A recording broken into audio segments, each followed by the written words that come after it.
Yeah. Hell yeah.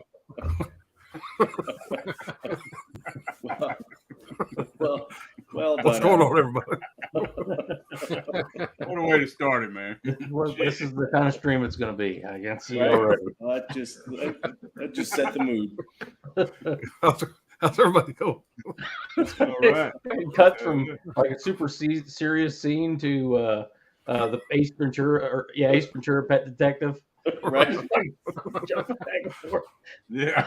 I was on a goddamn time schedule, so I didn't really organize them too well. But all right, guys, we are back. Episode 6, 91 through 95. So appreciate everybody being here. We got 17 people out there, guys. Nice. All right. Cool. So we'll see what we got out there in the we got out there in the chat. We got Ken Carlson. So what's hey boys? Craig, what's going on, man? What's up, girls? All the notes. What's up, man?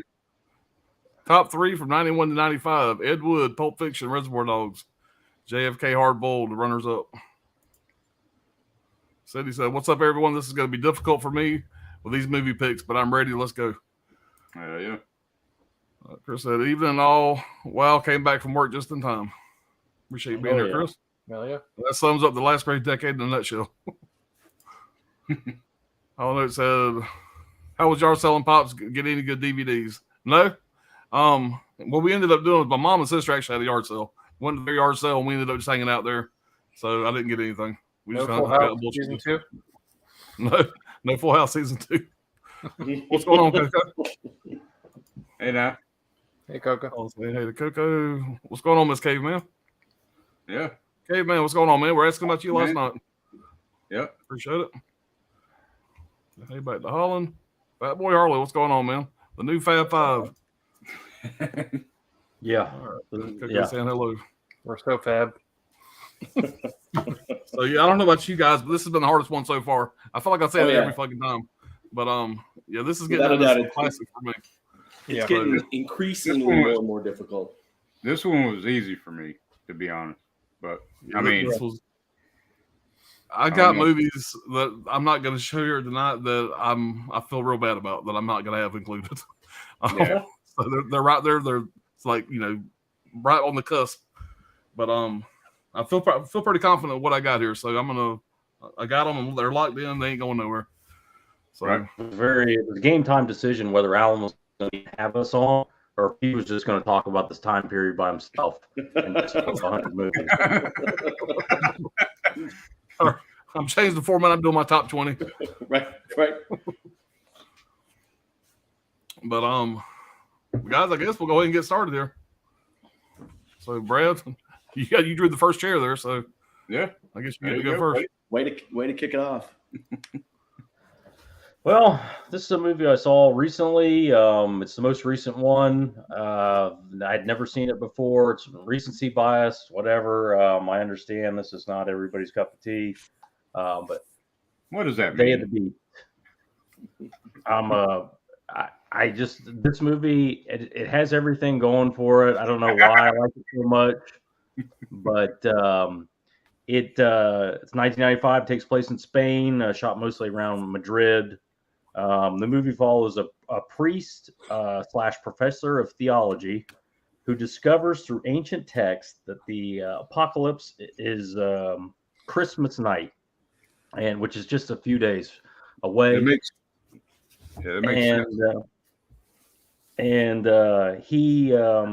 He has to try and summon the devil so he can do battle with him and stop him unarmed combat. Basically, that's the idea. Is like he needs to summon the devil, and it's all so funny because the guy is like 4 feet tall. He's like, I don't know what he's playing, but he's probably 50, 55. He's just not. He's been a priest his whole life, so to try and find the devil, like in 2 days in Madrid, it's just pretty funny. To accomplish this, he decides the best way to find the devil is to sin endlessly, listen to demonic music, and surround himself with all things satanic. So again, he's been a priest his whole life, so he really doesn't, sinning is like foreign to him. So he does like really dumb shit, like the petty shit he can think of. What did he? I listed some of the sins he does. he steals a few things, petty things like stuff from a homeless guy. He pushes a human statue like street performer over, like he steals a suitcase. He starts smoking. He burns himself with cigarettes. He starts keying cars. I mean, shoplifting, anything he can think of. He does to, try and, become a sinner. And he's like, the idea is he's going to sell his soul to the devil. And when he meets the devil, he's going to kill him, some way. He doesn't even know how. He has no idea how. But to give you an idea what this movie's like, in the opening scene, he talks with his, higher up, another priest, explains to him his plan. And he I forget, like some change falls or something, and he has to bend over. He bends over out of the way, and a giant 60-foot block cross falls on the other priest. So right off the bat, you're in for a real wild ass movie. He convinces a local black metal dope head that's constantly taking drugs to join him in his quest. Who's the comic relief? He's the the lovable, fat, funny guy, but he's a complete idiot. He's talking about he's constantly putting little notes of acid in his mouth, the whole time. And he's just up for anything. And they're riding around listening to satanic music, trying to find the devil the whole movie. It's a blast. It's a lot of fun. The dope head, the metalhead says, as he's talking, he's trying to talk to the priest, trying to find some kind of common ground. He's like, this isn't the strangest thing I've heard. He's talking about this story. He heard this woman claim she got raped by aliens on late night TV, and he's like, man, I could tell by looking at her that she was asking for it. I mean, it's just that kind of guy. They track down a local satanic televangelist, and the three of them, try to find Satan. And they try to do these little they do this little ritual and draw this circle and all this shit, and the priest has to go get virgin's blood, and he's like, we've only got, by the time they get everybody together, they've only got a couple hours left. He's like, you're gonna get virgin's blood in an hour, and he comes back in an hour after this melee with this old heinous broad, and it just, he gets his ear blown off. I mean, it's just a fucking mess, but it's awesome. And my favorite scene is when they try all this shit to find Satan, and nobody actually believes they're ever going to find Satan. Not even any of them, not even the priest. But he's like, I've got to try, So Satan just walks in out of the blue. He's in fucking full goat form, and they all just their reaction to it is hysterical. Every encounter they have with him is a riot. They don't all make it. In the end, it's this gloomy ending. But anyway, dude, this is a lot of fun. It's a foreign film. There is an English dub with this Severn release, which is actually a pretty cool release. If you haven't checked this one out, definitely pick it up. You can get it on the cheap. You can get the Blu-ray pretty cheap, but it's a good one, man. Check this one out. Oh yeah, that's number 5. First time I saw that was on when I used to watch Joe Bob Briggs. Yeah, I know he did it at one point. Yeah, that was the first time I saw it, but I don't watch it. Yeah, I still haven't seen it. It's been on my to watch list for a while, but yeah, movie. Starting saying it. Yeah, you if you saw the character and everything, it's just the way he delivers everything. He's just this unassuming little old guy, and he's just on this unbelievable quest to find Satan, and it's pretty great. It's fun. It's fun. I bought it from Severn. I'm pretty sure I bought it blind from Severn and watched it, and I've watched it 4 or 5 times since. It's a Christmas movie coming up for the season, everybody. So there it is. That one up. Satan, Christmas, peanut butter and jelly. Saturnalia, Sam Weathers is Santa. Santa, there you go. Boom. There it is. You sick, twisted fuck. That's true though.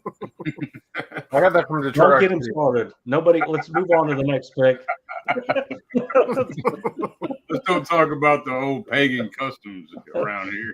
Oh. All right, Dr. Order. I ain't sure you're gonna top that, but Well, we're gonna turn a corner for sure, Brad. So all of my pick, just like Alan, all of my picks. This was a really, really hard go around for me. I think it's just going to get worse because now you're getting into my my proving ground for movies. Rewatchability is a huge one for me. Again, it's weird for me because I've got a lot of movies in here that don't fit my typical bill for what I really go for, which is horror and zombie. But this was a great comedy from back in the day, and people either love it or hate it, but I love it, and that's What About Bob? Okay. Yeah. Bill Murray, Richard Dreyfuss. This movie speaks to me personally as a physician, and it may be that just this movie only speaks to people in the business, because I'm here to tell you Bob is real. Every single one of us has a number of Bobs. The premise is Bob's got some issues, and he finds his way to Richard Dreyfuss, who plays a psychiatrist who's just written a book, and Richard Dreyfuss is getting ready to go on a month-long holiday at his lake house, and Bob proceeds to completely derail his entire life. The chemistry between these two guys is fantastic. The story is that they actually did hate each other, which really, I guess, made for why the movie turned out to be so good. Directed by Frank Oz. It's one of those movies where you can feel Richard Dreyfuss's pain, and you completely empathize with him as he's trying to deal with this, just for lack of a better term, straight crazy ass patient that he cannot get rid of. And like I said, the Bobs of the world are really out there, and they really do just stick to you like crazy glue. There's just a lot of real subtle, funny moments to this movie. It's completely rewatchable. This is a movie I go to when I need something to completely decompress and take my mind off of everything that's been going on. This is like probably in the top 3 movies that will be on a constant loop in the background while I'm dealing with something heavy. Richard Dreyfuss just sells it. It initially was supposed to be Patrick Stewart that was considered for the role. Bill Murray apparently was kind of difficult to work with, which the more I read about Bill Murray and his movies, I guess he's kind of got a reputation. But the movie works out well. If you haven't seen it, it's stupid, but it's funny stupid, and just embrace it. Oh, yeah. I remember that shit, man. I seen it in the theater. What About Bob? True to Bill Murray, he ad-libs most of his scenes, and they just kind of let him go with it.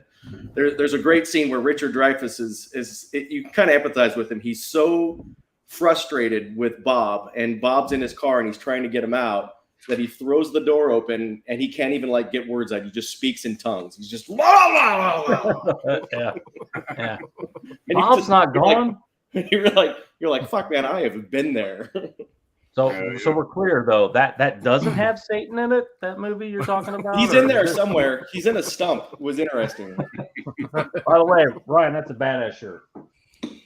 Oh, appreciate that. For anybody that doesn't know, that's a Sopranos shirt. Yep. Oh yeah, yeah, it is. Yeah, okay. Little Satrials. Yeah. Yeah, man. But yeah, I couldn't imagine anybody but Dreyfuss playing that role now. Oh, I know. Yeah, maybe like Will Peterson or something like that. But Dreyfuss is legitimately agitated. You can tell. Oh yeah, and apparently it was on set off. Apparently, and Bill Murray. This is. I guess they've now since reconciled. But Bill Murray took it as his purpose. Like he said, the onset offset. He felt like that was his job, was to annoy the shit out of Richard Dreyfuss to sell a legitimate movie. And he said, like, I made that like my life's goal. And Richard Dreyfuss was like, and he accomplished it. Yeah. Bill Murray is a national treasure, but I'm sure be around him 24 hours a day. See what that's like. Oh yeah, one of the apparently the wear on you a little bit. Yeah, he got into it with the producer of the movie that's making his movie, and pissed her off so much they got into a shouting match, and he shoved her into the lake. He physically assaulted her. So, damn. Did he get a charge? Who's going to press charges on Bill Murray? Damn. Yeah, it has been a hot minute since I've seen that movie. I need to revisit that again. It's been a long time, man. I need to check it out. It's worth a rewatch, that's for sure. Needs a Blu-ray. Yeah, it definitely does. Yeah. All right. Dirk, you're up, buddy. What you got? Well, got to go with like we was talking about the titles, man. It was easy to pick, but it was kind of hard to put them in order. But Pulp Fiction, man, Oh yeah. Oh yeah. had to go with it. But when I first seen this movie, man, before it was popular, Fuck. I rented it in the damn from a mom and pop shop, Video Time. Local Video Time was the name of the shop. Fell in love with this damn movie, man. It was like the dialogue is just like, I was like, what the hell? It was like the first Tarantino I seen too. So it was like trying to figure that shit out. The chronological order like was all scattered around. It made it highly rewatchable, I mean, and not just one character gets great lines. Like every fucking body's got great lines in that movie, But if y'all haven't seen Pulp Fiction, man, I don't know what the hell is going on. I mean, like most talked about time, but it was hard. What is it? I'm just sitting there thinking that motherfucker's got a slip on his. Yeah. All right, go ahead. Continue.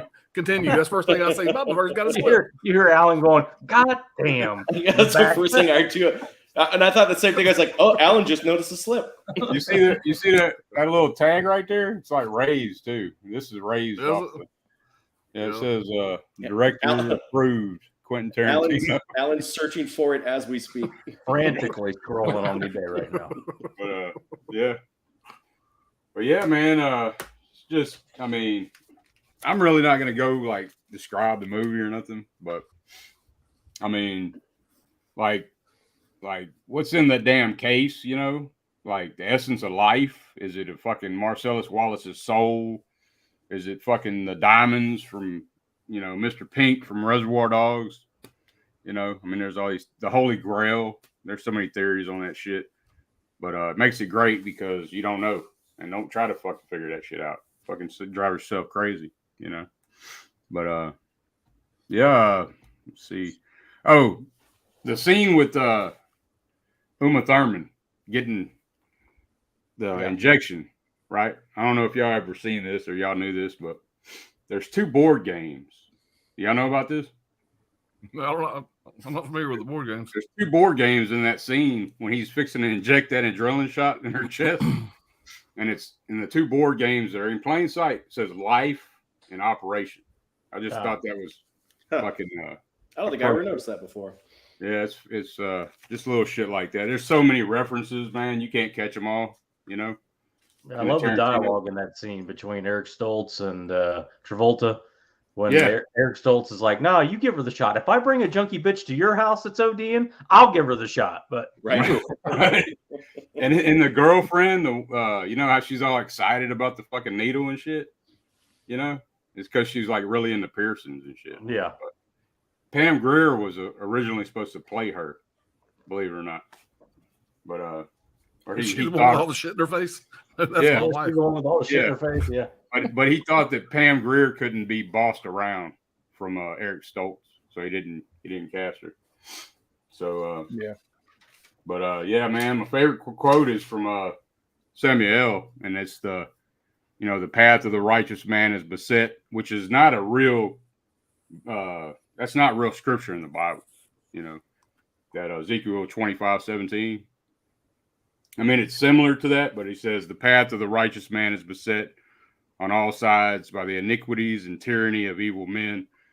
Blessed is he who in the name of charity and goodwill shepherds the weak through the valley of darkness, for he is truly his brother's keeper and the finder of lost children. And I shall strike down upon thee with great vengeance and furious anger those who attempt to poison and destroy my brothers. And you will know my name is the Lord when I lay my vengeance upon you. That shit's just like the shit. God damn, that's badass. That's such a good line. It wasn't even written for the movie originally. It was written for Reservoir Dogs originally. It was. Yeah. Oh shit. Harvey Keitel was supposed to say it. And I memorized that shit, man. When I first, I watched that movie over and over, man. But that's my number 5, y'all. And if you haven't seen it, I don't know what the fuck you're doing. Dirk Yeah, that- memorized that line the first time he saw it for the next time he was in like a bar fight or something. Yeah. That's probably one of the most fucking quotable movies that I've Yeah, quoted over yeah. the years since I've seen it, man. It's Yeah. it's something else. It was a big fucking deal when it came out. It was a big fucking deal. And the meaning of that quote changes too to the Jules character later in the movie. Yeah, he explains it differently at the end, you know, Right. where we start and where the scenes bookend. There's just so much shit to Tarantino's mind, man. It's fucking insane. Yeah. Dense story. There's a lot going on there, you know. Where you find these Nazi hillbilly like rapists in Southern California running a pawn shop, I'll never know, but Right. they're there apparently. And you see Bruce Willis, right, grabbing all the shit. Yeah. You know, like the hammer. That's like from Friday the 13th. Yeah. One of the scenes, and he grabs a fucking chainsaw. That's from Texas Chainsaw. Fucking a sword was from some Japanese flick. It's Tarantino's fanboy, man. So, Yeah. I recreated There's definitely that a scene movie the other day with a spider. I was picking up all kinds of implements to fucking get son of a bitch with. Chainsaw. and that music, man, is like, you know. Yeah, that soundtrack, man. I used to listen to that bitch all the time. It stayed in my CD player in my car a lot during the first few years it came out. Hell yeah. And from Dust Till Dawn. That was another one I used to wear No out. movie has ever made heroin look so cool. Yeah. And Bob Dole came out about that shit. He said that film was romanticizing heroin use and shit. Yeah. Really romanticized it. It really made it look. But until she fucking takes it and goes tits up. But he only said it in the third person. Bob Dole doesn't like heroin. Yeah. Every time Bob Dole thinks that movie.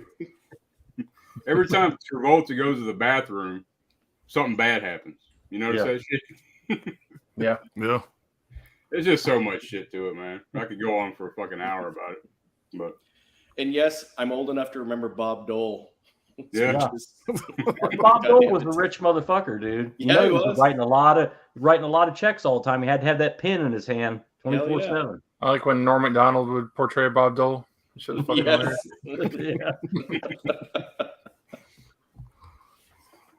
All right, anyway, enough about Bob Dole. All right. And Pulp Fiction could be a stream all by itself. There's so much to break down and talk about with that movie, man. When the 4K comes out, we could do that. Yeah, hell yeah.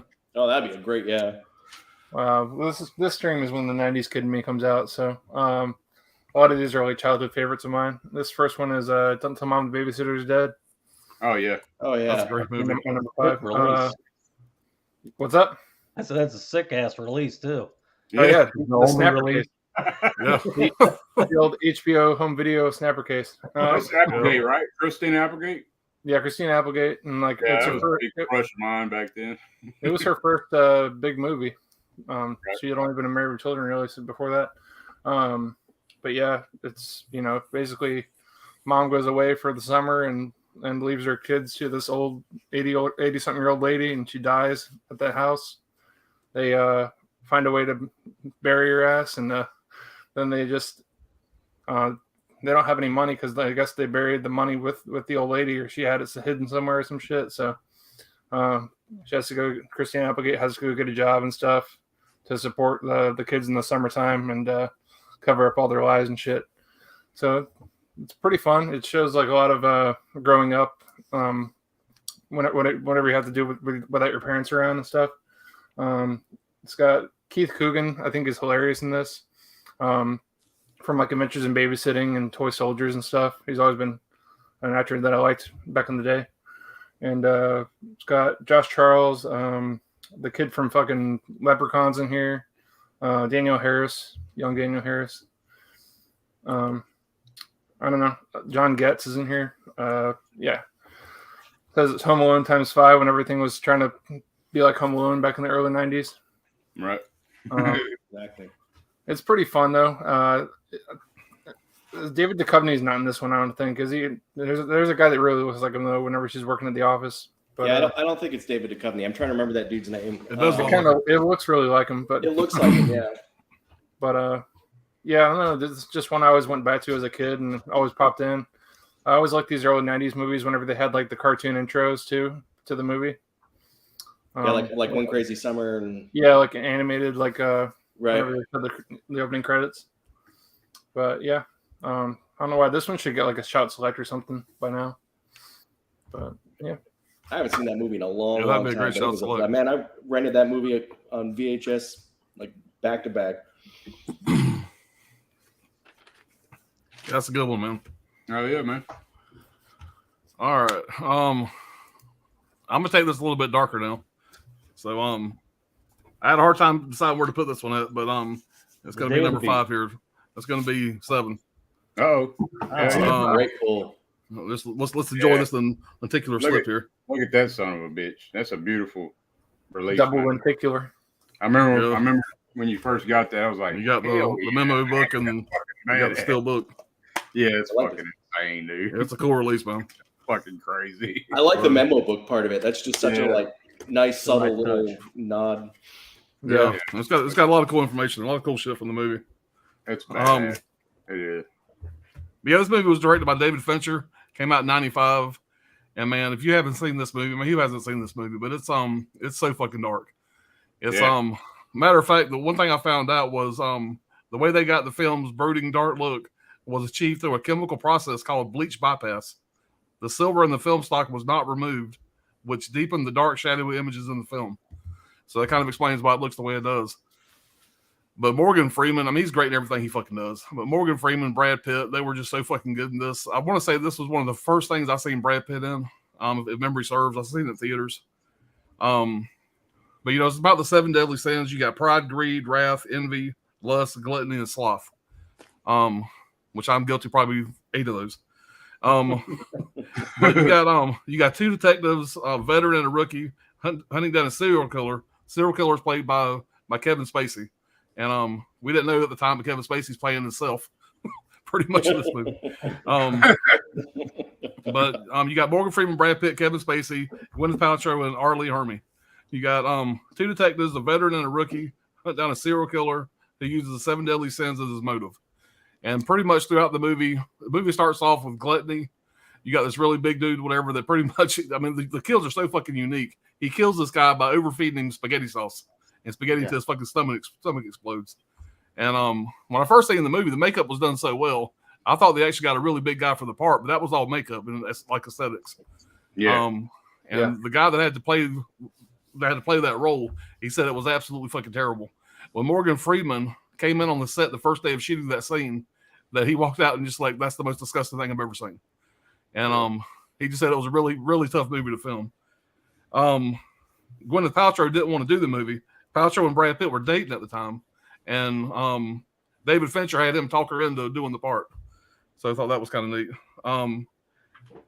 Also, something else, and I could see him doing this. David Cronenberg had a chance to direct the movie, but turned it down. I could see this being a Cronenberg movie. Well, that would be a Cronenberg movie for sure. Yeah, I can't imagine how fucked up it would have been if it had been a Cronenberg movie. Right? You think it's dark now? Yeah. And New Line Cinema, you guys all know the ending that's seen it. What's in the box, all that shit. New Line Cinema did not like the ending of the movie, but Brad Pitt refused to do it unless they left it that way. So Brad Pitt wanted that ending, or he wasn't going to do the movie. So they left that in. And also, there was a scene where Brad Pitt is chasing down John Doe, Kevin Spacey, and his arm goes through a windshield. He fucks his arm up. It kind of worked for the scene. If you happen to notice after that, he's wearing like his arm like in a sling for a little bit, whatever. That's because he really did hurt his arm doing that film of that shot. They wanted it to be raining throughout the entire movie, so they could only film when it was raining. They wanted that dreary, just the feel of the movie. It's a movie that you almost got to take a shower after you watch it. The final scene in the car spoiler alert, when they finally catch Kevin Spacey, really turns himself in, and they're driving in the car, and the dialogue between Morgan Freeman, Kevin Spacey, and Brad Pitt is fucking gold. And pretty much that whole final act is just I just rewatched it 2 days ago, and it holds up, man. It's so fucking good. But you guys ain't never seen it, man. Check it out. It's one of my favorites. It's a great fucking movie. That thing bounced all over my top 10, and it was hard not to have it higher up than it was. Yeah, there are some fucked up scenes in this movie. It's dreary, man. Yeah, bleak, dark, all that. But a lot of people don't realize that's shot in Los Angeles, California, and it's supposed to be New York. and they just Yeah. had rain machines like fucking crazy and just made it look like it was raining everywhere. Yeah. You know, and you can They tell. never it's all actually mention painted where like- they Yeah, never it actually never mention where says- it's at. Yeah, it never says where it's at. It Well, never there's, says where it's there's a at. bunch of cues like New York pizza. There's like, you know, like the pizza place they're in. That's New York City, blah blah blah pizza and all that. Yeah. I mean, And there's it's a supposed to be New York, but it's never actually stated. Right. And even their badges say Metro Police. right. Yeah, right. And Yeah, exactly. there's a part that Morgan Freeman goes and pays that FBI guy to get to pull library card records, and which that was illegal then. But after 9/11, that actually became part of the Patriot Act that they actually could pull that kind of shit. So I thought that was kind of interesting. Yeah. But yeah. Yeah. You can really It's a tell good it's not New York by the ending when they drive out into the fucking desert. Right. Yeah. Like, where the fuck are they at? Shit. Yeah. Where the hell are they going? What the hell? How far is this? Jersey's gone to hell. Jesus. Yeah. Yeah. But no, it's Also- all time great. I really love Arlie Ermy in it. As Yeah. the, Yeah, captain. That's what I was Yeah. going to say. It's such a great role for something that he typically doesn't do. Yeah. And two great lines Brad Pitt does. One is just because the motherfucker's got a library card, don't make him Yoda. That's a Yeah. great line. And it's all he's a nutbag. He's at home right now wearing his grandma's panties, rubbing himself in peanut butter. Yeah. It's just- Arlie Ermey's sitting at somebody else's desk and the fucking phone rings. He picks up the phone. This isn't even my desk. Yeah, I love that scene. Slams it right back down. I'm sure it wasn't, but that seems so like such a perfect ad lib. Just I happenstance. left it on. feel 100% it's an ad lib, and they kept that phone wasn't I think supposed it was to just ring an or accident. something. That phone rang and it wasn't Right. supposed to. Yeah, wasn't supposed to fucking ring, and he just did that. That's a classic, all time All right, great. Yeah, yeah, man. Let's get caught up with the chat here. That's All where right. we left off at. Hollow Note saying Caveman. Gizmo, what's going on, man? Terminator 2 is the best movie ever. Jurassic Park, Leon, Pulp Fiction, Shawshank Redemption. There you go. Show is over. What's going on, Tony? Hey, Tony? Tony. Hollow Note, say hey to Tony. Came to my apartment with my right down at the door. Good times. Yeah, man. Tony and I are going to be on a stream on my channel. We're going to be talking about our favorite Cat 3 movies coming up, so keep an eye out for that one. Oh, hell Really? yeah. Nice. Ghost Story Very and cool. Angola. Oh yeah, he's seen them all, dude. Oh, He's man, got that'll them be all. awesome. Yeah, yeah. Yep. That's Well, awesome, you doing a man. little sex and zen action there? Yeah. Dick Tanner 65, worst movie from 1970 to 2020. Oh, that LA might be Agent fun. Jabber. Well, how many Ernest movies were there? I thought he was talking about doing a stream. A stream? Yeah. Like Man, that'd be rough, man. That'd be a rough one. I don't know, man. It'd be kind of Ernest easy to Goes shit on some Camp, movies. It's fresh in my Ernest mind. I'm Goes gonna have to say Camp, LA Jabber. But I'm sure there's worse ones. Civil War's pretty bad. Yeah. No, it's not that bad. Okay, and says my ears be burning. Nah, man, we were just it came up last night that we hadn't seen you in a while, and so we're just hoping you were doing well. Yeah. All right, Sydney says my number 5 movie is Friday, 1995, and that's a great movie. Ice That's a Cube, Chris great Tucker, movie. John Witherspoon, R.I.P. Tony Lister Jr., R.I.P. directed by F. Gary Gray. A lot can go down between Thursday and Saturday. Such a great movie, man. That's another very quotable movie. Mhm. You must be a stupid motherfucker to get fired on your day off. Chris sees Gizmo T2, yes, greatest sequel ever made, and Jurassic Park. I'll put Lion King on there as my all-time favorite Disney movie. Yeah, it's hard to argue that one, man. That's a good one. A lot of shit was happening in the 90s. Yeah, it was. Chris, I could do a Fave 5, but that would take me way too long. Gizmo, so Chris, he did that too before I got Disney far up my ass. I can almost not watch a Disney movie any longer. They're also destroying everything I love. Yeah, Disney's fucking shit up big time. All right. Hey Tony, an a-hole of hey to be hollering. Okay. Christine says, hi by the way, Tony. Hope you're doing good. I love that you guys just type shit to see Alan read it. That's just it makes my day. Johnny Darko said, some of my favorites that I've watched countless times are JC's The Thing, Pitch Black, The Original Halloween, Steven, Storm of the Century, and 30 Days of Nights. Gizmo said, never got the Day of the Beast under my skin. I need to give it a rewatch. I have only seen one film from the director that I love, Perdito Durango. No, that's also a fucking mess. Perdita Durango. I see it's on Prime Video, Day of the Beast. I mean, There's I Javier. think, Going on, Jerry? I think it's on everything too. How do you say that guy's name? Javier Bardem. Javier Bardem is in Javier Perdita Bardem. Durango. Yeah. Yeah, he's a shit. And well, we know. We already talked about it. Caveman said, hit that like button. What's going on, Xteen? My 3-year-old's been watching What About Bob almost daily. Not sure why. I'll say hey to Jerry. Holland. All right, Chris says, for anime of this decade, year-wise, Ghost in the Shell. And my all-time favorite anime is Ninja Scroll. I want a 4K of Ninja Scroll very badly. I never got into anime. My kids love it. 2 of them do. Gizmo says, what? I love What About Bob. I would not put that in my top 5, but it's an incredibly great movie. All right, Gizmo said, roses are red, violets are blue. I'm a schizophrenic, and so am I. There you go. Magic Hands, what's going on, man? What's up, everyone? How y'all doing? How's it going? Johnny says, what about Bob? It's hilarious. All right. Dirk with another awesome shirt. Where you all get these? Where'd you get that shirt from, Dirk? Fright Rags. Yeah. Yeah, Fright Rags, man. They had a sale going on. They always got some sales going on, seem like. Yeah. All right. Love Ninja Scroll. Akira and Perfect Blue is my favorite.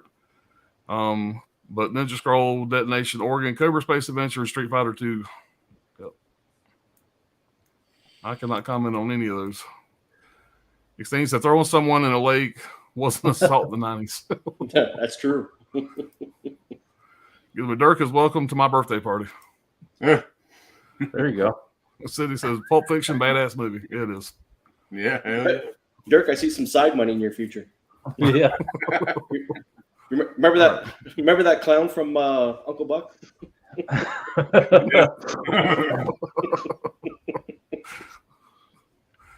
He punches him in the face and his nose is all fucked up. His red nose is all. Uncle Buck, yeah. Yeah, Ninja Scroll holds up today, animation-wise. It introduced me to Madhouse Studios. You would see slips on my MTV Liquid Television. That's what got me into hardcore anime. All right. Holiday says, it's just a MacGuffin. Doesn't matter what's in there. Let's talk about the case in Pulp Fiction. Well, what was actually This is a tasty burger. I like how you capitalize is. Yeah. You're right. Yes, he is. Check out the big brain on Brad. Even And though ever since that movie has come out, anytime Brad. anybody in my family has grabbed somebody's drink and look them dead in the eye and drink the last drop of it. Did you just Samuel Jackson my fucking drink? Yeah. It's a thing around here. Gizmo said, for me, all anime is timeless, just different styles. The only anime that is not timeless is Disney. Strange Things is new Disney anime. All right. Gizmo says, as aged and old is freaking amazing. So every Disney film after 1995 is worse than the Disney cartoons from the 30s and 40s. I have the Steelbook of Perfect Blue. It's very creepy and underrated. And let's turn into the anime stream. Yeah. All right, good. I said, no, man, I'm pretty far from okay. I'm going to get medieval on your ass. All right, nice. I really wanted that limited book edition from Australia. Almost got it for under €200. Now it goes for €600. Our 25th hour is another of my top 10. I must have seen that movie 40 times. I did the mirror scene memorized word for word. What's going on, Ryan? Well, they call it Portendo with cheese in France. All right. Very nice pick, Brian. Love that movie. Don't Tell Mom should have a Blu-ray. Yeah, I agree. That would be a great shot select. Yeah, I haven't thought about that movie in forever, man. El Brian, we can't hear you, dude. You're muted. I'm muted. Fuck. I was gonna say, Winona Ryder was supposed to be cast in that movie originally. Oh shit, really? Yeah. That would have worked. Yep. Who'd you say? Winona Ryder. Oh shit. I didn't know that. Applegate. Hell yeah. Right, I've seen Don't Tell Mom the Babysitter's Dead so many damn times as a kid. We do need a Blu-ray 4K of it. What's going on, Anthony? I don't I know about appreciate a the 4K. shout out on your video last night, man. I don't think we need a 4K of the Babysitter's Dead, but We need a 4K of everything. Everything gets a 4K. apparently, if we're Everything deserves 4K. That's it. I take it back. I want 4Ks of the entire Ernest Goes to Camp box set. Yeah. Ernest I guess by Scared saying that David and Company is the dude. Oh, he is. Yeah. I didn't think it was. Huh? Oh, let's say to Anthony. All right, 7 is on my 6th place. All right, 7 is awesome. Love it. What's up, Holland? Chris said, there it is. One of the most disturbing endings I had seen at that time. 7. Great pick, Pops. Appreciate it, Chris. Yeah. 7 is almost a perfect movie. The what's in the box acting from Pitt almost kills the ending. I have the target slip. I'll leave that on Blu-ray. It sees what's in the box.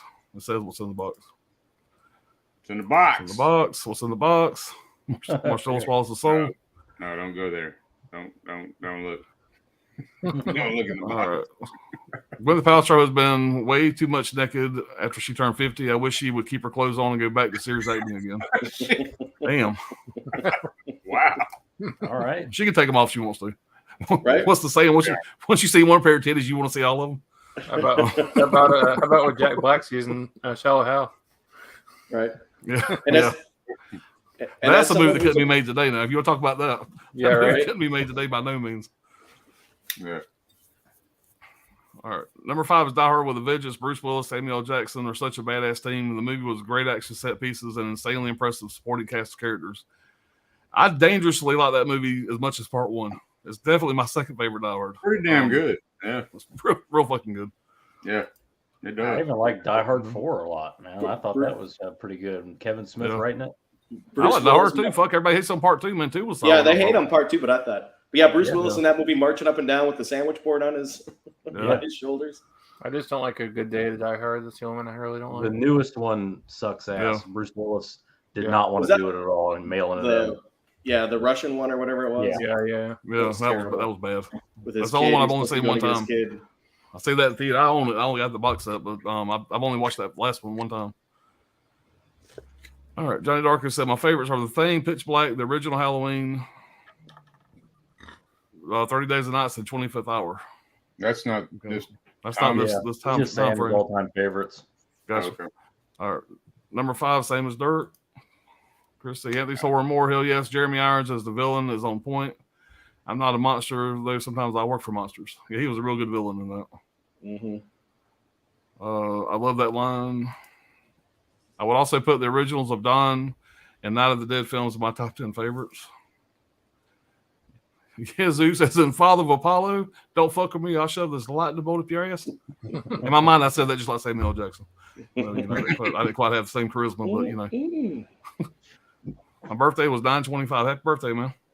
Yeah, man.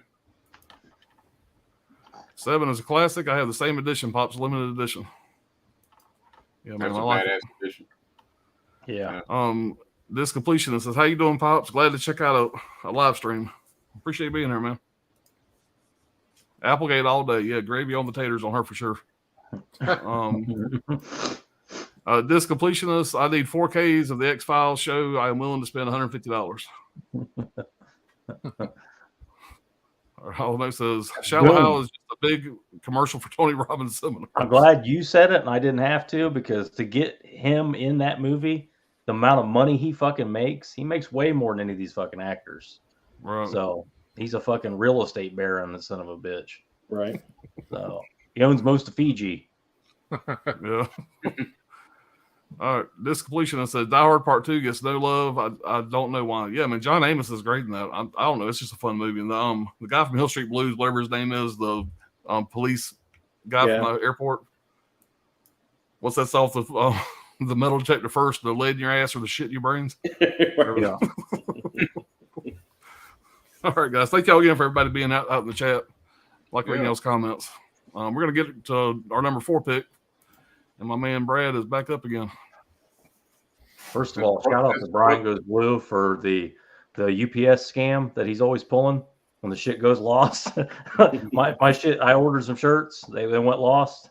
And I immediately contacted the people that sold me the shirts. I said, look, check the tracking. They're lost. Next day they show up. So this came in.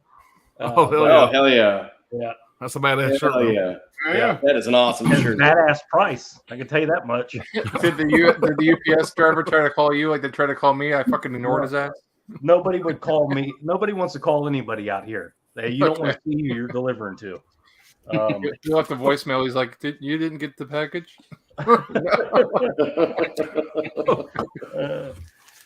So anyway, my number 4, 1992, written and directed by Quentin Tarantino, Uh-oh. Reservoir Dogs. Oh yeah. Yep. Oh yeah. I knew that was gonna come Badass somewhere. movie.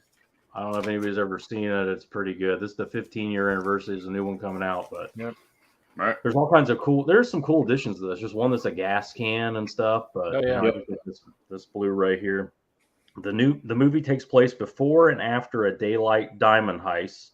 Before and after, not during. You never see the actual diamond heist. Joe Cabot, played by Lawrence Tierney, who's insane in this. And his son, Nice Guy Eddie, played by Chris Penn, hires 6 men to rob a diamond wholesaler. Harvey Keitel, Michael Madsen, Steve Buscemi among them, 3 others, obviously.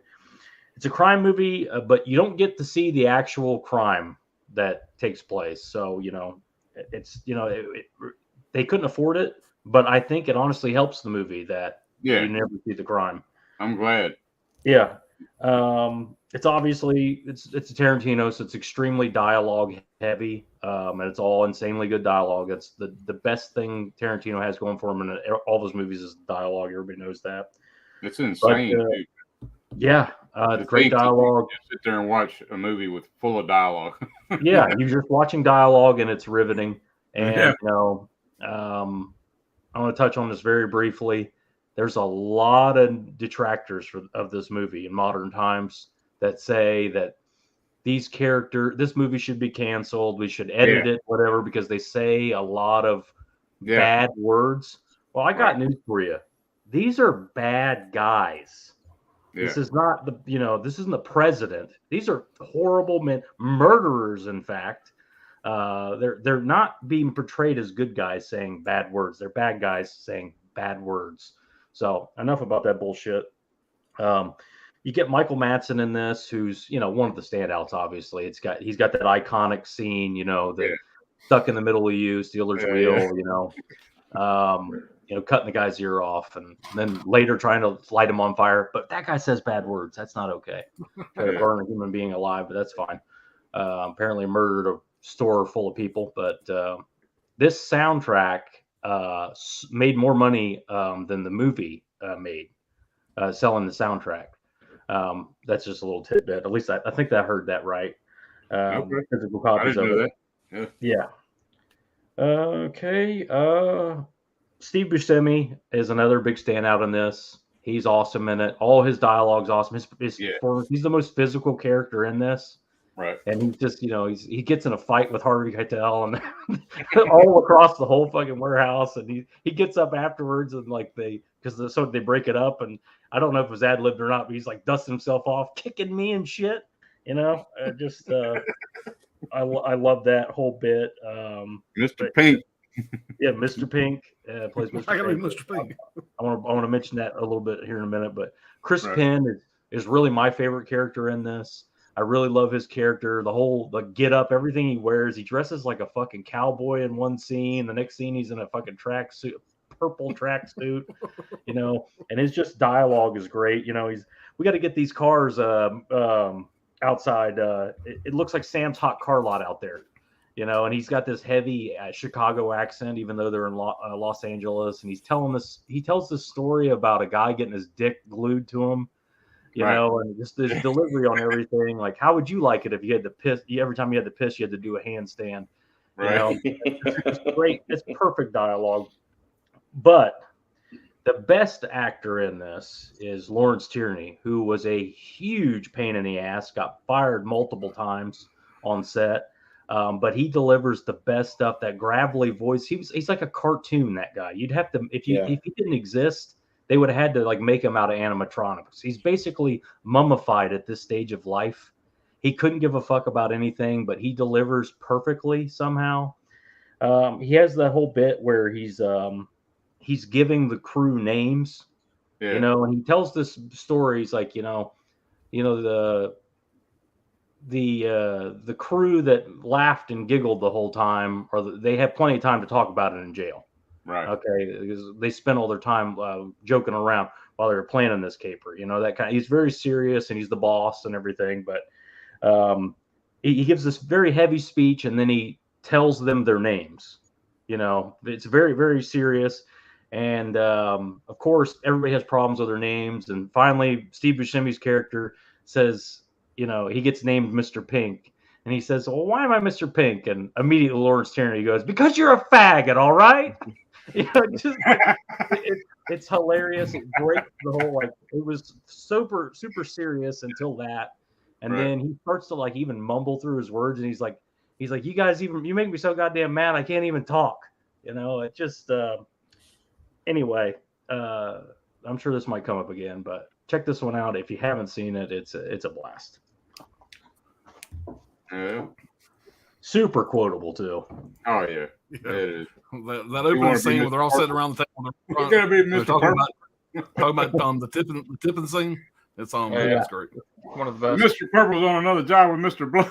With something. Yeah. Some other guy on some other job is Mr. Purple. You're Right. Mr. Pink. At least you ain't Mr. Brown. It's basically about being Mr. Shit. Yeah. Mr. Shit. I like those artisan DVDs they used to have when the 10th anniversary came out, and there was like a different a bunch of different colored slipcovers Yeah. for each character. Yeah. Everybody wanted Mr. White. Everybody wanted Mr. White, and you know, a lot of people got Mr. Pink. Yeah.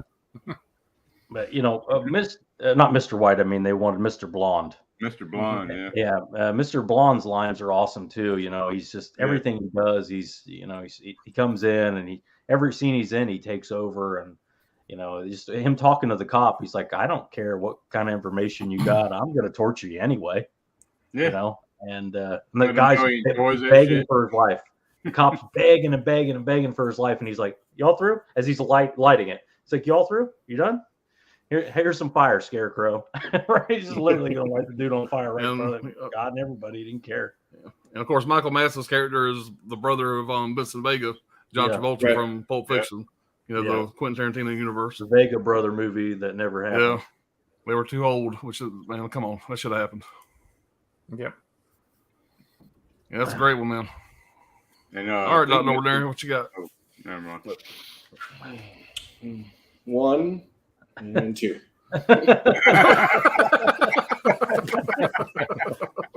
Is that any good? This movie's terrible. I fucking hate this movie. Get rid of this movie.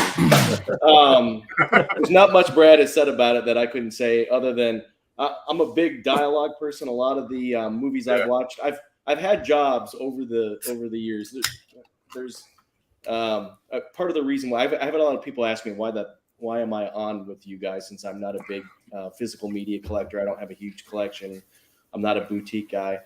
But I am a movie guy, and I've been fortunate enough to have jobs where I've had a lot of downtime. And so I've watched tons of movies, and I like to pick movies that just randomly pick them. But a lot of times I can't actually physically watch them. I'm only really listening to them. And Tarantino is a dude with any of his movies. The Coen brothers, Tarantino, and Kevin Smith are movies that all you need to do is listen to them. You don't actually need to see anything about what's going on to get his movies. And this one, if you take True Romance, Pulp Fiction, and this movie, I watched Pulp Fiction or listened to it, and this one back to back, getting ready for this, and this one eked out for me just a little bit. Now, I might take that back when we get into the next block of movies, as we got another Tarantino movie coming up in there, which is not directed by him, but written by him, and I'll just leave it at that, which is a phenomenal movie. Kind of like Brad said, this movie, Tarantino originally was going to make this movie on just like a $30,000 budget, but it was actually Harvey Keitel that got a hold of the script and liked it so much, he offered to co-produce it. And he's the one that did a lot of the casting. He's the one that discovered, did a casting call and found Steve Buscemi in New York. In fact, a little thing that I read I thought was interesting is that Quentin Tarantino was originally going to play Mr. Pink. And when Steve Buscemi went to audition, he said, "This is my role, so you're going to have to do it better than I would." And Quentin Tarantino said he was blown away. He was just, it was so, I thought you were talking about his tracksuit. This movie was so low budget. All of their clothes are their own. That really is his tracksuit. Yeah. He had to bring all of that caddy really is Madsen's Cadillac because they couldn't afford. And the reason the soundtrack made so much money is that's what they spent the most money on. Quentin Tarantino was dead set to have Stuck in the Middle with You, so they had to pay a huge fee for it.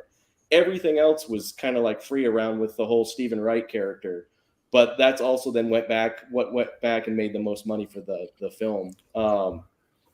Can't say much about this. If you really want to experience this movie and you're really bored and have way too much time on your hands, just listen to this movie while you're doing something stupid like cleaning or something, and you will pick up on a lot in this movie that you didn't pick up on before.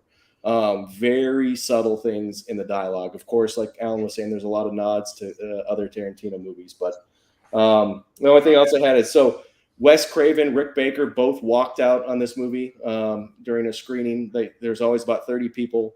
Quentin Tarantino wasn't, he was still early in his filmmaking career, so this kind of shook him a little bit. Wes Craven said it's because, Quentin Tarantino said, I don't understand. He said, this is the guy that did The Last House on the Left, and he's walking out because of the violence. Wes Craven's take was it's because he felt like Tarantino was glorifying the violence, which is what he doesn't do, which I call bullshit. Glorifying cop killing and Yeah. But Rick Baker was so upset by the fact that Quentin Tarantino was upset that he called him and said, that just means you're doing the right thing if people are walking out. And Tarantino said that stuck with him for the rest of his career. So yeah, if you haven't seen it, you've missed out. If you've seen Pulp Fiction and you haven't gone back and seen this, you need to see this movie. No doubt about it. No, like most people, for me, I seen Pulp Fiction and went back and see what else Quentin Tarantino did, and I found Reservoir Dogs. So that's how I discovered Reservoir Dogs. It's such a great movie, man. Killer. James Woods was asked by Tarantino to come in and audition for it, and the money was so low, the agents never brought it to James Woods. Yeah, James Woods and something in there. I don't know what the fuck he'd play, but maybe Mr. Pink. That'd be pretty good. Steve Buscemi is great in it anyway. Yeah, so. he is. I'm sure James Woods did fine, whatever he was doing after that, cop, whatever. Right. Mm-hmm. Yeah, man, that's a great one. So that might be one that we all pull. We'll see. We'll see. Yeah, I mean, it was set. I was thinking about just pulling an audible and moving it out of my list, but I couldn't do it. No. All right, Dirk. All right, man. So my number 4 is going to be Rush. Oh, great fucking movie. Yeah, it is, man. This is a fucking probably the best undercover narcotics movie, in my opinion. This is like a true depiction of the shit they got to go through. Like, he tells Jason Patrick's character, Jim Raynor, and Jennifer Jason Leigh. She's been a police officer, I think, maybe 6 or 7 months. And he's Sam Elliott's like the captain or whatever. And they're looking at all the people running in the academy, and they're betting money on who's going to win the race. And she ends up winning the damn race. And he's like, he wins the bet too, because he betted 100, Jason Patrick. And but he looks all crazy. He looks strung out and shit. He picks her to go undercover with him because, I mean, how would it look like another dude? They're acting like they're a couple. So anyway, it's set in Texas. Man, it's got Greg Allman in here from the Allman Brothers. It's a very dark crime noir, badass movie, man. Jason Patrick's, he really stuck needles in his arm for the movie, like to fucking, like when he's in front of the dealers and shit. Well, he's showing her how to do it with baby laxative or whatever, because they got to play this role, and she's trying to smoke a joint, and she's like playing this shit where she's smoking the joint and like blowing it out her nose, and she thinks it's cute, and he's like letting her know, hey, that shit's gonna get your ass dead in this game, Very good movie, man. Probably the best quote from the movie is from Jim and Gaines in my opinion. Gaines is like the big drug dealer that they're trying to bring down, but they can't never get him on nothing. They can't catch him on nothing. So Jim's like, he just comes up to him. He's been hanging around this bar that Gaines owns. And Gaines sees him all the time. He looks like this. I mean, Greg Allman, he plays this damn dark, fucking biker looking type, cowboy, drug dealer type looking motherfucker, And but Jim comes up to him. He's sitting at a table. He sits down. He's like, "Look, I need something you've got." And Gaines is like, "Somebody told me you're a badass." And he's like, "There's no badasses. Ain't nobody can't die." And Gaines says, "Tell me something, badass. You think I'm stupid?" Straight up. Like, he's like on to him. He knows he's a fucking cop. But, yeah, man, this movie never gets talked about. I remember seeing it back in the day. My friend of mine, his stepdad was like a manager of Sound Warehouse. So he'd get these fucking screeners before the movies come out on video. That was the first time I seen that shit and fell in love with that movie right then. But yeah, man, if you never checked it out, check that shit out. Man. Badass movie. Yeah. Way underrated. Yeah, that's a good one. It sails under everybody's radar for some reason. I don't know why. I never hear it get talked about, man. And it really doesn't. And it's a great movie. And it bombed at the box office.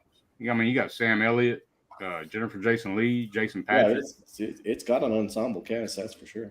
And Greg Allman, that was his first role. It's like he plays that role. He's just fucking perfect drug dealer type motherfucker. But that one scene with the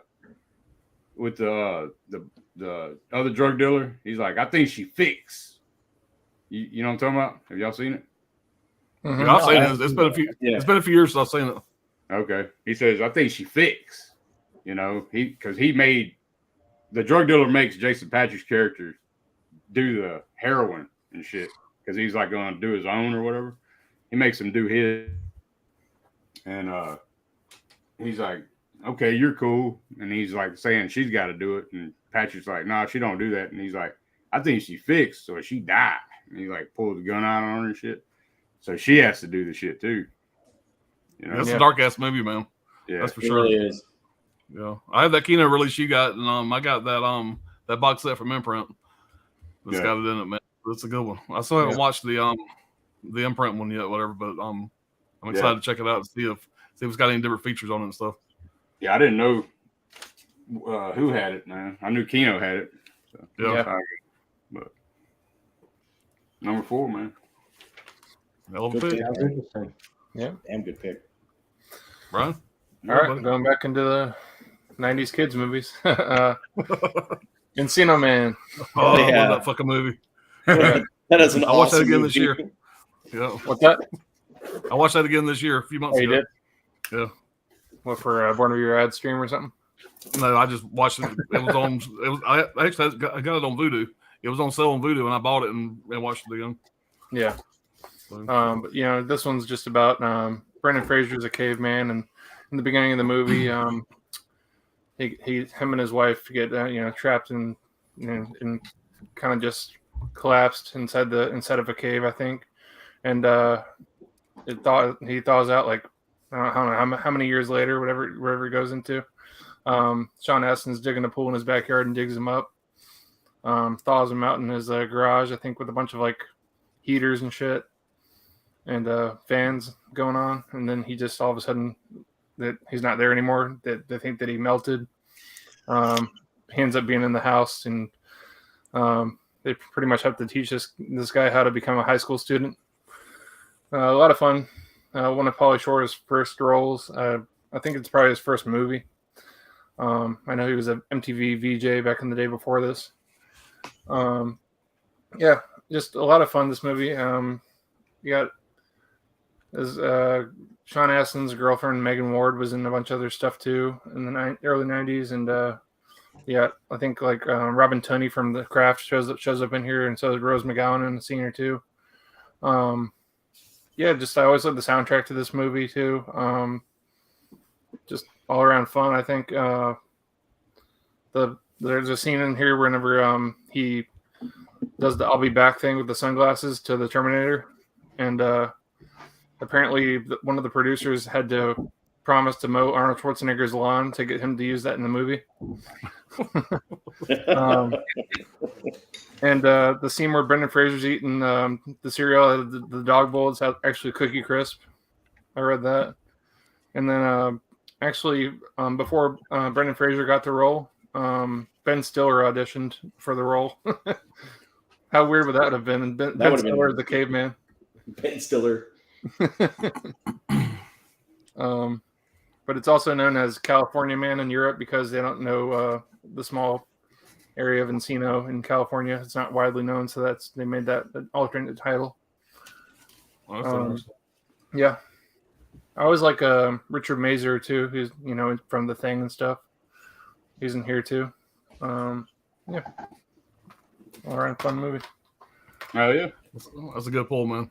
I did the same thing. I happened to get it when I saw it on Vudu too, Brian, and it was a movie that I remember loving. Hadn't seen it until just this past year, and I was thinking like, all right, I'm gonna like hate this thing, thinking I was just an idiot, and it holds up. It definitely holds up. Yeah, it does. All right, guys. I wish that I had Morgan Freeman to do a voiceover for this this review, but I'll give it a shot. You gotta get busy living or get busy dying. This might be, in some arguments, whatever, one of the greatest fucking movies ever made. Oh yeah. Sure. This is a rewatchable. I mean, I can watch it. I watched it Monday of this week, I believe, and it's like I watched it for the first time. Is that a steal? Yeah, it's I'm not a real big fan of the steelbook. I don't know why they decided on the purple and white. I'm getting it out of the case here. Damn, man, I didn't even. I've never seen that. Well, this is the one from Zavi, but I think the one at Best Buy was the exact same artwork. Yeah, but I don't. They could have done a better job with it. But man, I absolutely love this fucking movie. It's it holds up so well. The movie came out in 1994. It was directed by Frank Darabont. It stars Tim Robbins, Morgan Freeman, Clancy Brown. Clancy Brown's great in this. He's great in everything. And William Sadler. You got two imprisoned men bond over a number of years, finding solace and eventual redemption through acts of common decency, which is a terrible. I cut that from IMDb. That's a terrible explanation of this movie. I mean, yeah, that's pretty much what it is. But I don't know. The Morgan Freeman is absolutely fantastic in this. Tim Robbins, this is my favorite role of him. Yeah. And I agree with that. Basically, Tim Robbins gets arrested for murdering his wife, who's having an affair, and you find out later in the movie that he's actually innocent of the crime. He spends like I think 20, 30 years in jail. Yeah. And he finally. I mean, everybody's seen this fucking movie. He finally gets out at the end. And it's just a good story over their time in prison together. Him and Morgan Freeman Morgan Freeman's character's name is Red, and they just become like best friends in the movie. And their friendship and just the shit they have to go through. It's just like I said, it's hard to really explain this movie in great detail. You got to just watch it because when you go to explain this movie, there's no way to give it justice because it's just acting so fucking well. So that's what makes the movie so well is the acting. I guess it's based on a Stephen King short story. But I'm just going to say some interesting things I found about the movie. It says Tom Hanks was going to be Andy Dufresne. Tom Hanks was going to be Andy Dufresne in this movie, but he ended up doing The Green Mile because he wasn't able to do this movie because he was filming Forrest Gump at the time. This is Stephen King's favorite film adaptation of any of his works. Despite being considered one of the best pictures of all times, it didn't receive a single Oscar win, but was nominated 7 times, including for Best Picture, which is ridiculous. And also, whenever Red goes in for his parole board hearings, you see a young picture of what you think is Morgan Freeman on the paper they got in front of him. It's actually Morgan Freeman's son that they have put in there. They look so much alike. This is the first Stephen King adaptation that did get a Best Picture nomination. The second was Green Mile. The movie came out October 14th, 1994. It made $25 million. It had a $25 million budget. It only made $28 million in the States. And it says it made $28 million worldwide. I'm kind of surprised by that because this movie is considered in most people's top 5, if not best movie ever made.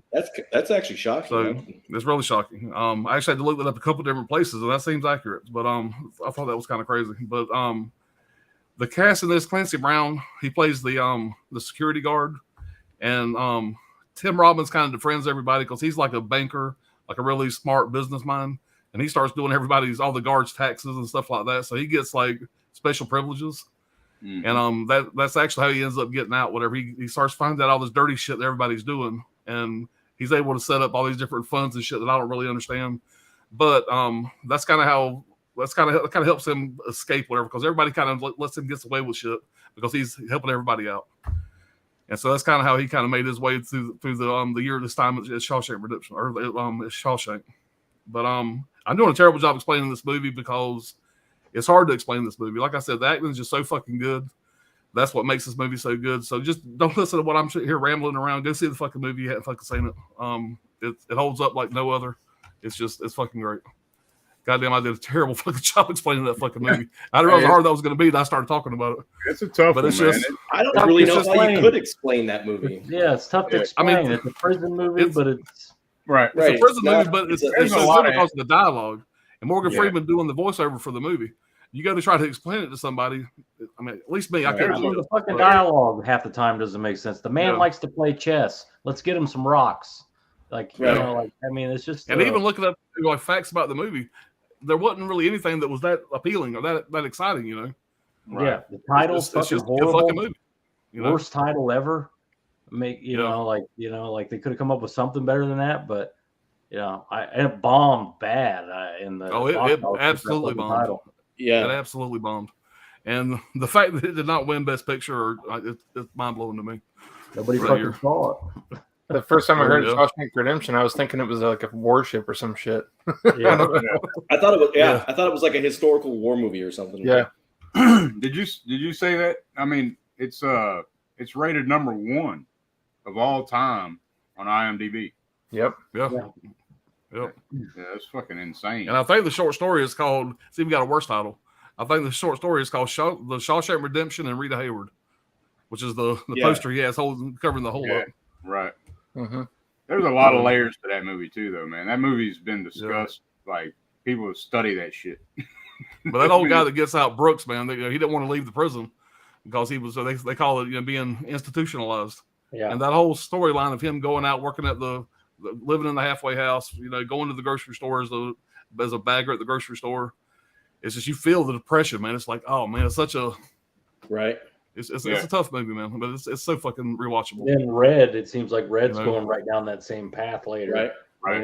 People are like clutching their chests, like, oh no, not Red. Andy's frustration at having done all this for the warden and thinking that he's going to get his his comeuppance when this guy's actually willing to testify that he didn't kill his wife. Right. Yeah, for a long time in the movie, you're wondering if he did or not. Yeah. Right. For a long fucking time. But and in prison, it pays to be guilty. Like, hey, I murdered them both. Sure. Right, yeah. When he asked William Sadler, he says, "Hey, what are you in for?" He says, "Lawyer, fuck me." He said, "You can get along just fine." Yeah. Yeah, that's a good one, man. All right, let's get caught up with the chat here and we'll move along. Yeah, I didn't realize how hard it was going to be to talk about that fucking movie as I started talking about it. That was horrible. Okay, y'all didn't see my head about to fucking explode. I was struggling there. Some of them are like that, man. I know I got a couple stinkers. I didn't explain very well. Cops goes full on scanners. Yeah, that's what I felt. Wayne's World. You remember that scene from Scanners when that dude's head exploded? Right. That's a good debate. The best head explosion. Right. You're wearing one right now, Tom Savini. Right. Exactly. Right. Yeah. All right. I'm a loser. I've never watched Reservoir Dogs, says Chris. Oh shit! We need to get on that, man. It's a good Yeah, one. man. Yeah, loser. Glad we didn't spoil it. Yeah, so can't wait for the 4K version of Reservoir Dogs. Might just get the slip and the 4K for that movie. Yeah, I'm getting the slip. I'm gonna get both. I'm gonna Getting Tony both. that bitch. I think I'm getting the steelbook. Yeah. I ordered the steelbook already. Yeah. All right, number 5 is True Romance. All right, X-Thing says murder is one thing, but hate speech is unforgivable. He says murderers will absolutely follow and approve lexicon. Yeah. All right, so my number 4 movie is Body of Evidence, 1992. Madonna, William Dafoe, and Ann Archer, directed by Yuli Edel. An act of love or an act of murder?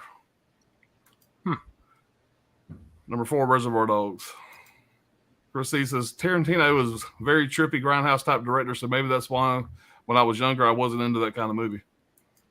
Could be. Reservoir Dogs is awesome, says Sydney. Good pick though, Brad. Donnie Darko says I've watched Reservoir Dogs a lot. Phenomenal film. 4K steelbook is a must buy. I don't tip. Yeah. I don't believe in it. What do you mean you don't believe in it? I pay for your goddamn meal, cough in a buck. Which, by the way, what do you mean you don't believe in it? That's a great scene in Pulp Fiction too. And remember when he steals from the tip jar on that woman? Yeah. What are you doing?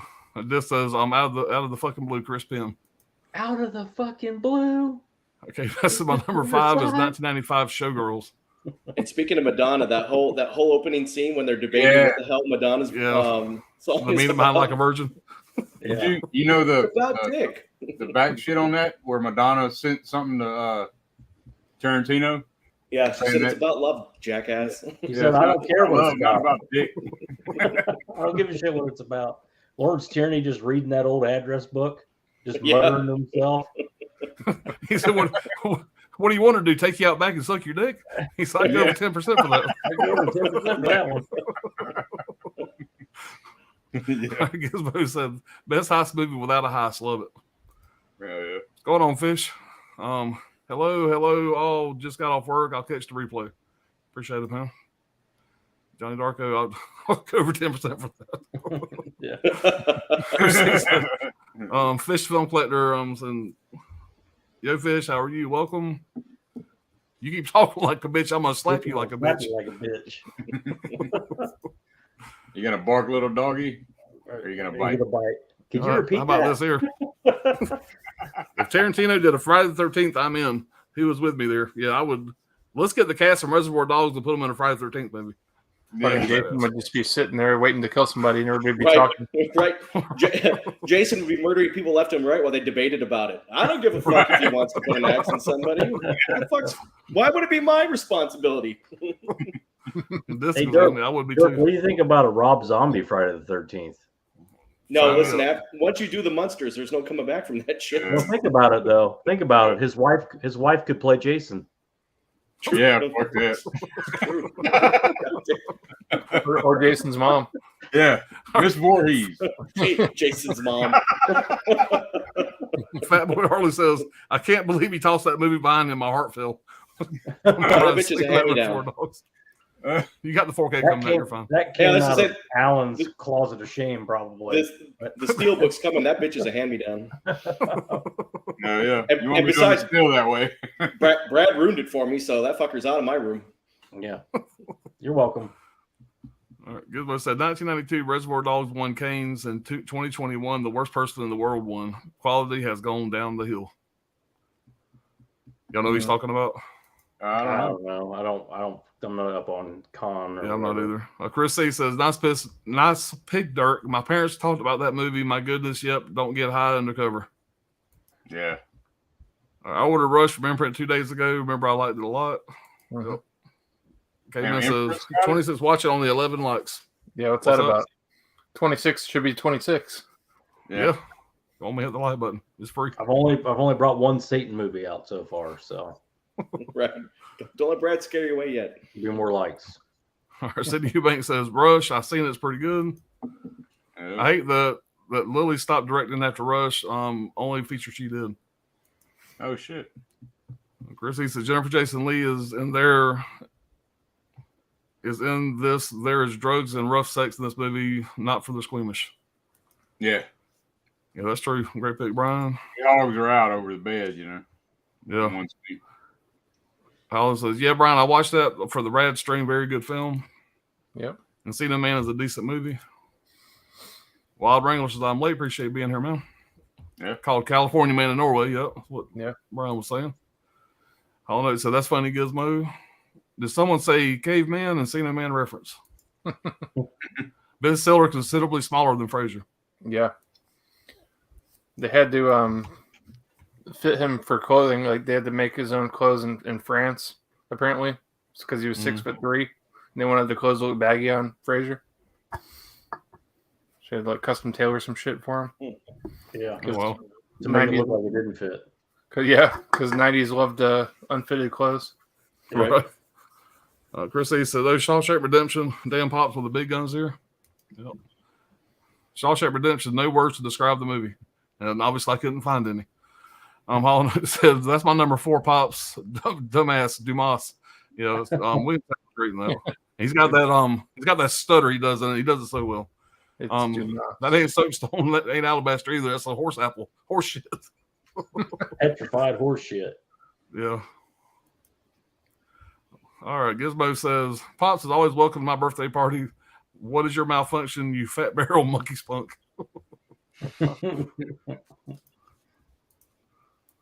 Chris says, 1994. I was in sophomore in high school. Damn great days. Gizmo says, Frank Darabont Buried Alive release on Blu-ray? Yeah, it has a Kino. That's a Brian question. Okay. Has a Kino release. It's good.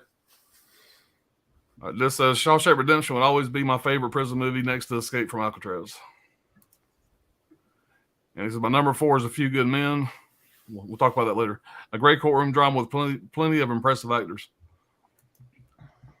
This completion is Alcatraz. And the 49ers won their last Super Bowl as well.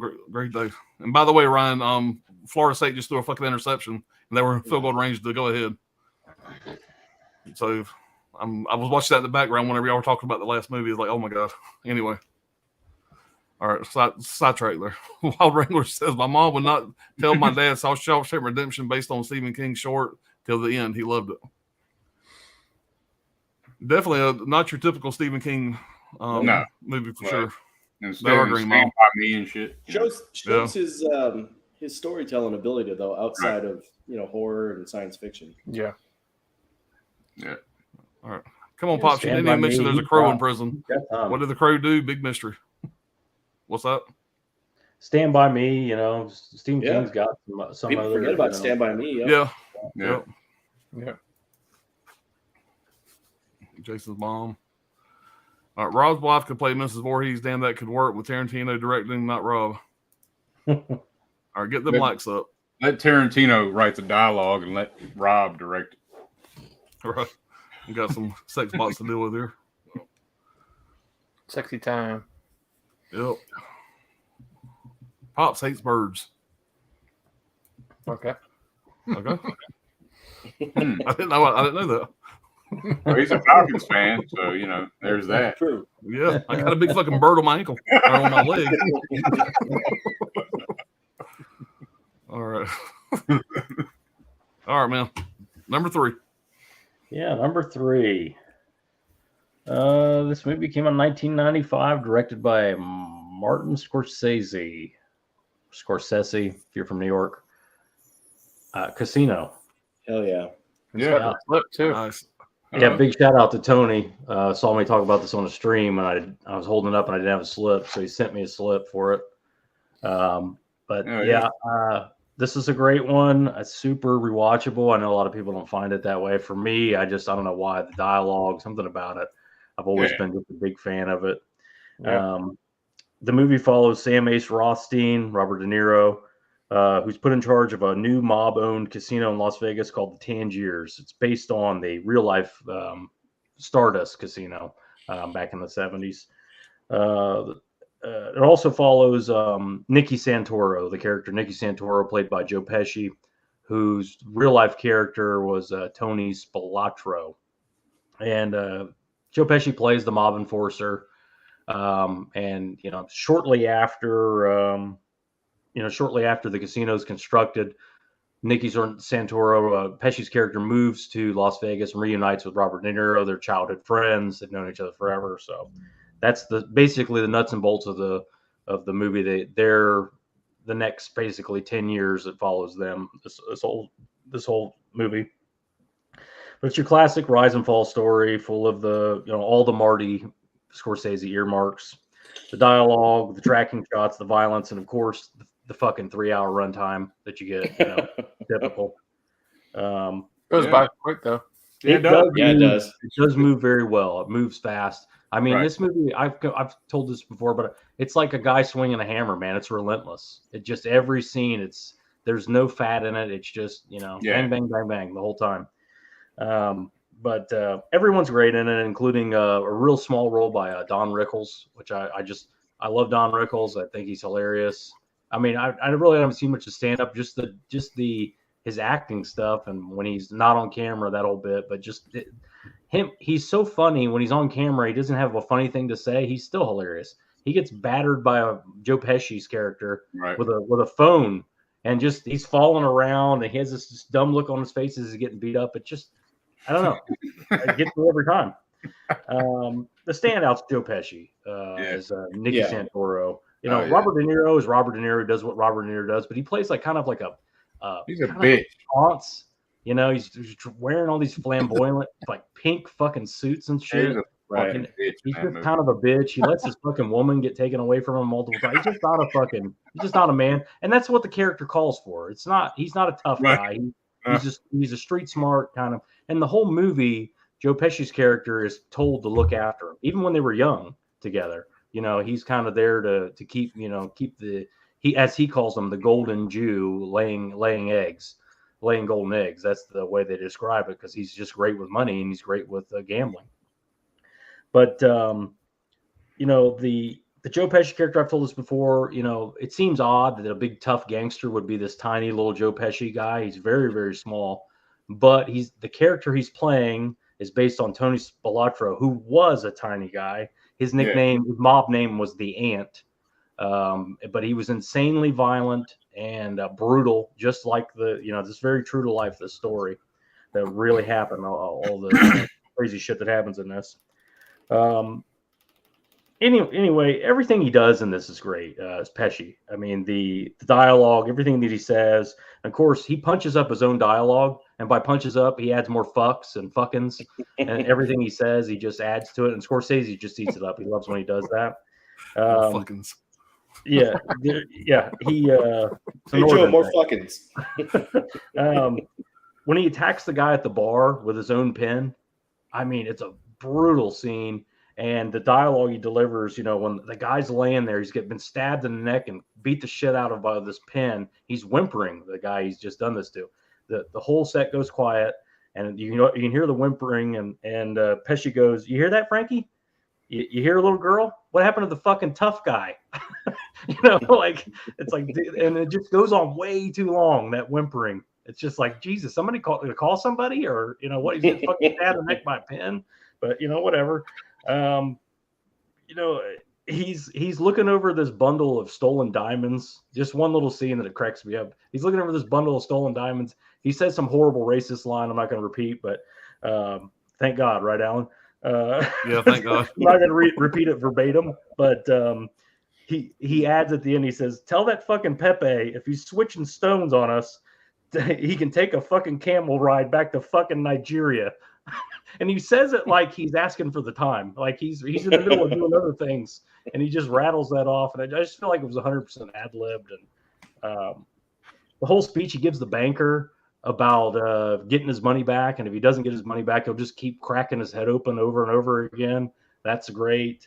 But of course, the big, there's a lot of iconic scenes in this, but the big one that sticks in my head that I would probably tell a lot of people to look away from is the ending. The big shot at the end. It's unbelievably dark, and it's heinous. It's just brutal. The beating followed by the live burial. Yeah. They beat them to the point where they can't even move. They're so fucked up, and then they bury them alive. And it just sticks with you. The when the dirt is being filled in, and that first shovelful of dirt hits his bloody, busted up face, and he kind of like coughs a little bit. He's still breathing. I mean, it's just, my God, it's just it's insane. But that really happened. Not quite exactly like that, but close enough. They did end up in a cornfield, but yeah, this is it's just, I don't know. It's the kind of movie you put on a Sunday and watch it. I watch it about once a year, and never gets old. So yeah, Casino. That's my number 3. Fun for the whole family. What? Fun for the whole family. Yeah. Thanksgiving dinner. That's a rough one, that ending. Yeah. It's great though, man. Yeah, it's a lot of fun. I love that Pesci describes one of the mobsters, the guy that they put in charge of the skim. He describes him as, he says, this guy would fuck up a cup of coffee. Yeah. I've used that ever since. Great shit in there, man. Yeah.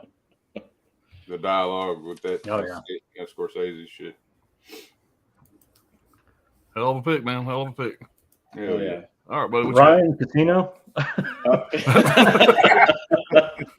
See, he throws another movie behind him. No, that's it. While you were talking, that shit went over my shoulder. It is another dialogue movie, though, and it is another completely 180 degrees out from your pick, which is a fantastic pick, by the way. But it's the 1994 comedy independent film written, produced, and directed by Kevin Smith, and that's Clerks. Okay. Absolutely love this movie. This movie is 100% dialogue.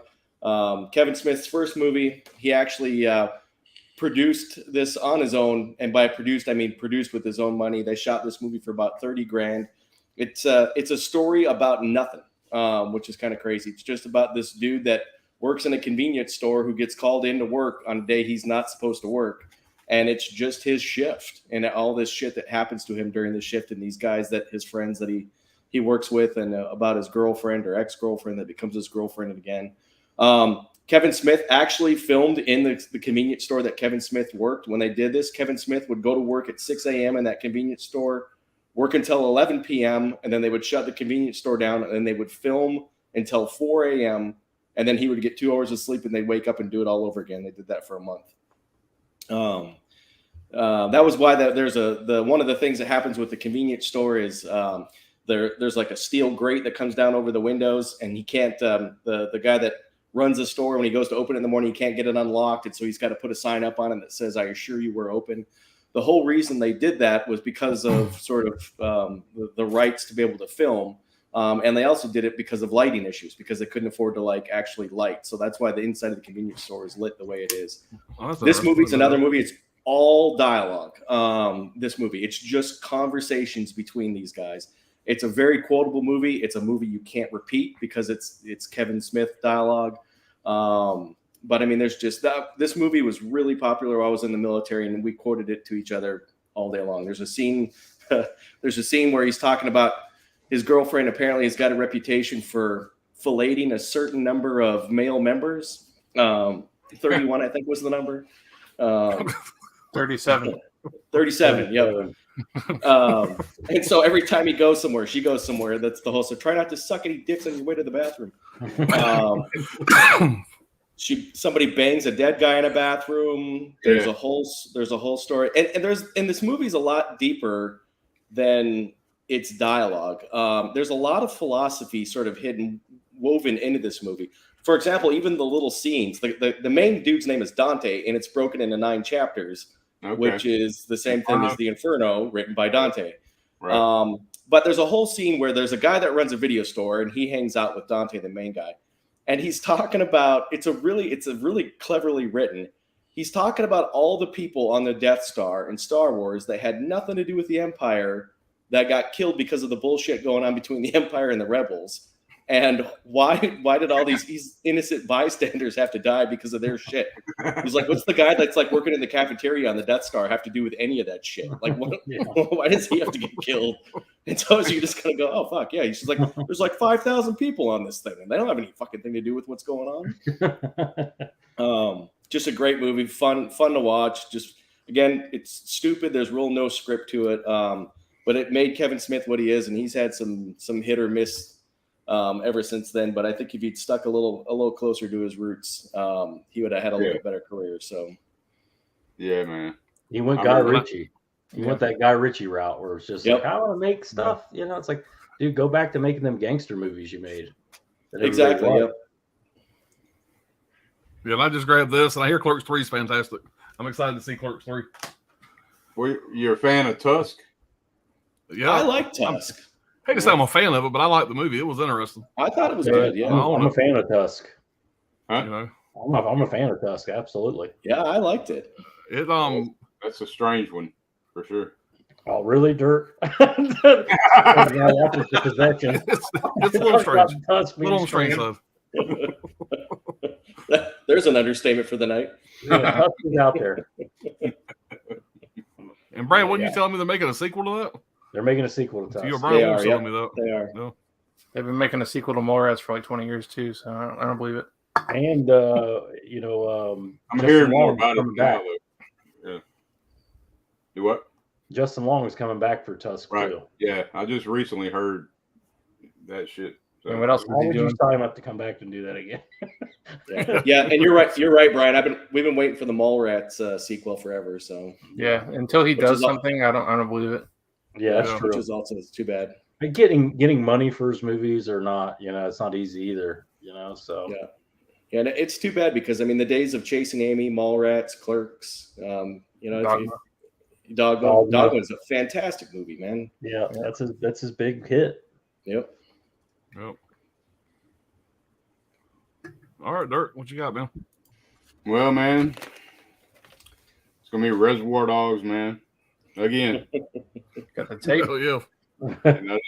I didn't have the damn movie, so I'm not gonna buy the shit because it says 4K pre-ordered. And that's the movie right there. Yeah. Oh yeah. It's got special features on there too. Right. But it's sealed. It'll never be open. That's slick as hell. Yep. But that's awesome. Yeah, man, they covered it pretty good. I got a couple things to add though, like the opening breakfast scene, like when they're talking about True Blue. That comes into play later when they're trying to figure out who, the fucking cop is, the rat bastard cop. You know what I'm talking about? Where they're talking about True Blue or whatever. Yeah, I remember they were talking about it coming on the radio during that Hey Billy Super Sounds of the 70s. Yeah. Yeah, right. And then also they should have kind of thought back a little bit, like when Mr. Orange fucking rats out Mr. Pink, you know what I'm saying, with the tipping thing, he automatically rats him out. You should have known, yeah. Yeah. But man, y'all covered it pretty damn good already. That's kind of shit. There's a Tarantino planned on making a prequel with the Vega brothers, and it was going to be called Double V Vega. Yeah, but of course that fucking time's passed. That'd have been fucking Vincent, great. Victor. Yeah, but yeah. I really ain't got much else since y'all covered the rest of it, man. I already said the fucking quote too. You're gonna bark, little doggy, or you're gonna bite. You're gonna bite. Yeah. So. Yeah. I do love how Michael Madsen has a cop in his trunk, gasoline. He just robbed and killed a bunch of people at the Diamond Wholesaler. He stops for a burger, fries, and a drink. On his way back to the hideout. Right. Did you read about that part where he, what's his face? He really wanted to know what it was like to ride around in a trunk. So Michael Madsen actually threw him in his trunk and drove. Oh yeah, yeah. I heard about that. Yeah. So oh shit. Yeah, man. Well, that's my number 3, man. I mean, sorry I didn't couldn't really go too much further. I mean, There's not much more to go into it. Chris Penn's on the phone describing it to somebody. What did I tell you? He's driving around. He's got a fucking cop in the back of the trunk of his car. I did think it was kind of odd with Chris Penn and fucking Vega, the way they was fucking playing and the goddamn like best buddy. You can tell they like grew up together and they're fighting like little kids. And his dad's that shit was funny or too, as he calls them, daddy. Grown man calling another man. I don't care if it is your father, daddy. There was something about that scene. I remember reading where when he was yelling at him, they had to calm down. That was real because I guess they really were getting pissy with each other during filming of it. Okay. Yeah, I seen it. They seemed a little tense there. Tierney doesn't even realize they're shooting a movie. I don't think. No, yeah. I'm sick of it. That was the last day of filming. They're like, where the fuck these cameras come from? He's fucking great though, man. He's my favorite character. The old man. Just like Tarantino got it out of him. I mean, you just got to. That dude's like 100, and he's just it killed it. And fucking Tim Roth, how much blood has this motherfucker got inside him? Between the blood in the back guard, all the blood he's laying in, Jesus Christ. Yeah. You're not gonna fucking die. Say the goddamn words. Say the goddamn words. Yeah, it's so weird, but it's so great at the same time. You know, he just instantly just became best friends with the cop. Yeah, and also that ending too. That's something else to that. Well, you think? Well, somebody don't worry about it. Spoil it. This movie's almost 20 years, 30 years old. Yeah, spoil it. You're fine. Right. Well, I'm saying like, damn, man. Somebody said they hadn't seen it though. I hate to fucking do that. It's very ambiguous at the end. Yeah. Like, you know what I'm talking about? There's a sequel in there. There's a sequel with Mr. Pink waking up from a coma or something. Yep, and only he knows where the diamonds are. Or, there's something. They could have done something with it. Yeah, they could have. Yeah. But like Mr. White, how he tells him he's a cop and shit. Yeah. That's the part I'm talking about because it cuts. You don't see what the fuck happened. You don't see what happens, but I bet he shot him. Because Mr. White talks about earlier a heist he was going to do, and they found out one of the guys was an undercover cop beforehand. Yeah, there was all that foreshadowing. Yeah. So, and there's a lot to it. Yeah. Also, it is my favorite Tarantino. Yeah, film, mine too. period. Like, Tarantino's talked extensively about remaking it with all the modern stars. Getting everybody, Leonardo DiCaprio, the whole nine, and filming the heist this time. So he's been talking about remaking his own movie for a while. So I don't know if that. I don't know, man. That sounds interesting, honestly. I mean, of course you're going to check it out, but I mean, I don't know if you can. 5 or 6 years ago, he was in an interview. I think it was an interview not long after Inglourious Bastards came out, and he said they also talked about filming it where the whole movie would be just the heist. Yeah. So the rest of Reservoir Dogs would be alluded to around it, but the whole thing would be just the heist, which I think, that could work too. Cool. People will fall over themselves to get into that movie. Yeah. He'd get everybody. Anybody could want. Ryan Gosling, right down the list. He'd get them all. Who'd play the boss? Who'd play Joe Cap? Or even do like a double feature, and put it into one big ass long film to go see, If they remade it, man, like Mel Gibson as the boss or something, or Nick Nolte as the boss. Nick Nolte, Nick Nolte would be a good one. It'd have to be somebody that's got that kind of that voice. Yep. Yeah, I don't know how they would do that though, Not now.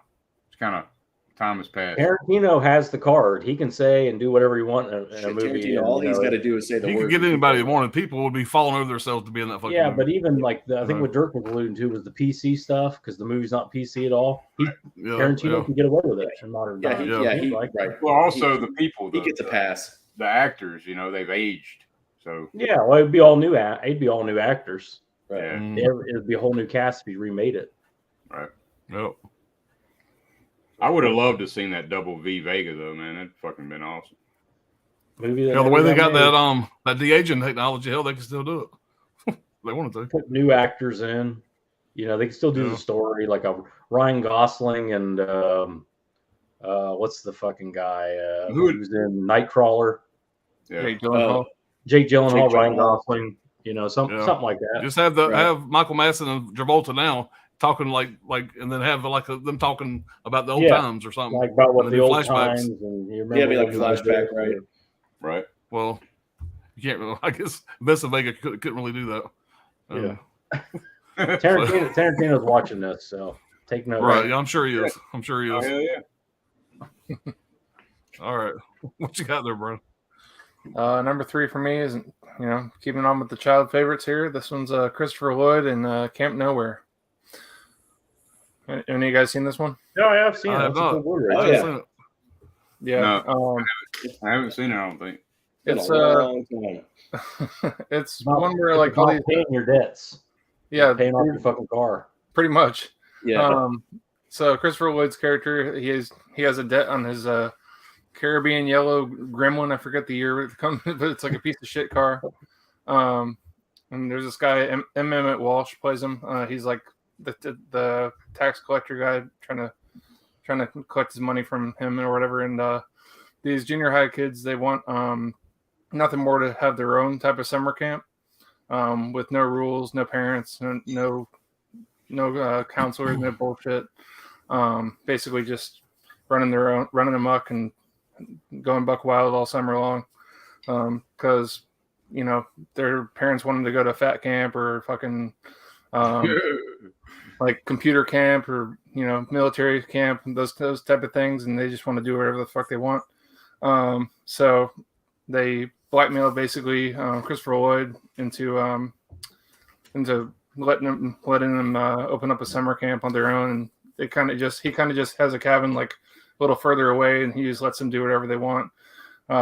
It's kind of like a childhood dream as a kid. Like watching this, you're like, wow, I would love to do that, and just doing whatever you want in the early 90s or whatever. And it's got like pretty boy Andrew Keegan in there from back in the day. Like he was a big like 90s teen beat, one of those magazine kids. Jessica Alba's in here a little bit. It's like her very first role. This one chick named Allison Mack is in here, who was in like one of those cults now. Like they made a whole series about the cult. I forget the name of it. Coco knows. What was the name of that cult that she's in? Who? The Allison Mack chick. Nexium. Oh yeah, Nexium. Oh yeah, I remember hearing about Yeah. that. Yeah. But one of the kids in this movie grew up to be in fucking Nexium. Damn. That's Tom sick. Tom Wilson's in here as like the deputy officer, so he's after Christopher Lloyd too. So it's kind of cool seeing them back together after Back to the Future. Yeah, it's just a fun movie. Just I don't know, they're sitting there like watching Beavis and Butthead. It's very 90s. They're watching Beavis and Butthead, playing Super Soakers, playing with fireworks and shit, and just having a good time. It's a fun ass movie though. And this is like an out of print Kino Blu-ray. Yeah. I need to go back and watch that, man. I remember that movie. I've never seen them. I need to check that out. Yeah, I haven't. I've never Yeah, it's a good one to watch for the summer. It was probably the last time I saw it is near when it came out. Is it like it's like for kids though? It's kids. It's Like, kid. like if I showed it for my son, Oh, Yeah. Oh yeah. Yeah, Love it. it's PG. Yeah. I might have to Yeah. pop it in, watch it with Grayson sometime. Oh yeah, and it holds up, man. Okay. Yeah. Cool. Oh yeah. All right. So going to my pick. Now, Dirt, this is another one you can watch with your kids. This is another childhood favorite from my childhood. And I saw Silence of the Lambs. Sick ass. Oh, yeah. Had a fucked up childhood, obviously. But I didn't know which one to show. I love You both these releases, bastard. whatever. You don't know what pain is.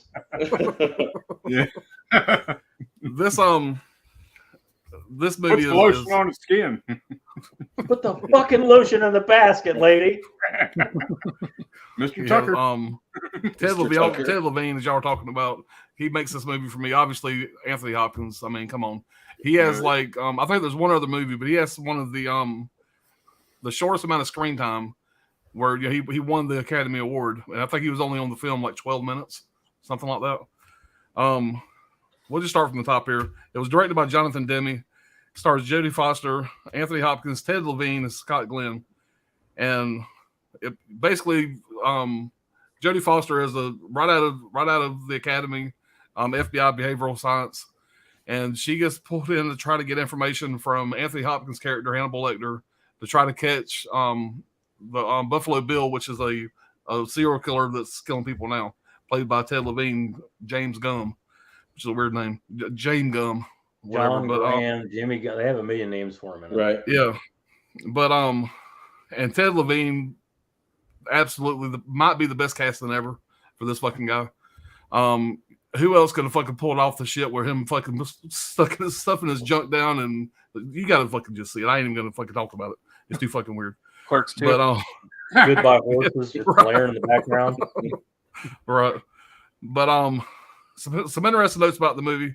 And I got a bunch here. The real FBI Behavioral Science Unit assisted in the making of the film.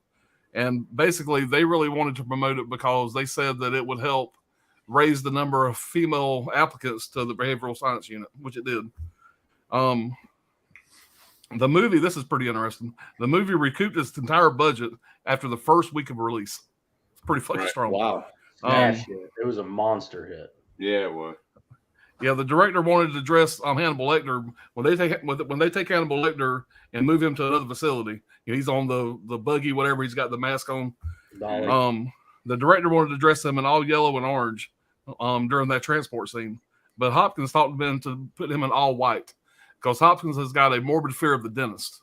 Right. And he thought being in all white, whatever, would be more menacing, whatever. And I think it is. I don't know. Yeah. What you think about it.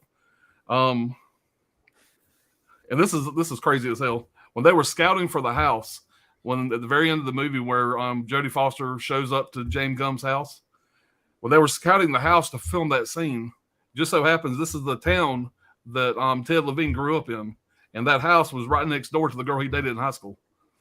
Oh, that's nuts. So that was crazy.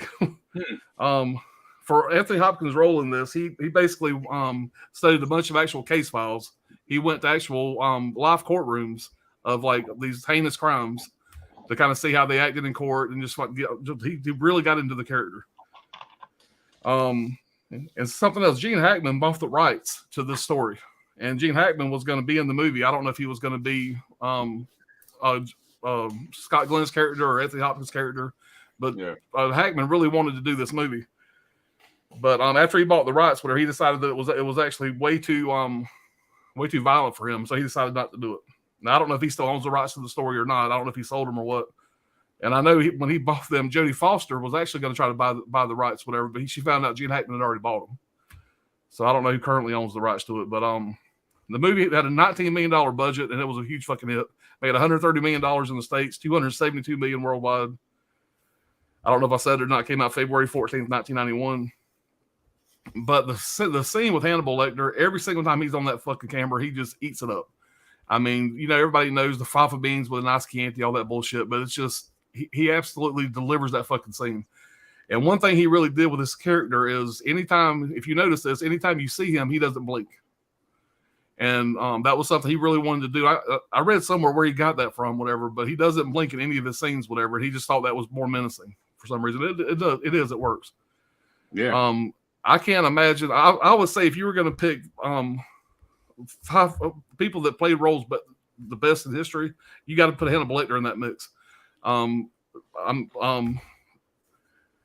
Anthony Hopkins just absolutely killed it. I can't imagine anybody else playing that fucking role. This movie never needs to be fucking remade, but I would hate to be the son of a bitch and plays Anthony Hopkins.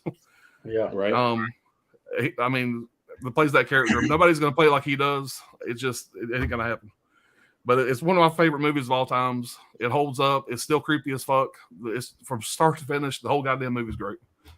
Yeah. So it's And got even to the way number 3. What do you Even the way consider? he ends that movie, you know, with him disappearing into the crowd and that Caribbean island. Perfect.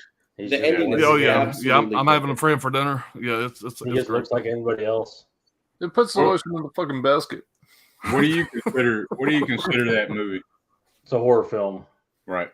Yeah. They Yeah. they call it a psychological thriller. Yeah, psychological thriller, but it's a It won horror film. I mean, all the fucking awards. It's the only horror film to win Best Picture. Yeah. You know, there's so much about that movie that I think gets overlooked. The set design, the way they build the atmosphere of every set piece, but in particular, at the asylum, she's going down a long gangway. Everybody else is at normal cells. You know, they look crazy as fuck. Everybody, you Yeah. know. And then you It's get like a all the way to goddamn the end. dungeon, you know? There's a special fucking cell made for him. He's too Right. dangerous to have bars.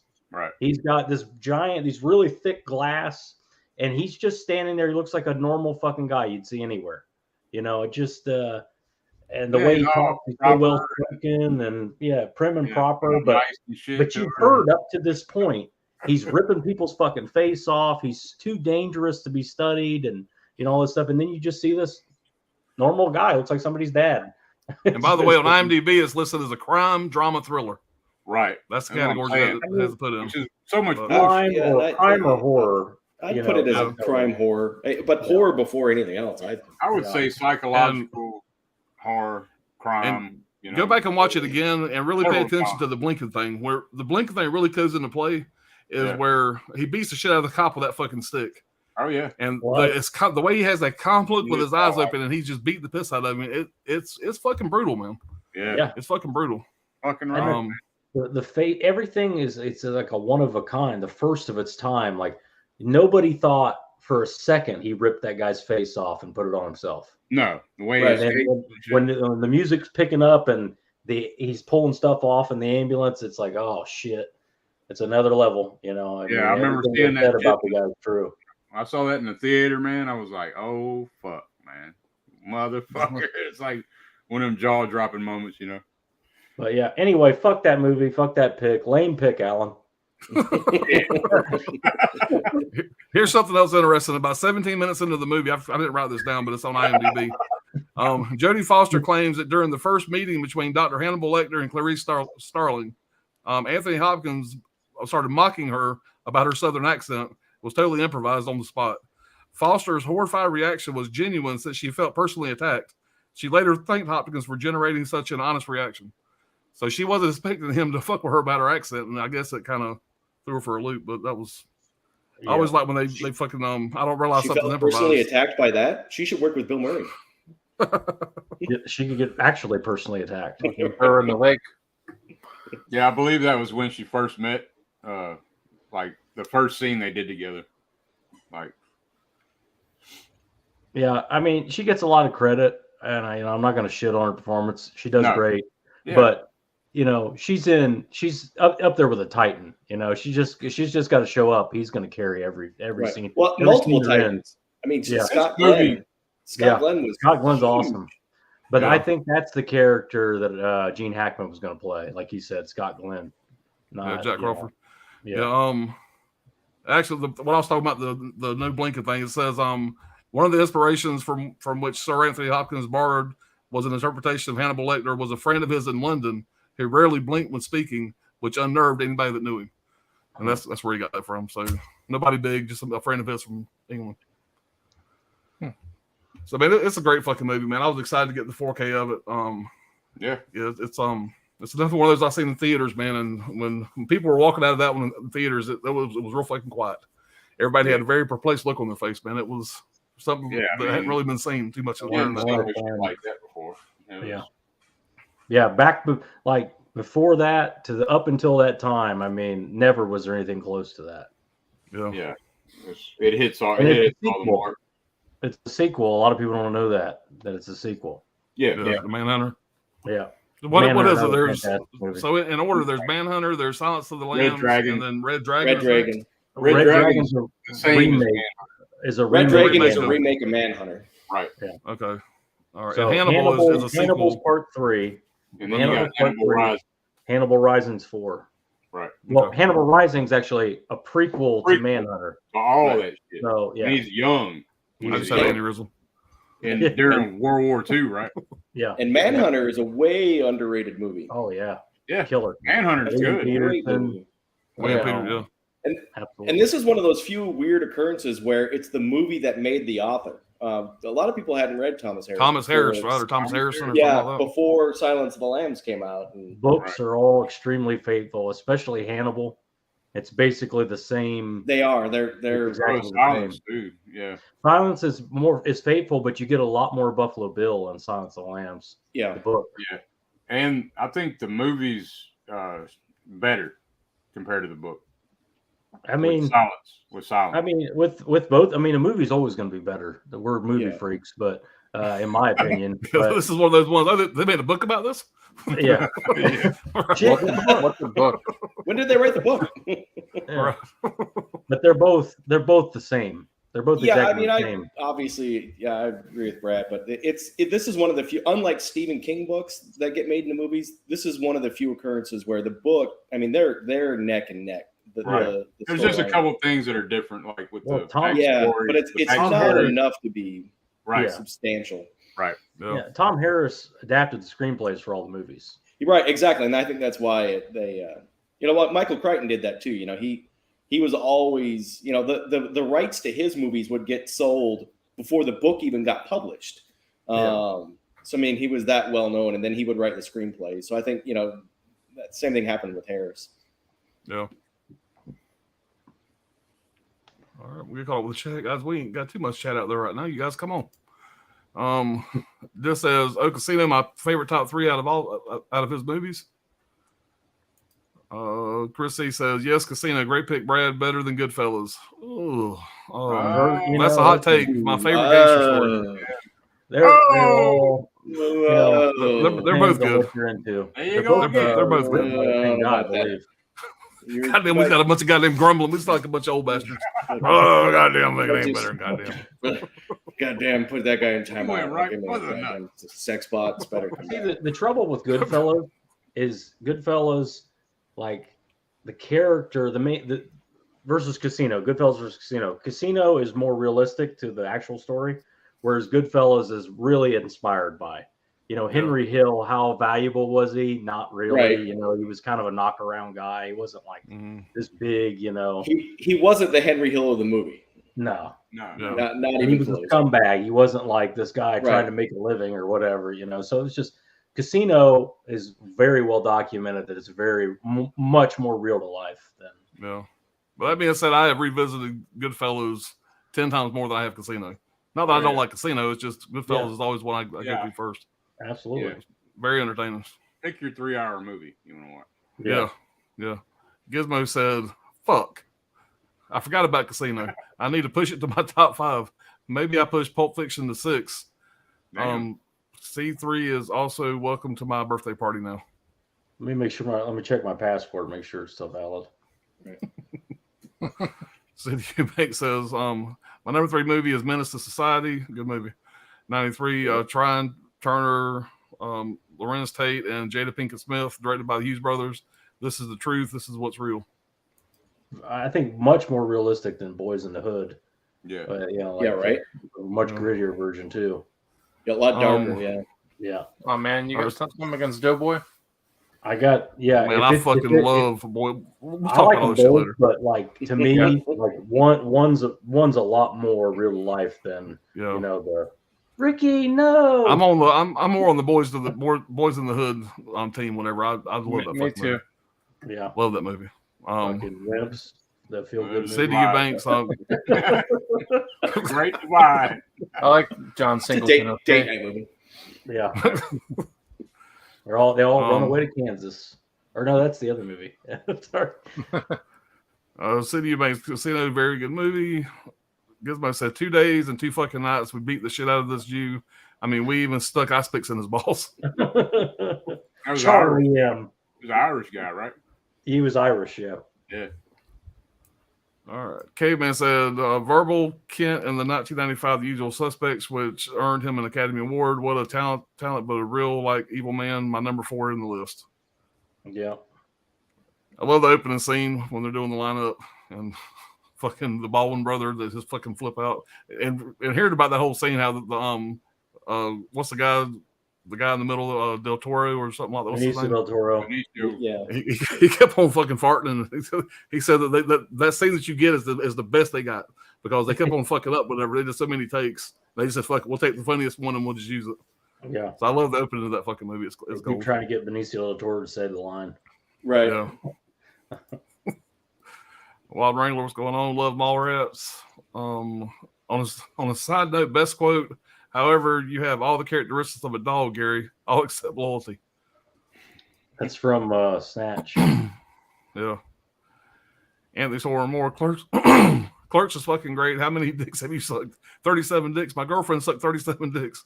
You'll never kiss her on the mouth the same way again. Right. And what was that? Snowballing? Yeah. Oh, You like a snowball? That's the first time I heard about snowballing in that fucking movie. Why did just suck any dick on the way to the parking lot? Right. Shit, And that guy starts going towards the parking lot. Yeah, He's like, yeah. "Come here." Yeah, he starts following her out. Gaiman said, in this Michael Crichton adaptation, Tom Sanders, Michael Douglas is a senior executive at a cutting edge technology. And that's with it, him and Demi Moore, I think. What's the name of that movie? Anyway, Anthony says, Camp Nowhere is a really fun movie. I grew up watching that one. I think it's called maybe Deceived, maybe. I grew up watching that one. You can't go wrong with Christopher Lloyd, Austin Peck Bryan. Yep. Caveman says, until a vamp from the past, Meredith Johnson, Demi Moore swoops in, stealing his impending promotion, and then doubling. Silence of the Lambs, also a movie. My number 3 is Silence of the Lambs. I love the atmosphere of the movie. Jodie Foster often gets overlooked in this film because of the supporting cast, but she is fucking fantastic in this movie. I totally agree. Wild Wranglers is Silence of the Lambs. Roger Corman, FBI director. Yeah. Ted Talley, a bunch of the cast members, a bunch of people behind the scenes were used as various, Yeah, it's got a fun. It's even got a fun cameo by oh shit! Now I'm gonna blank on his name. He's one of the SWAT team members, Chris Isaac, musician. Yeah. Okay. All right. Pops with a pacifier in his mouth and Silence the Lambs on the TV. Look, Pops, he ate his liver with some fava beans and a nice Chianti. Pops with a pacifier in his mouth. What the fuck are you talking about? No, he's saying when you watched it when you were little. You said you watched it, Gotcha. growing up. Well, I've been married 2 fucking years when that came out. First married. Right. Chris, he's a great pick as always, Pop. Appreciate it. Hollow says number 3. I was being a smart ass, by the way, in case y'all remember. Hollow says number 3 for me, The Usual Suspects. Hand me the keys, you fucking cocksucker. Apparently, they were laughing for real because Benicio del Toro kept farting. Yep. Chris said that movie changed horror forever in a good and bad way. Good and bad way. I wonder what you mean by bad way. But Chris C says I have the Criterion Blu-ray of Silence of the Lambs. First Blu-ray I bought from them. Hannibal show, Clarice show. Yeah, the Clarice show wasn't good at all. Yeah, I heard it wasn't good, but that's too bad. I made it through like 2 episodes. It was terrible. Yeah, bro. I think me and you watched the first one. I can't get into it. Yeah. You can't do that. I like the Hannibal show, and then it took a fucking nose. And then it got weird. Yeah, but the first season of it was that dude that played. Will Graham. He was killing it, man. And then it just got strange. It needs to be on a premium network. It has to be. Right. Some heavy-handed bullshit going on in there. Yeah. Matt Jan says Casino is great, but Goodfellas is the best. Yeah, we're not in the time frame for Goodfellas. Yep. Right. Indy Phantom says, late to the party this week. I have at least an hour to kill with you all now. Have to catch up on the full stream. Got called in for work this weekend. I'm sorry to hear that, man. Appreciate you here. I know how that goes, dude. Glad to have you, man. Glad you're here, though. Yep. Magic Hand says, you guys like that Buried Alive from Vinegar Syndrome? I haven't watched it yet. It's a Edgar Allan Poe adaptation. I didn't get that one. Yep. So you got it? I said I didn't get that one. I don't think. Oh, yeah. I don't fucking remember. Brian, you know if I have that one or not? I don't know if I have. Brian, could you check my inventory? No, you don't have that one. It just came out this past month. Okay, well, no, I don't have that one. I picked it up. I haven't watched it. I love Edgar Allan Poe, so that's why I grabbed it. Yeah. Indie Fantasy Casino is amazing. Kudos if that was on a list. Yep. Donald Pleasance is in that Buried Alive, though. Yeah. Okay. Is he in spandex in that one? Maybe. I don't know. I'll let you know when I watch it. If so, Dirk's picking that up. Well, that's I was just going to say, Dirk. That's the only reason I got it. It's been on my to-do list. Right here, I heard that tornado. See a somewhere. movie with Donald Pleasance in spandex. That's bucket list. That's number 4. Where do I put my PayPal information in? And then Indy Casino was on Brad's list, by the way. Yeah. Disclosure. There you go. Disclosure. Sorry. All right. I love Mads Mikkelsen's as Hannibal. Yeah. Yeah. Good choice by them. Yeah, they really. All right, we are moving along, guys. And then we're only 2 hours 11 minutes in. I know we are cooking and Maybe already- we're getting good at this. Saying you're just talking all this shit now. Right. 3 hours later. Now it's going to take us 3 hours to do 2. 9 hours later. The notes get thicker as you get higher. Well, it's just easy when everybody picks Reservoir Dogs. What kind? I There you didn't go. know you. I didn't know you did that shit, Brad. What's thicker, Brad? I said the notes they seem to get thicker as they get high. You get higher up. I thought he said the nuts get thicker. I thought he said they get thicker as you get higher. All right, shut up. Want me to do this or not?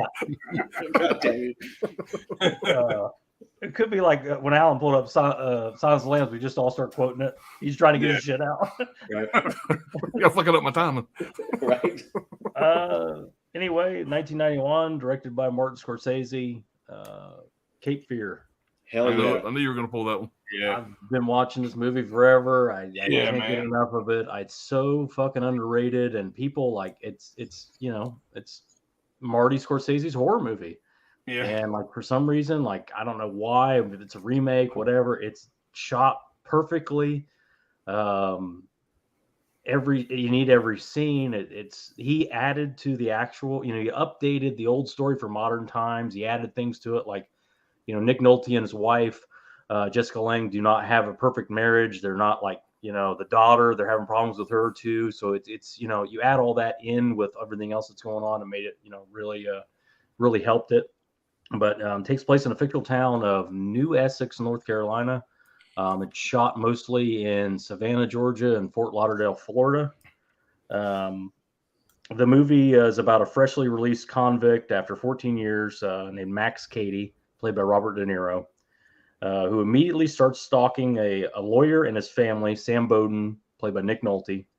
You learn that Nolte's character was De Niro's lawyer, and he threw the case because he had a moral conflict with the character Max Cady. De Niro basically knew he was guilty and decided to climb up on a cross and basically condemn this man to prison instead of fully representing him like he should have.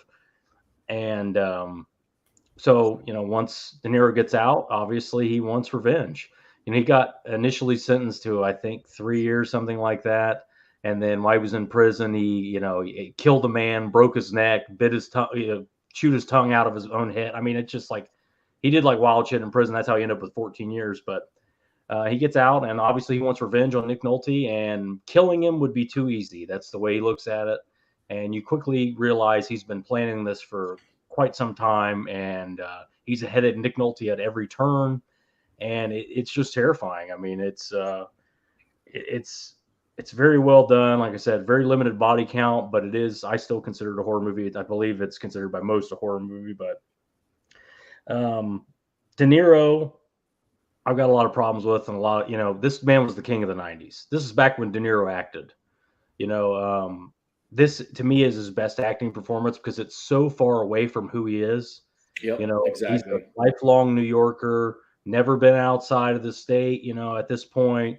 And he plays this, heinous backwoods, redneck. I don't know what the right word is, but he's the kind of backwoods redneck where there's like probably not power going to the house like that. That's how he grew up. He's the kind where, when he goes to church on Sunday, the service ain't over until the snakes are back in their cages. That kind of,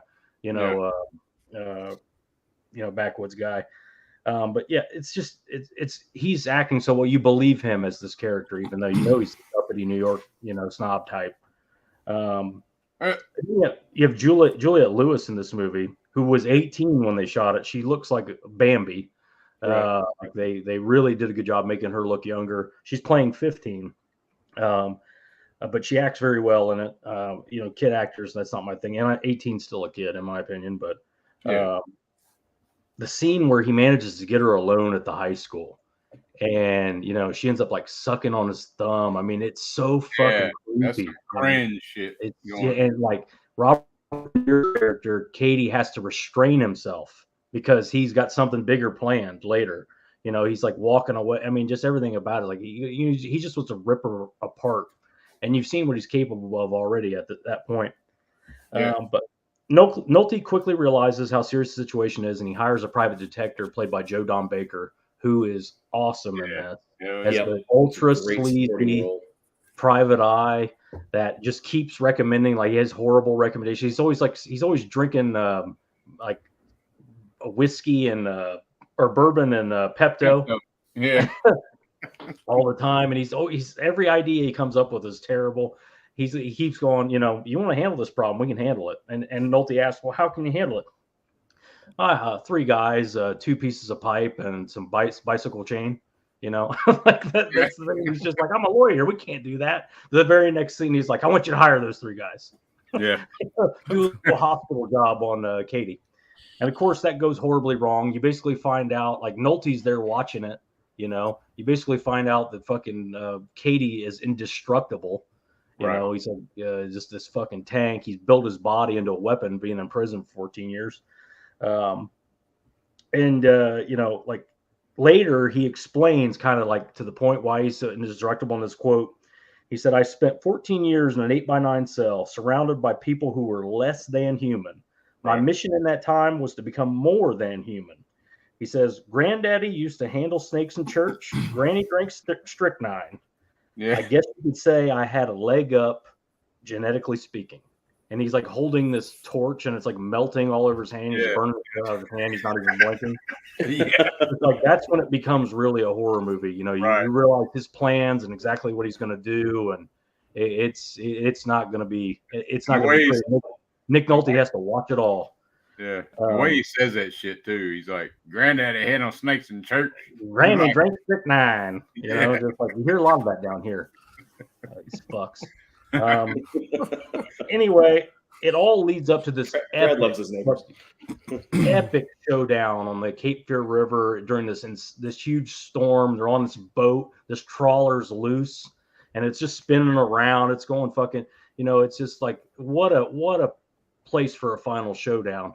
And everybody else is worried about the storm even a little bit. Even with Katie there, they're still like, man, somebody's got to steer this boat. Katie could give a fuck. He's like, this is my moment. I waited 14 years for this. I don't give a shit what's going on outside. He's all burned up and shit. He don't care, man. It's just like the dedication that this guy will go through everything. Anything he has to. He's unstoppable. He's like the Terminator at this point. Whatever happens. I mean, he got the shit beat out of him early. He's unfazed by it. Anyway, I don't want to spoil the exact ending, but it's intense. At the ending, the final climax is just great. A little bit of trivia here. The police lieutenant in this movie is played by Robert Mitchum, who had Robert De Niro's character. He played that role in the original. And Katie's lawyer is played by Gregory Peck, who had Nick Nolte's role in the original. So I like that they brought them back. And Robert Mitchum's really good in this too. Like Robert Mitchum early on tells him to use his family as bait. And when Katie comes in the house to kill him, basically is what he says in like fancy words, $5 words. And Nolte says, I'm a lawyer. I can't do that. And Mitchum goes, well, gee, golly, gosh, use me, like if it was my family, that's what I'd do. But, anyway, Cape Fear, extremely underrated. If you haven't seen it, slap your mother, get this Blu-ray. And this is actually a really good studio Blu-ray. There's an 1.5-hour documentary, making of documentary on this Blu-ray. So I'm sure it's pretty cheap. Check it out. Pick it up. Hell yeah. Yeah, Brad, that whole scene with Robert De Niro and Juliette Lewis in the gymnasium, all that was ad-libbed and done on the first take. Oh, that's crazy. It's crazy. They did 3 takes of it, but they used the first take in the film. And I totally agree, on the Brad. phone, all that shit. That's one of the few movies, De Niro, Pacino, those guys, Nicholson, they'll always be their character no matter what they're in, except for you forget De Niro is De Niro in that movie. Yeah, you forget it. Huge thing to pull off. And something else, Max Cady, the voice that Robert De Niro used to really creep out Martin Scorsese. And he used to call Scorsese's house and leave voicemails in the Max Cady voice. just to float with Scorsese. Which only Robert De Niro get away with that shit. And I never, People rip on that as Scorsese's worst movie, and I think it's one of his Oh man, best. that's a great fucking movie, man. Yeah. It was real Killer close to movie, mine. man. My top 5. Yeah, it's Robert like, De And Niro. there is no fluff in that movie. I mean, No. everything in that movie is legitimately needs to be in it. Every Yeah. scene, and Yeah. Robert De Niro really should have got. I don't know if I don't think he won the Oscar for it. He should have. I mean, Yeah. that is such a departure from who he is as a person, and for him to do that, and But it's I a remember when horror that- movie, it's sad, but it's the backstory of Nolte and his wife and their daughter, and their imperfect life that really is what kind of highlights And- where De Niro. yeah, comes Nolte's in. got enough going on. But his Right, wife is still up exactly. his He's ass. trying to hold his marriage together. His daughter's sucking off guys in the damn gym. Yeah, and he's like, she starts to like, you can almost like get like, she starts to get Stockholm syndrome with Katie. Right. He starts to right. like go, well, he's just he's misunderstood, and it's like, are you kidding me, lady? Yeah. Like, he's I'd manipulating beat the the shit out of shit my daughter. Like, are you Right. serious? It's Please, don't. We're you know, moving. I don't know what to No. tell you. We're gone. when And that something movie else I come remember out, about the movie is go ahead, Dirk. Go ahead. when that movie come out though, I just remember, man, like me and a friend of mine, we'd always say that shit. That counselor, Counselor. not wherever you are. Yeah, could that That's be you? Could that be you?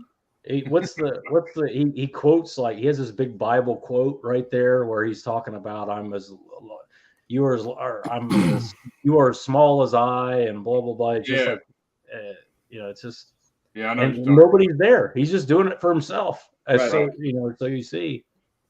Yeah. He's like, What I liked about it also is that, he's based on doing that. obviously it's a remake, but Yeah. the way they filmed some of the shots, whatever, you could tell they really are doing an homage to the original kind of the Yeah. old Right. noir classic, whatever. But so Yeah. it's shot really fucking well. And also the tattoos all over De Niro is done with some kind of vegetable fucking paint or vegetable oil. It took like 3 or 4 months for it to all wear off. So Yeah. he had to go around with those fucking tattoos for 3 or 4 months after the movie. Yeah. Yeah. Loretta. Got Loretta. Yeah. Yeah. Yeah, I need That scene, to is make like, him watch that again, man. I've seen it so many times, but it's been a while. that scene where he's like, "I got you now, bitch." It's like, gosh. Oh damn. yeah. Yeah. Yeah, it's a good one. If y'all haven't seen that, y'all go check that out, man. It's a good one. It is very underrated for what it should be talked about more often. Yeah, sure. It's just All not right, as Brian, fun what as you got? these other movies. Yeah, Right. So this next movie, this was actually as I was going through the block of movies from 91 to 95, and I hit this movie. I knew it was going to be at least in my top 10, and I figured it would be in my top 5. And I kind of thought it would be closer to the bottom of my top 5. And then I rewatched it for this. And when I found myself quoting the movie and lines from this movie before it even showed up, it quickly shot up to near the top at number 2. And of course, it's 1993's Western drama Tombstone. Oh yeah. Okay. Yeah. Kurt Russell, Val Kilmer. This is an ensemble cast. I don't know who hasn't seen Tombstone. If you haven't, it's like all the other movies we all mentioned. You've got to go out and see this movie. Just stop watching this. Go watch it now. This is a movie that there's a lot of personal reasons I really like this movie. One, when it came out, I didn't go see it because I'd always kind of been a huge. I'd read a lot of nerdy, tons of books about Doc Holliday and this kind of stuff, and so I thought this was just going to be another botched Western movie, and so I did not go see it until I was in the military and I found myself in Japan, and I was kind of quite down and homesick, and there was a base theater that was showing it when I was there, and I went in and watched this movie at like 11 o'clock at night, and I was the only one in the theater, and it was just me, and the camera dude actually came down and sat behind me and watched it with me because he hadn't watched it yet either, and I was blown away by it. It's a movie that shouldn't have been made. It originally was started off being directed by a dude by the name of Kevin Jarre, who had directed Rambo 2. And then it was taken over by George P. Cosmatos when Jarre got fired. I don't know if you remember, Wyatt Earp actually came out close to this. And this was actually supposed to be a duo movie, Tombstone and Wyatt Earp. And there was a lot of contention between the studios. And Kevin Costner actually was pressuring the studios not to make this, to unfund it, because he did not want this movie to get made. There was that much contention between everybody. But Cosmatos was brought in to direct, to take over. And there's a lot of talk out there. There has been over the years that was actually Kurt Russell that directed this movie, since George P. Cosmatos was thrown in the middle of it. He never denied it. Val Kilmer said it. This was probably like 5 or 6 years ago. He was being interviewed somewhere.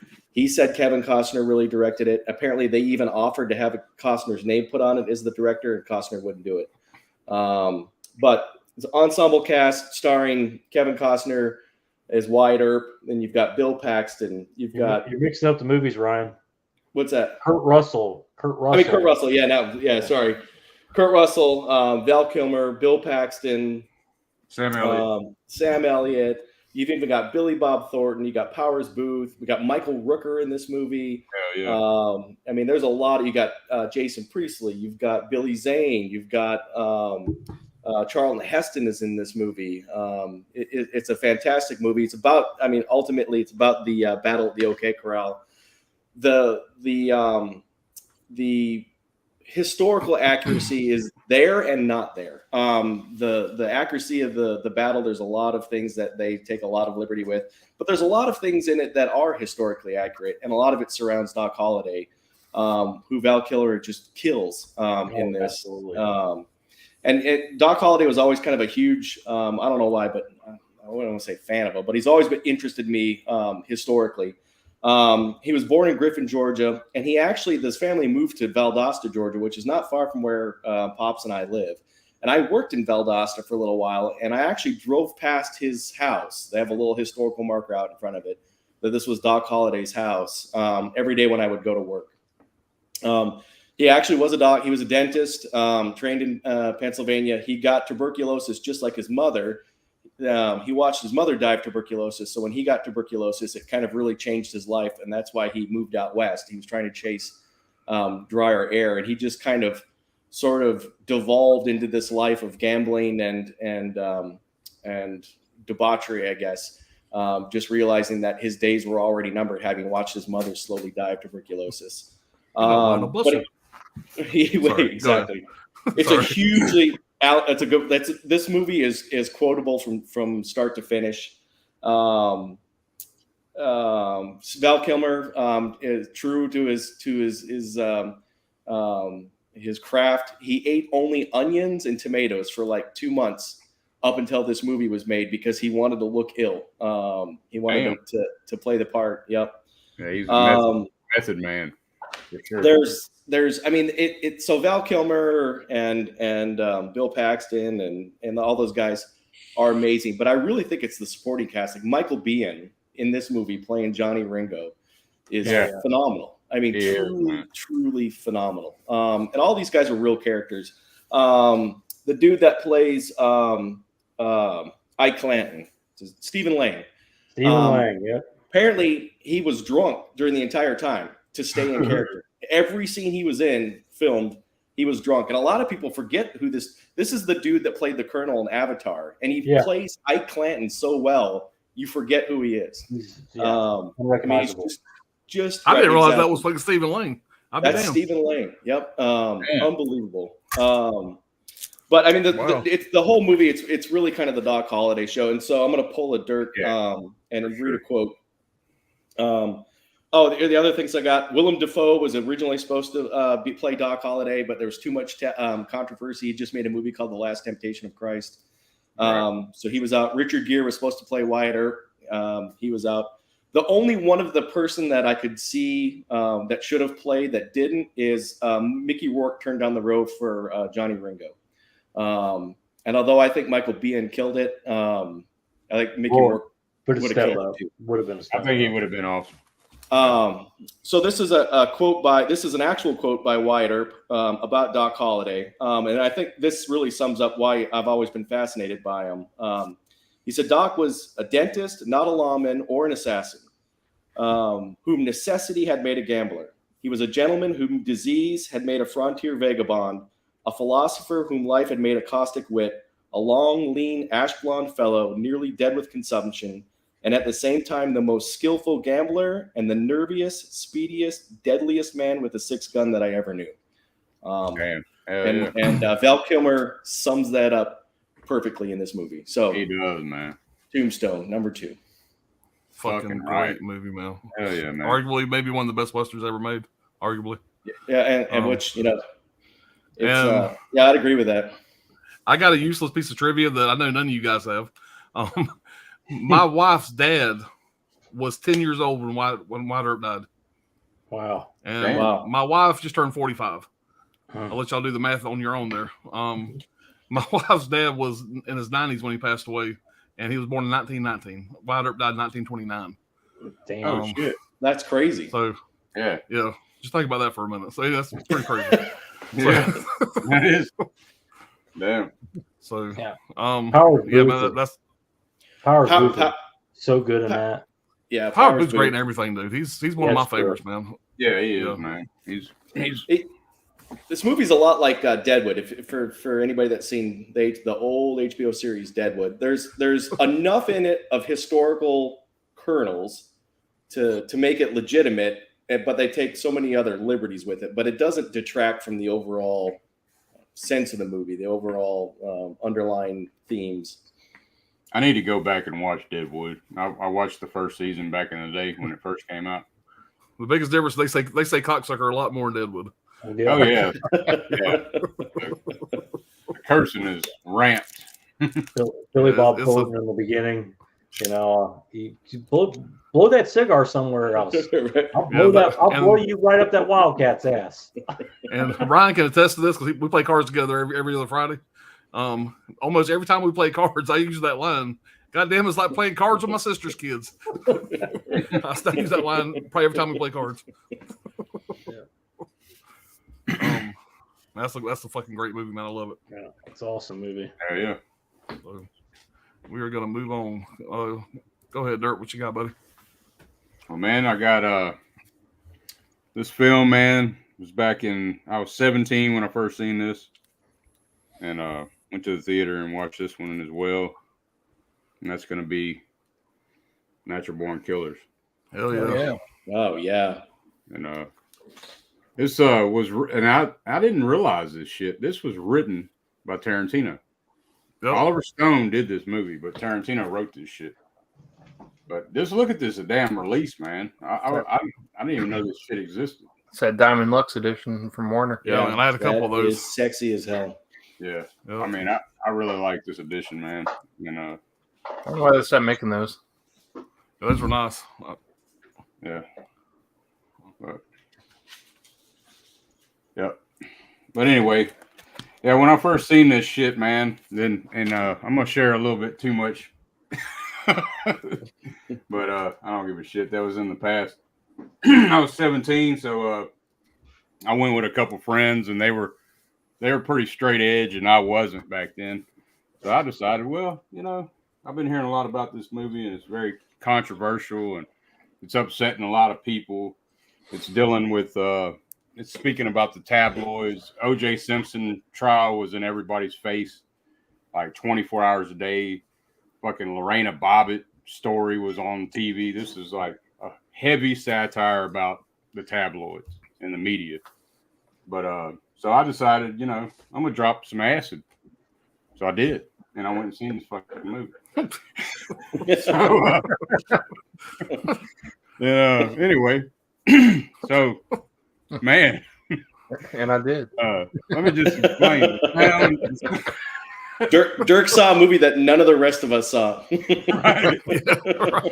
Doesn't everybody drop acid and go to the I want to see the dirt cut of Right. Natural Killers. What I want to see. Yeah, man, I got a lot out of it.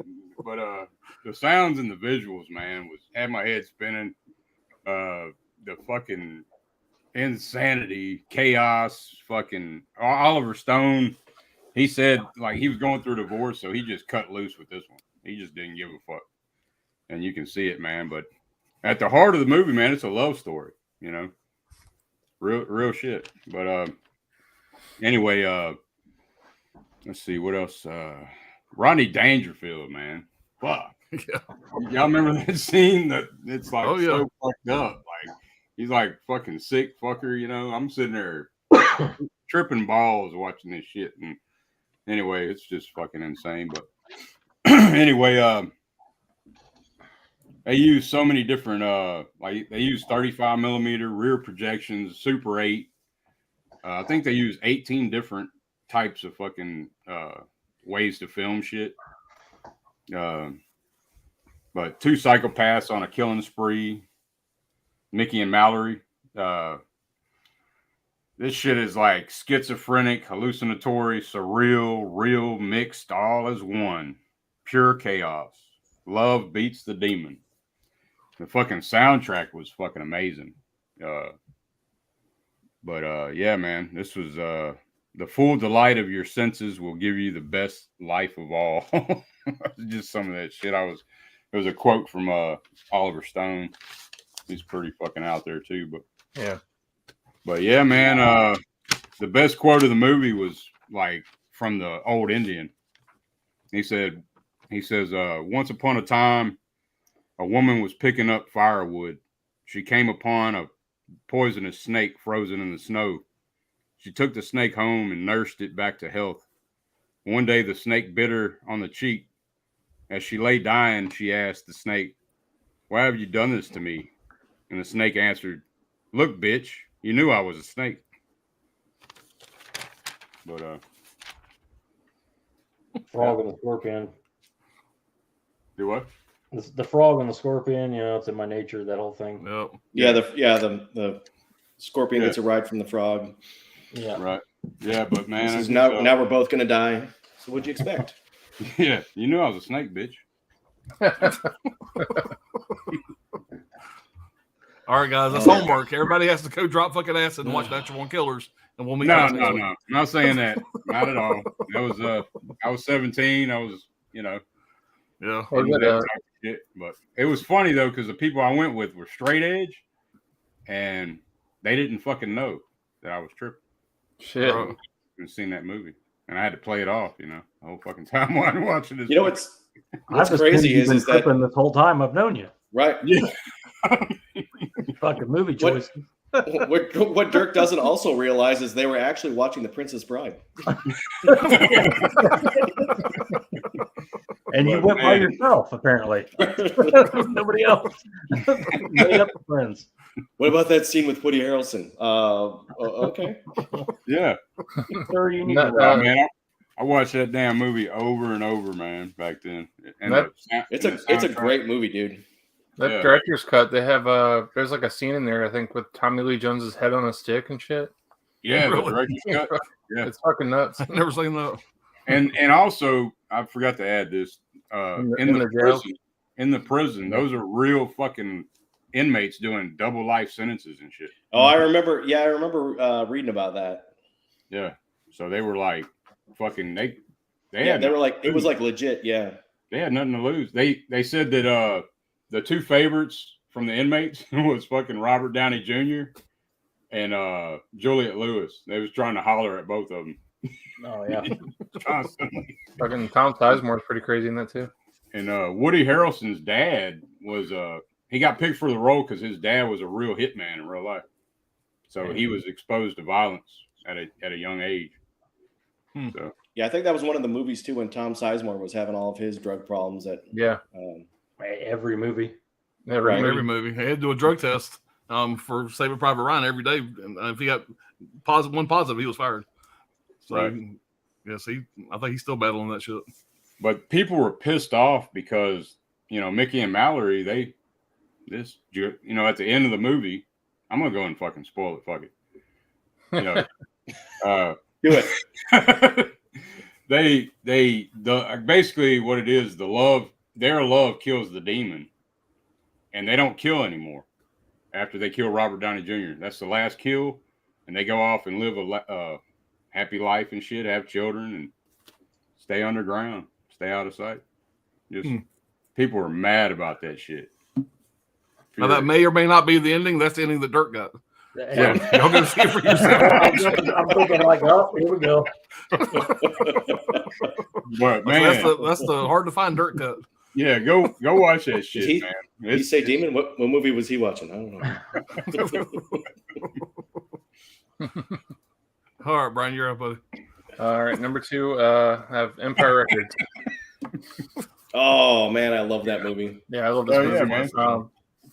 About a bunch I of watched that movie over and over. I remember that shit. late teen, maybe early 20s, Bill working at Connolly, right? yeah, they're like working at a record store that's like got kind of a mom and pop shop, being taken over by a corporate store. The owner doesn't tell the whole staff about it because he's saving up money to buy the guy out from changing the store over. And lo and behold, this fucker Lucas here goes and blows it all in Atlantic City and loses all the money. So they're basically screwed and trying to find ways to save the record store. All while like a bunch of coming of age type stuff in here.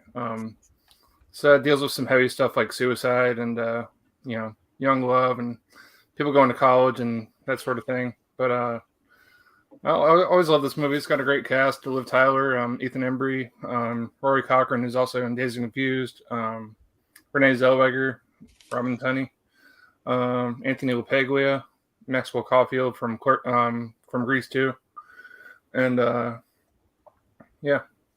Mazar is in here too. But just always love this one. Great soundtrack to it. I love the scene whenever Ethan Embry's character is like tripping balls and watching fucking Gwar, and he like acts like he's like in the band in one scene and shit. Yeah, Gore. Yeah, it's pretty funny. But there's a lot of like quotable lines in here that I like, and I don't know, just one I always seem to go back to. There's like an extended cut, I think, on the DVD version of this, but it wasn't very, very good. So I'd stick with the theatrical cut. Yeah. I need to get that, Brian. Yeah, you should. Yeah, I need to check it out again, man. It's been years since I watched that shit. I always said I was gonna like watch my like top 5 or top 10 like record store or record movies. So like that, High Fidelity. Yeah. And that one was like be like at the top 3. Empire Records is fantastic. High Fidelity is very underrated. Oh, High Fidelity is a great movie. Oh, yeah. That's another dialogue movie too. Oh yeah, I have not seen that. But And it's said great. High Fidelity for some reason. That's all I'm thinking about now. We're talking about we're doing our top 5 movies. That whole movie is top 10. It's just a top It's 10. a top It's 5 10. movie. Top Yeah, 5 top- movie. Top Yeah, 5 It's just records. records. Yeah, That's top his label, 5 top record, top 5 breakup, top 5 get back together, top 5. Yeah. Charlie, number 1. Yeah. Yeah. Well, yeah.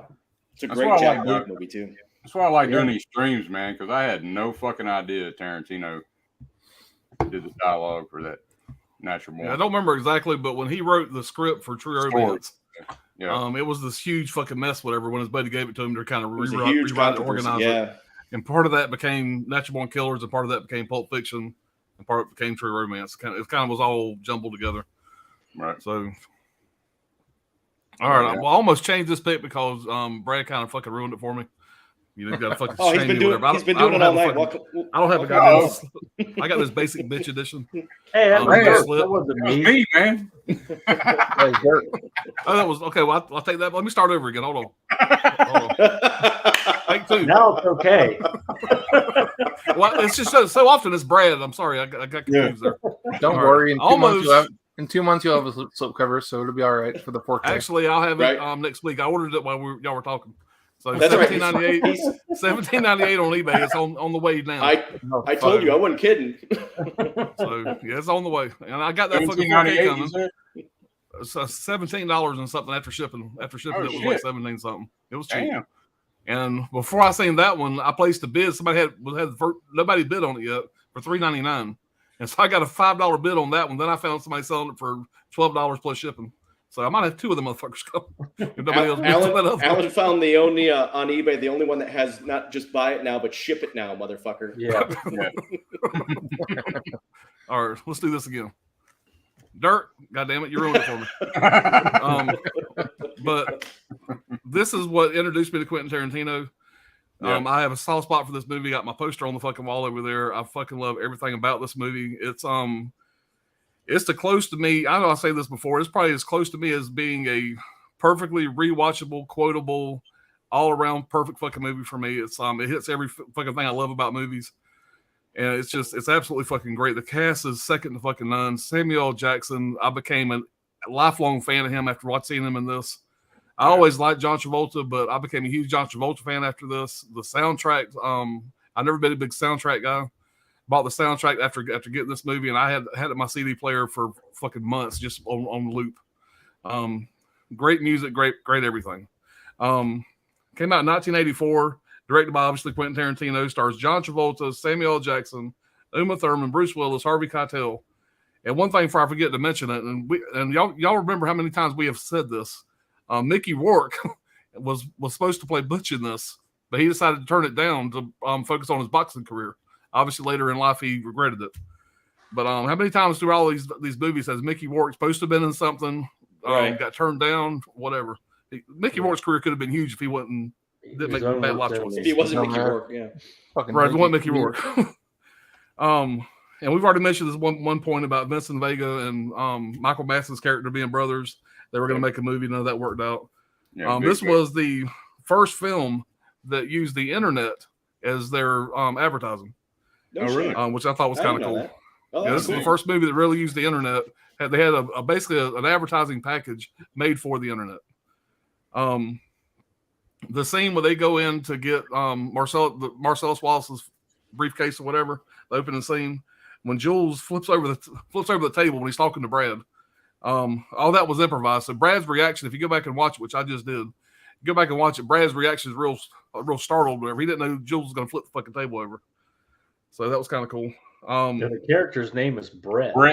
And he just look at the big brain on Brad. Yeah, you're right, because I've always misquoted that. Yeah, Samuel L. says Brad. Samuel Jackson says Brad. Samuel Jackson says Brad, but his name is Brett. Yeah, look at the big brain on Brad. I've said that. Yeah, you're right. It is Brett. Yeah. All right. The Quentin Tarantino, or the line Quarter Pounder with Cheese, was voted the number 81 of the 100 greatest lines by Premiere Magazine in 2007.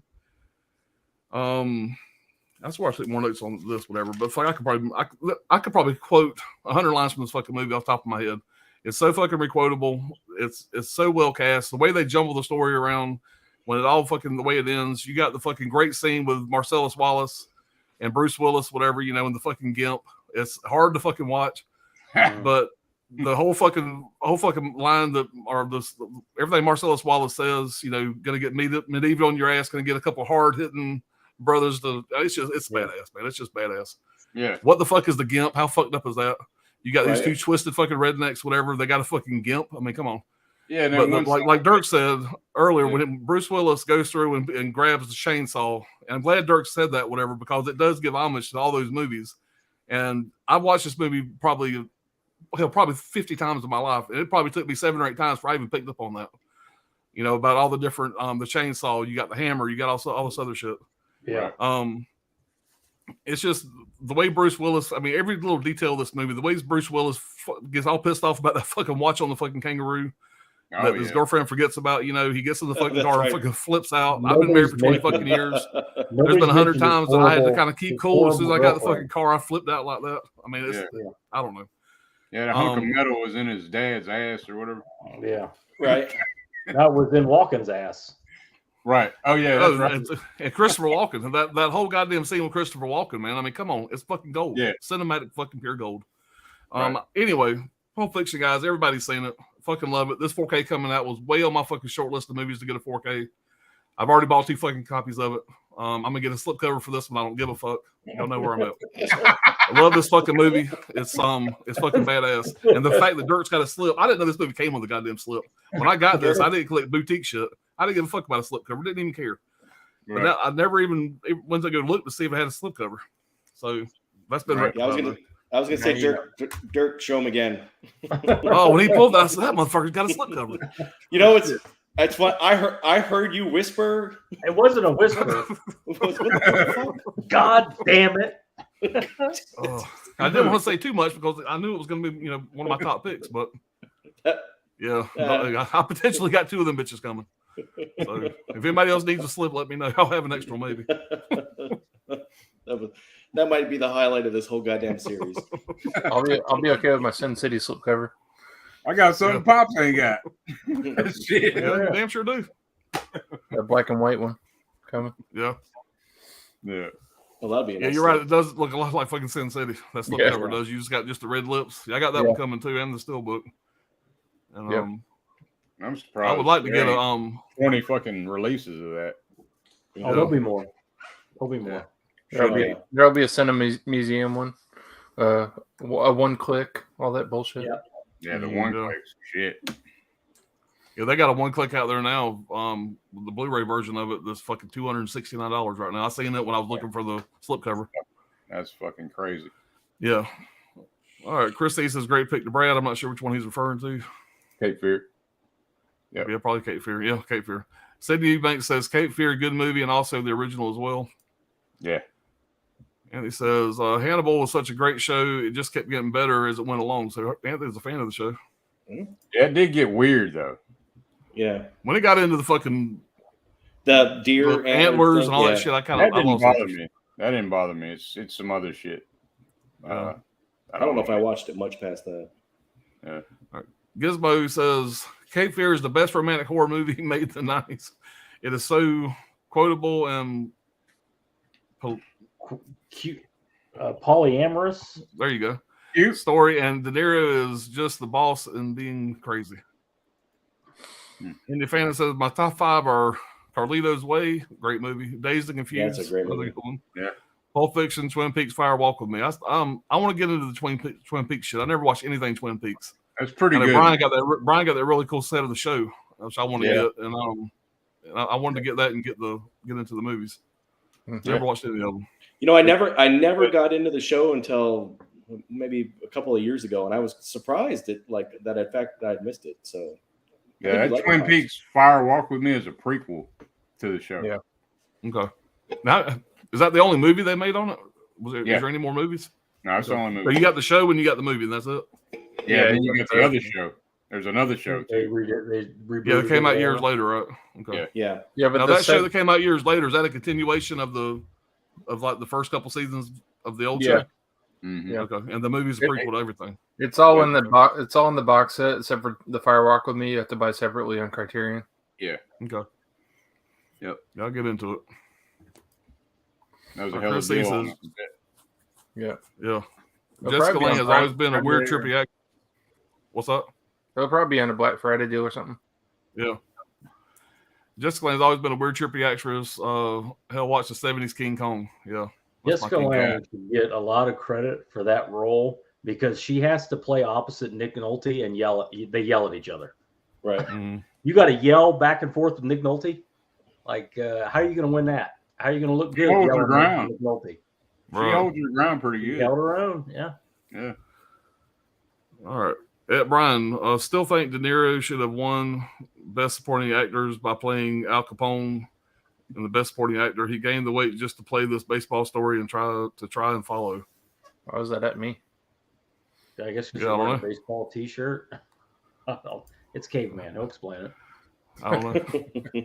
Chris, he said, by the time I'm done with you, you'll be talking in tongues. Yeah. He says that. Tombstone, pretty good movie. Yeah. He ends up talking in tongues. Right. Yeah, I think he was Pentecostal. Yeah. Pentecostal cracker. Yeah. Yeah. Chris, he said, yes, Tombstone, the best Western ever, in my opinion only. That ain't your opinion only. I couldn't argue with you. Or I could get on that argue against. Gizmo said Tombstone is amazing. Val Kilmer steals the film. Yeah. He does. Yeah. Kurt Russell too, though, man. In my opinion. Yeah. You know, and Bill Paxton. Yeah. Bill Paxton is just like, he's the weakest one. He's still great. Yeah. It's like that cast is insane. It's ridiculous. It really is. Couldn't say anything more. That cast is nuts. Powers Booth doesn't even have that many lines in it. Right. It's fucking Powers Booth. Yep. Yep. All right. Scholar says, 4K, by the way. Yeah, we'll see. Director's Cut of Tombstone needs a Blu or 4K. And what's going on, Scholar? Chris C says they wore red sashes. They called themselves cowboys. First known organized crime syndicate in Yep. the United States. They have guns, Wyatt. They're breaking the law. And that goddamn does anybody got a better fucking mustache than goddamn Sam Elliott? Yeah. Oh, by the way, that was one of the trivia things. All the mustaches are real, according to George Costa. That was I none believe of it. those were Damn. fake. So Powers Booth too. Yep. They said he said all the mustaches and all the lighting. They wanted all the lighting to be authentic. So Damn. That's pretty cool. Yeah. All right. Andy Phantom says, I actually haven't seen Tombstone. I've owned it for years. Just one I've never gotten around to, despite loving most of the director's other stuff. Cosmatos tends to not get the credit. Yeah, check it out, man. I think you'll like it. It was Sylvester Stallone who actually recommended that Cosmatos pick up the directing for this after From doing the 2. Rambo movie. Yep. No. What else did he direct that Sylvester Stallone was in? Was it Come Rhinestone? on, Alan. Like a rhinestone cowboy. Did you direct Rhinestone? No. There's a Cobra. Okay. Oh, yeah, okay. Gotcha. Talking outside my neck. Being on the fucking spot and Dirk's fucking me up singing Rhinestone. That got me all fucked up. That was a fucking trick question. All right. I haven't seen Wyatt Earp either. And Wyatt Earp's a good fucking movie. It just got overshadowed by fucking Tombstone. It really did. Not as good. That's all there is to it. It's not as good, no, but it's still watchable. Still good. Chris C says to Indian Phantom, it is so damn good. I will have to get around to it soon. Powers Booth breaks the fourth wall at the start of the movie. Start of the movie when he's killing the priest. I mean, the movie starts off fucking hard. They show up at a yeah. and they kill all the bridal party, and then fucking Michael Biehn fucking kills the goddamn priest. Right. Yeah, the priest is like yelling at him. Whatever, everybody else is in the room. Michael Biehn just turns around, blows his brains out, goes right back to Eating his lunch. Yeah. I like there's 2 times that Powers Booth is like, what the fuck, with how Johnny Ringo acts. Once when he shoots the priest, and whenever he says, it smells like somebody died. God damn, Ringo. After Bill Paxton. And he just basically looked like Powers Booth. Yeah. Congratulations. All right. You idiot, your Spanish is worse than your English. He was quoting the Bible. Great line. Yeah. You ignorant wretch. All right. Baseball. A man stands alone at the plate. This is the time for what? For individual achievement. There he stands alone, but in the field, what? Part of a team. That's got to be a quote from one of Brian's movies he pulled. Yeah, I don't know. K-Man will explain it. I was talking about The Fan with De Niro. Yeah, It sounds like the fan. Yeah. That was what I was thinking, but maybe he's playing Jeopardy. We're supposed to say, what is the fan? Yeah. What is the fan? fan. He said, after George went wet, my guy gave me tears when at the end the narrator talked about his funeral. Yep. Oh yeah, that's my wife calls those bro tears. Well, this was a year or so ago. We were watching Tombstone. She said, "Are you getting all teary eyed at the end when Wyatt Earp is walking away from Doc Holliday's? He's dying." No, there's a lot of allergies in this fucking room. Turn the lights on. All right, Sydney says, Turn the lights Natural up and Killers, great movie. Give me What's up? Kleenex. Give me Kleenex and turn the lights off. Right. Teamwork. There you go. Alex Rose catches hustles. Part of one big team. Bats himself. The live long day. Babe Ruth, Ty Cobb, and so on. If his team don't field, what is he? What is? I have no fucking idea. Gizmo says Tarantino and Stone is not best friends after that movie. Tarantino hated that Stone did to the script. I freaking love it. Hell yeah. Gizmo I've said, heard that. I wonder if that really is true or not. I I don't get the sense that. I bet Tarantino doesn't get along with a lot of people. Right. Just generally. Well, you can tell he's a smart ass, whatever. But you know, I've listened to him talk about how he would never let anybody else write for one of his films he directs because he has the best dialogue ever known to fucking man. Listen, but I mean, you're the Michael Jordan of dialogue. But I mean, you don't have to say it like that, goddamn. Yeah. Cocky bastard. Probably in Ohio, probably in Hollywood, you do. Probably got to be a peacock for yourself, Right. I guess so. He's from Tennessee, though. And I guess I could see Oliver Stone being the same way because you're goddamn Oliver Stone, And yeah. That's something else I forgot to mention. He always got that Tennessee reference in all his movies. Yeah, Like Tennessee Mickey- is mentioned, or Mickey and Mallory Knox. Yeah, You know? Oh Yeah. yeah. yeah, it's always a reference in some way in his movies. Yeah. Goodness, I worked with production design, and that movie is one of the most perfect examples of pushing design in every direction, but still manages to keep it clean. Yeah. Well, I know what's going on. This is my Hey. 5 favorite films of this time period was Cape Fear, Shawshank, The River Wild. River's Wild was good. Menace to Society, and Unlawful Entry. Yeah. Yeah, that's a good flick Unlawful too. Entry is another fucking great movie. Yeah, It's R.P. man. Ray Liotta. Yeah, it is. It's a good one. I just got through watching the first, and I think maybe the only season of Blackbird, a show on Apple TV, and Ray Liotta's in that. And I think it's the last thing that he did before he passed away. And he looks really old. He's playing a guy that's a stroke victim in the show. And man, he looks rough in that movie. It's hard to watch it because you know he passes away shortly after, man. But he looks rough in that. Yeah, Really I just saw aged that a lot. on an Instagram feed from one of the movie things I follow, and they said that was the last thing that he did. I haven't watched any of it. Is it It's a any good fucking show. It's good. It's only 6 episodes, and the last episode says series finale. It don't say season finale; it says series finale. So I don't know if it's the one season and done. It's an Apple original show, but it's good. I liked it. It's got Greg Kinnear in it also. He does good in it. Oh, nice. All right, Gizmo says, fun fact no one is talking about, Oliver Stone was sued from a festival he was visiting where he got all the ideas of how to make natural born killers from shorts. Christy says, drop acid and watch Mandy. One of my top, I would say, 20 movies of all times. I like Mandy. I wouldn't put it in my top 20, but I like Mandy. I can see that, but those days are gone. Never to return. I hear you, man. Good for you. Gizmo says, yeah, me too, man. I've had a couple of those days too. I got a funny acid story. I did acid once. But that's going to be an off-stream story. I'm on acid right now. I'm on acid right now. I gotta load up for all these streams. I actually think all 4 of you motherfuckers are fictitious. I don't even know what's going on. What are y'all talking about? I'm actually sitting in a dumpster behind a Kroger somewhere. Am I here? What's my name?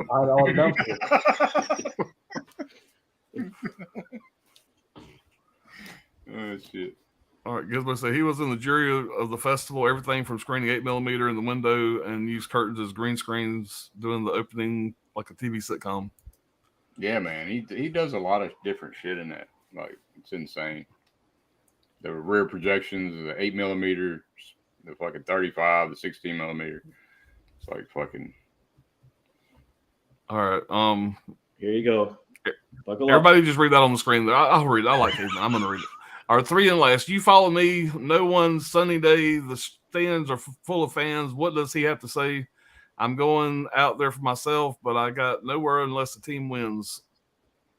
Hood's team with bat. No, not familiar with that one. No. All right. Huck, what's going on, man? What's up, Huck? Hey, Studs, just pop in and say hi and hello to everyone here in the chats. I'm gonna be on his trivia next Wednesday night, guys. Y'all check that out. Yeah, it's nice you stopped by, man.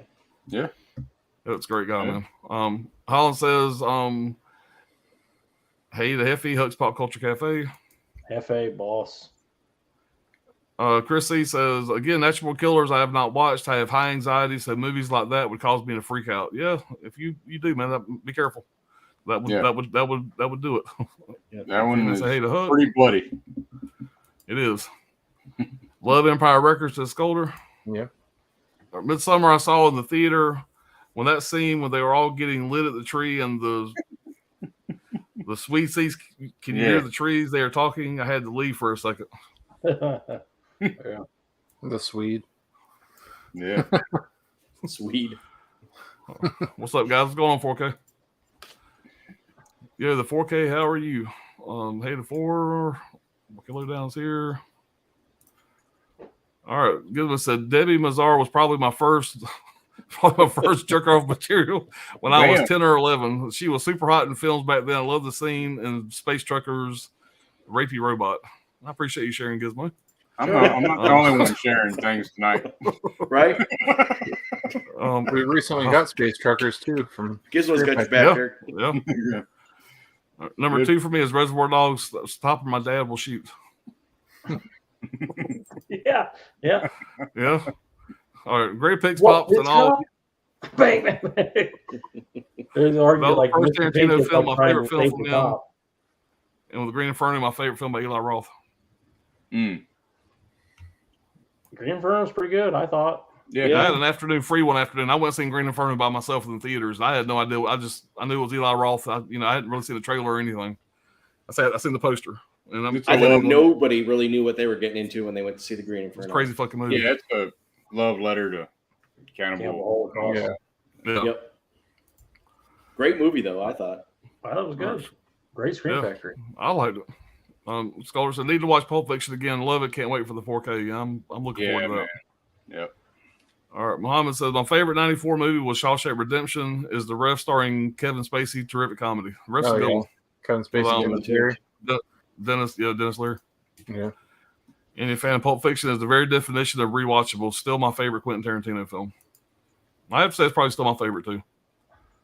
I like all of them though. Chris E says the dance scene in Pulp Fiction is awesome. I would give you 5 kings, my slips. If I had them, you deserve them. I appreciate it, Chris. I may have an extra one coming. Caveman says, in this adaptation of John, I'm going to say that wrong, Berent's book, a young journalist, John Kelso, played by John Cusack, travels to Savannah, Georgia to cover the city's Christmas celebration at a backdrop. That's that Clint Eastwood directed the movie, ain't it? It's like Midnight in the Midnight in the Garden of Good and Evil. Yeah. Yeah. You gotta say what is. All right. This completionist says Pop's got me looking on eBay like a madman right now for Pulp Fiction. Steelbook got messed up a long time ago, but I am pre-ordering now. Good deal. I'm not the Midnight in the Garden of Evil and my number 2. Cool. All right, my number 2 is 7. For all the reasons you guys stated, this is my favorite Morgan Freeman role. I couldn't see anyone else as Detective Somerset. No, for sure. I love his. And by the way, his character was a badass. When he was at his house trying to sleep and he had his fucking knife he was slinging at the fucking dartboard, that bitch got bullseye every fucking time with that bitch. People Yeah, I kept hoping that would come into play somewhere. I thought that was a clever little like clue into his character. Yeah. Yeah. Yeah, that he just It would have wasn't been cool this if you could old- see him use that, for something, Still very chasing useful. the bad guy. But he even mentions it in the movies, like, people after a while they just can't stand to be around me much longer. And I get it. Disagreeable. Yeah. Gizmo said, I just got AIDS, so I need to go to bed. See you later. I believe I forgot Unforgiven. That movie also needs to be a top 5. Good night. Always a Good night, pleasure. Gizmo. Gizmo. Good luck with the AIDS, man. I don't think that'll come up. Man, that won't come up. Oh, you'll be fine. Look at Magic Johnson. Right. Scholar 22 says, Cobra the best pizza eating movie. Chris, the Powers Booth looks at the camera and sees, and you want to, or something like that. Okay. I don't remember that. I don't Oh, either. really? I'll have to go back and look at that. I just watched it this week. All right. AM Cinema and Gaming. What's going on, man? I just got into the stream. What's up, y'all? Appreciate you being here, man. What's up? Go back and check it out. All right. We need Day of the Dead 4K. Yeah. We do. Damn right. Mama Blu-ray, what's going on? All I know says it ain't that is a bought ass anymore. It's that is a bought acid. Yeah. All right. AM Cinema and Gaming says I wish more 4Ks would get Atmos like Screen Factory did when They Live, Halloween 1 through 5, Prince of Darkness. Yeah. Alan me doesn't too. care about that. Yeah. Everything needs fucking Atmos. Everything. Caveman Movies and More says Bacon's was the closest to be able to admit who else looked at their catalog for bra pictures at 10 years old. But I have no comment. I can't think of anything clever to say about that. Look in their catalog for Bacon's, not for boobs. Ah, Okay. so That was a made typo. it so much. No, That was a- never mind. that was a typo. It's not any clearer. Bacon's, it was supposed to be boobs. You see, it all comes together, folks. Okay. Now Yeah, I'm craving bacon and boobs. Just saying. All right. Put bacon on the food. It's at 7 degrees of separation. Grease and titties. Wow, Wrangler, what the hell are you doing? We've Watched hit the Howard the window, Duck and folks. Enemy Mine today, but that's a goddamn double feature That's a for you. double feature, all right. Speaking of, I just ordered fucking Howard the Duck. A side note about Howard the fucking Duck. I'm getting all the 101s. I went to Amazon, the UK Amazon site, and they had 2 of the fucking 101 films for fucking, I think it was $13.99 or £13, £14. So I got 2 of those fucking releases after shipping for fucking, I think it was $38 for 2 101 black labels. So not bad. That's cheap. That's like cheap $8 compared to what they're too. selling them over here for. So that was a good deal. Hollow Note says, I still don't understand. I just moved past it. It's okay. Just We you're don't among even. friends. Scolder 22 says, Enemy Mine is great. Yeah, it is a good movie. Oh shit.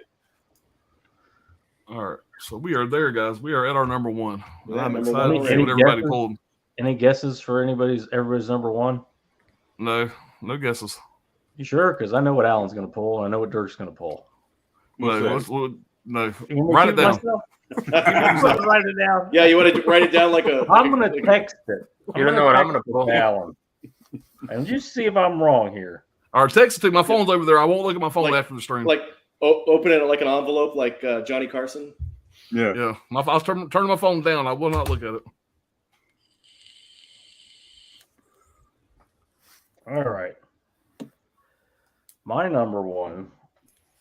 Where the fuck is it? I gotta find my fucking notes again. All right. My number 1, 1991, directed by Jonathan Demme. Motherfucker. It wasn't even close. Silence of the Lambs. God damn. Nice. I've been watching this movie since I was a little kid. It is, if you put a gun in my mouth, put it to my temple so I can talk, and ask me which is the movie I watched the most in my whole life, this is probably the first one I would pull. I just it's just through the ages. I mean, I had the VHS, the DVD, a better DVD, a Blu-ray, a better Blu-ray. Now this. It is a once in a lifetime work with a once in a lifetime performance by Anthony Hopkins. We say this all the time. Couldn't make this movie anymore. Certain issues with the character and the villain and all that. But it takes place in Ohio, Maryland, West Virginia, Tennessee, and Virginia. But it is all shot in Pittsburgh, in the Pittsburgh area. Let's put it that way. Gets them all of them. The movie follows Cluj Starling, played by Jodie Foster, who is a cadet in Quantico. She's not even an agent yet. And she's given the task of interviewing a legendary serial killer named Hannibal the Cannibal Lecter, which she's familiar with the case. She wants to be in this special investigations unit with Jack Crawford, who's a professor there. And so she just jumps at the task. She's very eager to please, and she goes and does it. She doesn't even ask too many questions about it, but she just goes. But she's sent to get information about an active serial killer named Buffalo Bill. There's a past with Anthony Hopkins that they don't explain his character, Hannibal Lecter, where he did do forensic work prior. So you don't know that as the audience. For some reason, they didn't really explain that he's done this kind of work before. That's another good reason why they're bringing it to him. But okay, eventually, Lecter and Starling work as a team to try and come up with this Buffalo Bill character. The obvious credit in this movie goes to Anthony Hopkins. I mean, and for good reason. But the credit really should go, in my opinion, a lot of the credit should go to Ted Levine as Buffalo Bill. Who the fuck else could have done that?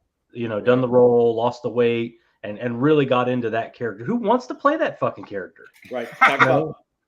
Talk about really. the risk of being typecast for the rest of your life. And he was typecast. Yeah. I mean, he absolutely was typecast.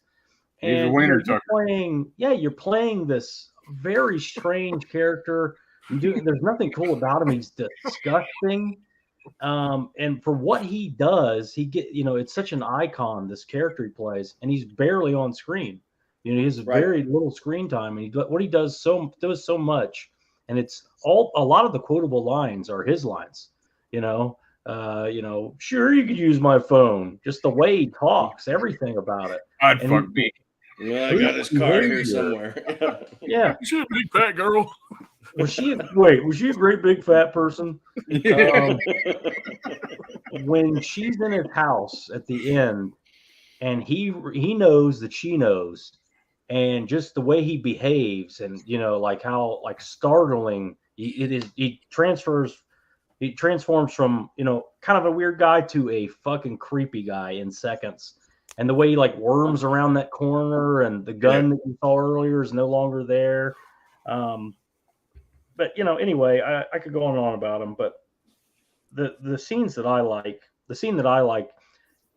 it takes just under an hour before you get like an actual view of him, and you get the view of his basement, and he's just got all this crazy shit in his basement. He's got Nazi shit in there, and he's got a goddamn butcher shop in his basement. He's got bugs flying around, and there's him jamming out to his tunes, naked as shit, sewing a human woman suit together. I mean, it just like this, the pan around his basement is terrifying. Right. Just that alone. Of course, we know the reveal later. Goodbye, horses. I mean, that's been talked to death. But like, it's clear this man is beyond any sort of medical help. Right. I mean, as Alan would say, the cheese, the cracker, they're no longer one unit. This dude is completely gone, and it just, you get that. It's illustrated very early on, and mental illness is one of the most terrifying things you can put in a film because they're so unpredictable. And just the way he behaves, his style, the weighting them down and all that stuff. I mean, anyway, Jodie Foster as Clarice, she's really just there to create a sense of peril, in my opinion. I mean, everywhere she goes, you worry about her. She goes into the storage unit, which is an insanely creepy scene, with all the wild shit that's in there, mannequins and all the crazy shit. The hearse that's in there. I mean, could you think of crazier shit? They just had to sit around and go, what kind of crazy shit can we put in here? Oh, old owls and stuff. It's just like the craziest shit you could find in there. And then, of course, the scene where she goes to Bill's and she's in the basement and the power goes off. Oh, yeah. And it's nothing more than her just breathing heavy with her eyes wide open, but it's absolutely terrifying. Yeah. I mean, as the audience what she's in there with. Right. And he's trying to caress her goddamn face. Yeah, pretty hair. I mean, he's just a fucking that he gets so little credit compared to Anthony Hopkins. I think it should just almost be 50-50. But Anthony Hopkins has much more lines, and obviously every time he's on the screen, Alan touched on it. Every time every time Anthony Hopkins is on screen in that scene, in that movie, you stop whatever you're doing. You're just everybody gets quiet, everybody watches, and it gets sucked into his performance. So anyway, man. This is an all-time great for me. I hope they make 10 more releases, 8K, 20K, 50K, whatever. I'll keep buying them. So nobody hasn't seen this movie. If you don't own it. Stop being a bitch about it. Yeah. Fuck yourself if you haven't seen it. Yeah. Exactly. I'm buying that 50K tonight. Yeah, it burns your fucking retinas out when you watch I'm looking for the 50K on eBay right now. But that's like he's the whole impetus of the movie. I mean, he's not. I mean, he's her purpose. He's her resolution for looking into her past. He's he's not just the serial killer, honey. He represents her impetus for her becoming and accepting and releasing her past. And yet he's only got the last 2 minutes of the movie, really. Yeah. I kind of feel like he's the and he sells that. I feel like he's the Ted Levine is so great in that role. His voice is so memorable that when you hear his voice, first of all, I've ever seen Joyride, and you hear his voice is fucking Rusty Nail, whatever in the movie. It's like, fuck, that's fucking Ted Levine, and just that fucking voice is burned in your brain from fucking Silence of the Lambs. I'll never forget this was years ago, but one of my nieces, she loved that TV show Monk, with what's his face, Johnny Shalhoub. Yeah, that was in Wings. And so Ted Levine plays his boss in that TV show. Yeah. And one day she's like, I want to watch other things that he's been in. I was like, no, you don't. No. What did Dirk say? The fucking wiener tucker. Yeah, yeah. Fucking wiener tucker, man. Talking about fucking himself real hard and shit. Yeah. Sure. Dude is fucking totally batshit insane. He's the opposite of Lecter. He's a lot sloppier than Lecter. Lecter is more calculated, you know. Now he was one of Hannibal Lecter's vein, patients, right? Yeah. Am I remember that correctly? Mhm. He is Which is why they the wouldn't have- friend. He's the friend of one of Hannibal Lecter's patients. Yeah. Oh, I thought he was. He was Oh, the he lover. knew. He read his file. He was the lover of one of his patients, and Yeah, okay. he That's knew right. about him compensatory because he had asked about sexual reassignment operations or something like that, and Something, Yeah. right. he needed a reference or something. I can't remember what the book is, but that's how Yeah. they find him. They find him because he'd been rejected for sexual reassignment surgery so many times for psychosis and violent tendencies and all this other things that he has. Yeah. But he's that it's such a bizarre character when he's yelling at her in the basement, Catherine in the basement in the well, and she starts to cry and he starts to get like emotional and he's like Right. right along with her. It's Yeah. just like it's like Jesus Christ, this is not gonna end well. Yeah, man, that's a great pick for number one, man. It's a good one. All right, Ryan, what you got, bud? All right. For my number one pick, speaking of 50Ks, this is a movie. You talk about rewatchability, and rewatchability is huge for putting a movie at the top of my list. Mhm. It might even be the most paramount thing when it comes to how do I pick a movie. This is a movie that as soon as I saw it, I fell in love with it. I've watched it truly countless times. I couldn't even tell you how many times I've watched this movie. It never gets old. It just gets better with each single watching. It's completely underrated. It's forgotten a lot about, even though it's directed by a crazy director, phenomenally well-known director. Actually, I think a lot of his early stuff is forgotten about, overshadowed by his later work. I'm shocked that this movie doesn't have a 50K. Fuck Steelbook. It should have a platinum book. And this is 1994's True Lies. Oh Okay. yeah. Hell yeah, man. This movie is incredible. It's Arnold Schwarzenegger, Jamie Lee Curtis, Tom Arnold. Charlton Heston also makes a cameo appearance in this. And the premise is Arnold Schwarzenegger and Tom Arnold are spies, basically, for the U.S. government. And they have a cover story that they work for like a computer software company. And essentially, Jamie Lee Curtis who plays Arnold Schwarzenegger's wife, finds out about it. And she sort of gets drug into this world where these terrorists are trying to get a bomb to the U.S. Directed by James Cameron. It's crazy. There's no Blu-ray. There's no 4K. But it was the third highest grossing film of 1994. It was the very first film to cost $100 million to make. And it's amazing. It was nominated for an Academy Award for Best Visual Effects. It's the only James Cameron movie that was nominated for an Academy Award for Best Visual Effects that didn't win, of his that were nominated. It's an action comedy. Tom Arnold and Arnold Schwarzenegger's chemistry in this movie is incredible. In fact, Tom Arnold wanted the role, and James Cameron wasn't going to give it to him initially because Tom Arnold was in a lot of bad public heat over his divorce with Roseanne Barr at the time. So when he showed up, he auditioned, but James Cameron saw him, and because they were good friends, Arnold Schwarzenegger and Tom Arnold just sort of interacting in their chemistry together, and he instantly knew that he needed them in the movie. And so a lot of their chemistry in the movie is real. A lot of the lines are ad-libbed. In fact, one of my favorite lines is there's a scene where Tom Arnold, who they've been good friends for a while and they've been spy buddies. Arnold Schwarzenegger thinks that Jamie Lee Curtis is cheating on him. And so Tom Arnold says, I've been through so many divorces. And he said, with my last divorce, my wife took the ice cube trays out of the freezer. What kind of sick bitch takes the ice cube trays out of the freezer? That was totally ad-libbed, and apparently that was a real thing that Roseanne Barr Roseanne really Barr. did when she left Tom Arnold. So, just a great movie. It's an action movie. The action holds up. It's just it's an all-around good experience. Is a true testament to this movie.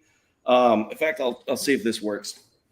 Jamie Lee Curtis, if you think about everything Jamie Lee Curtis has done, talks about this movie endlessly. And just recently, this past summer, she made a post because it was the 28th anniversary of True Lies.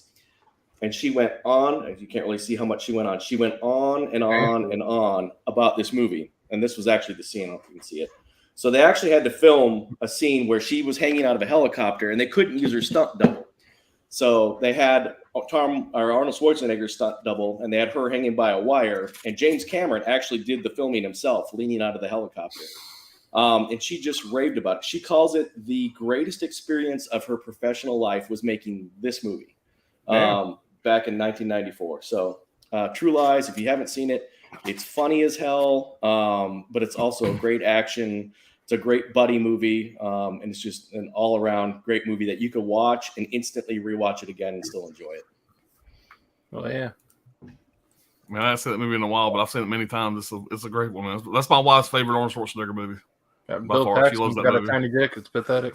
There you go. Oh Brian. yeah, Bill It's like a Paxton- 10-year-old boy. I was just Bill about to Paxton yell. plays a role where he's pretending to be a spy to pick up women, and he gets Jamie Lee Curtis into his clutches.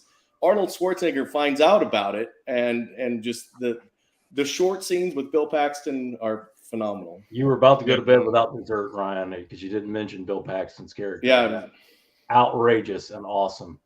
And the scene with Jamie Lee she could Curtis. start a leaf blower. Yeah. Oh, yeah. The strip scene. I gotta tell you, Yeah, it's and then pathetic. there's. I mean, I could gush about this movie. There's a strip scene with Jamie Lee Curtis. A lot of that was. She actually did that for James Cameron because James Cameron didn't want her to do it. He wanted to bring in like a body double to do it, and she actually did it for him. The scene where she's doing this script, she actually falls, and she did that on purpose, but it was unscripted to Arnold Schwarzenegger's. When he jumps up, thinking she fell, that's actually real. He thought she actually fell. And apparently, the Tom Arnold thing goes beyond even James Cameron. James Cameron didn't want him. And then he goes, this is the guy. I found the guy. Absolutely. Should have been thinking it the whole time. He takes that to Fox, and Fox goes, You can't have Tom Arnold. He's a fucking crazy person. We can't put him in this. It's the most expensive movie ever. And James Cameron goes, well, I'd have loved to made this movie here. I guess I'm going to go right across the fucking street to Paramount and do it. And they'll do it. They'd love to have me over there. I don't know if you heard of me. I'm James Cameron. My shit makes a ton of money. I know what the fuck I'm doing. You don't. Blah, blah, blah. And then the rest is history. Right. It worked out perfectly. There's nobody else could have played that role. There's no other character that could have had that chemistry with Arnold Schwarzenegger. Yeah. Man, that's a great pick, man. Shame. I didn't see you picking that one as one, man, but that's a hell of a pick. I didn't start as one, but as I rewatched it, it just kept moving up the list. Oh. Yeah. All right, Dirk, man. I'm excited to see what you got, man. Oh yeah, man. Yeah. I can honestly say I was wrong. Definitely This is Damn it, Brad. This is my fifth favorite movie of all time. I've seen it in '91 in the theater. Yep. And probably one of my best, if not the best, theater experience I've ever had. Man, I feel like Lecter. I always felt like Lecter. He could just do anything he wanted to do, because of his high intellect. He can just manipulate anybody. He finds their fucking weakness and use it against them to get what he wants to do. He's got antisocial personality disorder. He's just once you find the whole story out, like I always, that strange connection between him and Clarice. It's like he's almost human when he's with her. You know, I don't know if y'all feel that way, but that's just how I see it. And he wants her to succeed for some reason. You know, I don't know if it's if he's in love with her or he's infatuated with her. He said the world's a better place with her in it. Maybe he's thinking of his little sister. I don't know, but yeah, man, great movie. Y'all have pretty much covered everything about it. I'm trying to think of something else to add. I think he can see right through her. You know, I think that's the thing. You can tell she's the genuine article, and everybody else is a piece of shit around her. And I think that's why after he escapes and everybody's all worried about her, I think she gets that, which is why she says that's not his style. You know, that he can see through her. That'd be rude if he came after her. Right. Yeah. And she and this movie's flipped, you know, where the antagonist is really the star of the movie. Like, you're kind of rooting for Hannibal. You know, I feel I like don't think he's the antagonist at all. Bill's the antagonist. Right, yeah. Exactly. There's two antagonists, really. Yeah. So I mean, just because you're not really he's helping her, right, but he's evil. You know, essentially. He's for his own gains. Yeah. And also, he don't like Crawford. So maybe, and I would say you could almost argue that Crawford's part of is also an antagonist to Jodie Foster to some degree. Right. But this movie was, when it was released, it was the third highest grossing horror film behind Jaws and The Exorcist. I think it's dropped down.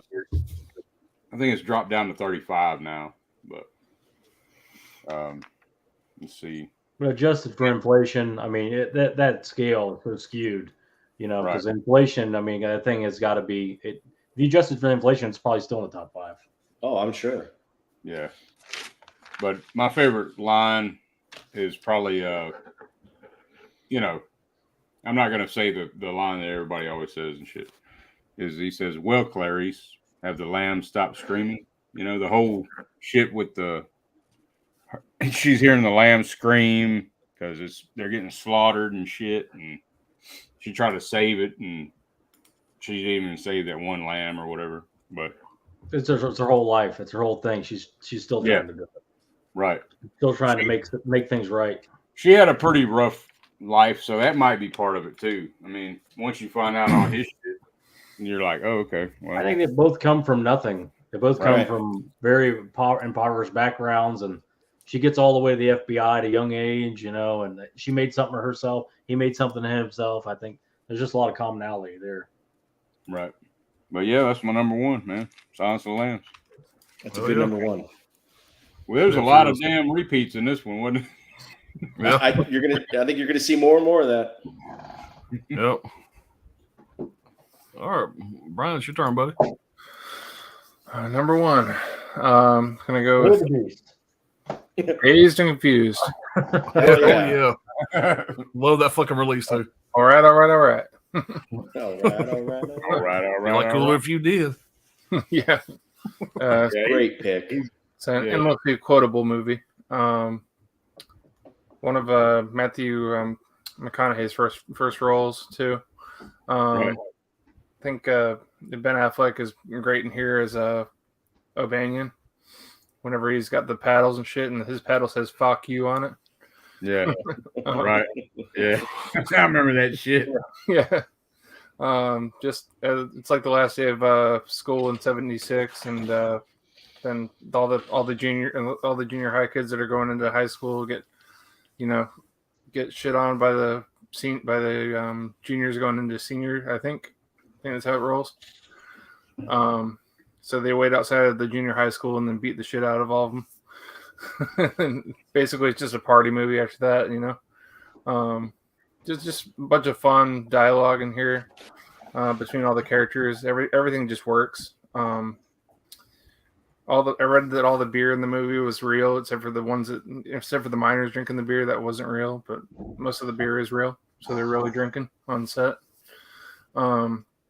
Rory Cochrane, who plays Slater, his hair is a wig in the movie, so yeah. every time He's probably got one of those hats that has the wig attached to it. He's just looking over he's got that big view, and he's just looking out there, just going, just think about it, man. Think of all the people out there just fucking. He's a great stoner, man. He's a great stoner. Just going at it. Going Get at the it. shit going on in the dollar bill, man. Yeah. I like Adam Goldberg in here with his with the girl Marissa Ribisi, Giovanni Ribisi's sister in here, and Matthew McConaughey's like, I love them redheads, man. Yeah.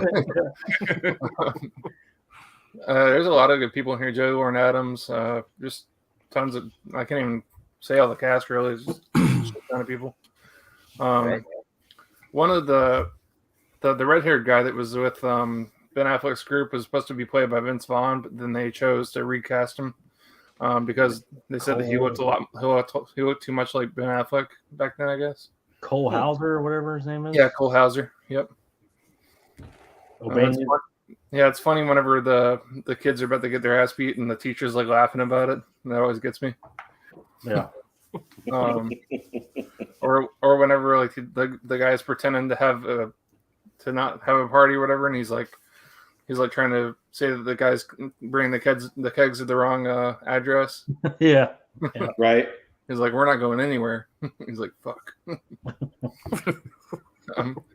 And one of my favorite parts is when Cole Hauser's like way too wasted and he's like standing up in the truck and then he can't. Right back down. He sits right back down because he's too fucked up.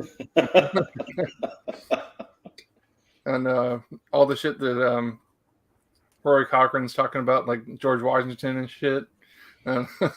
Yeah, song and shit. Yeah, and he's telling the kid who's hanging out with him for the first time, he's like, it's like you're gonna fucking hit every beam on the way down, man.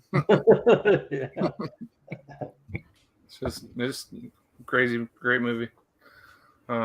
What's that line McConaughey's like? I love them high school girls, man. They get younger and not. Yeah. I get older. They stay the same age. Same age, yeah. Yep. And I also love whenever they're like beating the shit out of the mailboxes and stuff. Then the one guy comes after him, he starts shooting at him and stuff. Yeah. Yep. Dazed and Confused. What can I say about it? Great movie, man. Oh yeah, man. Yeah, man. That's one of my favorite criterions, too. Yeah.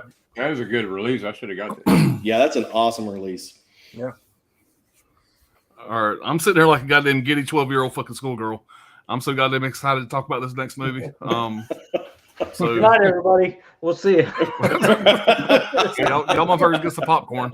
It's popcorn ready. All right, and Is it Armageddon? I'm sure Armageddon again, everybody. It's my stream. Kid. We're doing Armageddon. My goddamn streaming. We're doing Armageddon every night. It's one of my favorite movies. My fucking my box of fucking cut back there. So be unforgiven. Oh, yeah. I knew it. Not only this is also one of my favorite steelbooks, by the way. Yeah, This is a badass. Zabi. I got it from Zabi. I guess it's exclusive. But this fucking movie here is the perfect movie. I've said it before about many other movies, but this is the perfect movie from fucking start to finish. This is Clint Eastwood's absolute best thing he's ever done. And I love Clint Eastwood. This is the best thing he's ever done. Movie came out in 1992. And before I even say anything about my fucking notes, I'm going to read some quotes. Y'all bear with me for just a minute because this movie it's got some great fucking lines in it. All right. He says, all right, I'm coming out. Any man I see out there, I'm going to shoot him. Any sumbitch takes a shot at me, I'm not only going to kill him, I'm going to kill his friends. I'm going to kill his wife, all his friends, and burn his damn house down. And I got one other thing I wanted to mention here. And then I'll get into my fucking notes. God damn it. William Money, the killer of women and children. Right?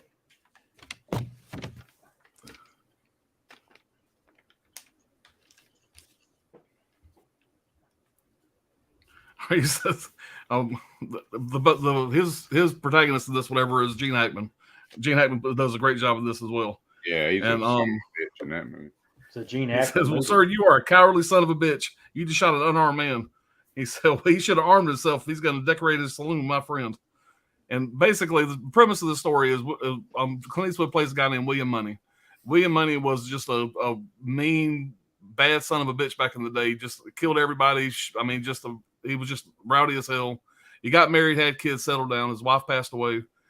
He was trying to raise 2 kids. He was broke. He was struggling. A nephew of one of his old contacts comes by his house and basically says, "Look, there's a prostitute that got all cut up, whatever, and there's a $1,000 reward. We're going to split it 50-50, yada yada." At first, he's not going to do it because he basically says his wife changed him, for all the evil ways. And there's a line he says in this movie quite a bit that kind of hits home for me, and I'll say that real fast. He says a line all the time: "I'm not like that anymore." I got a buddy that passed away over the last year or so, whatever. We used to play cards together. And anytime, we would you tell him he's bluffing or whatever else, he would always say the line, "I ain't like that anymore. I ain't like that no more." He'd always quote this movie. And so every time I watch this and hear him mention that line, I always think about my buddy Trevor that passed away. Anyways, side note. He ends up, him and Morgan Freeman, they used to run together. He goes by Morgan Freeman's house. They go to collect this reward. Now, both these guys are older. They've been on the straight and narrow, married, settled down for years. So both of them are a little rusty and they're not really in that lifestyle anymore. And the greatest part about this movie is when Clint Eastwood gets pushed to the fucking brink. He doesn't drink anymore. There's a shot when he's going into the fucking town and you see the whiskey bottle drop. It's raining and you know that he's back to his old self. And from that point on, you get the best fucking Clint Eastwood you ever get in any movie. Right. I love when he starts drinking too. That scene when he starts drinking. Yeah. Yes. Exactly. Right. That's the other great line. Hell of a thing killing the man. I had that here also. It's a hell of a thing killing the man. Take away all he's got and all he's ever gonna have. It's that whole fucking scene is. I got fucking chill bumps on my fucking arm just saying it. That's how much it's badass. All right, now I'm gonna get to my fucking notes here. I'll be as fast as I can. Movie came out in 1992, directed by Clint Eastwood, stars Clint Eastwood, Morgan Freeman, and Gene Hackman. What else do I got to say? 3 of the greatest fucking actors that we've ever watched. Had a $14 million budget. It made $101 million in the States, $159 million worldwide. Came out August 7th, 1992. The final screen credits. This is really cool. The final screen credits at the end says "Dedicated to Sergio and Don," referring to Clint Eastwood's mentor, Sergio Leone and Don Siegel. That's really cool. The script basically floated around Hollywood for about 20 years before Clint Eastwood finally was able to direct it, whatever. Before winning the Oscar for this movie, Eastwood had previously quoted, and this is one of the reasons why I love him so much. Eastwood quoted that "I will never win an Oscar because I'm not Jewish and I make too much goddamn money. And also, I don't really give a fuck." He went on to win 2 more Oscars after this and nominated 6 more times. This is the 3rd Western to win Best Picture. The first was Dances with Wolves. Would y'all consider Dances with Wolves a Western? That was the side note. Kind of. And the other one is Cimarron, a movie called Cimarron from 1931, where the only other Westerns ever win Best Picture. Dirk, tell us about this Cimarron. is really cool here. What's that? I said, Dirk, tell us about Cimarron, 1931. I have no idea. But I'll check it out.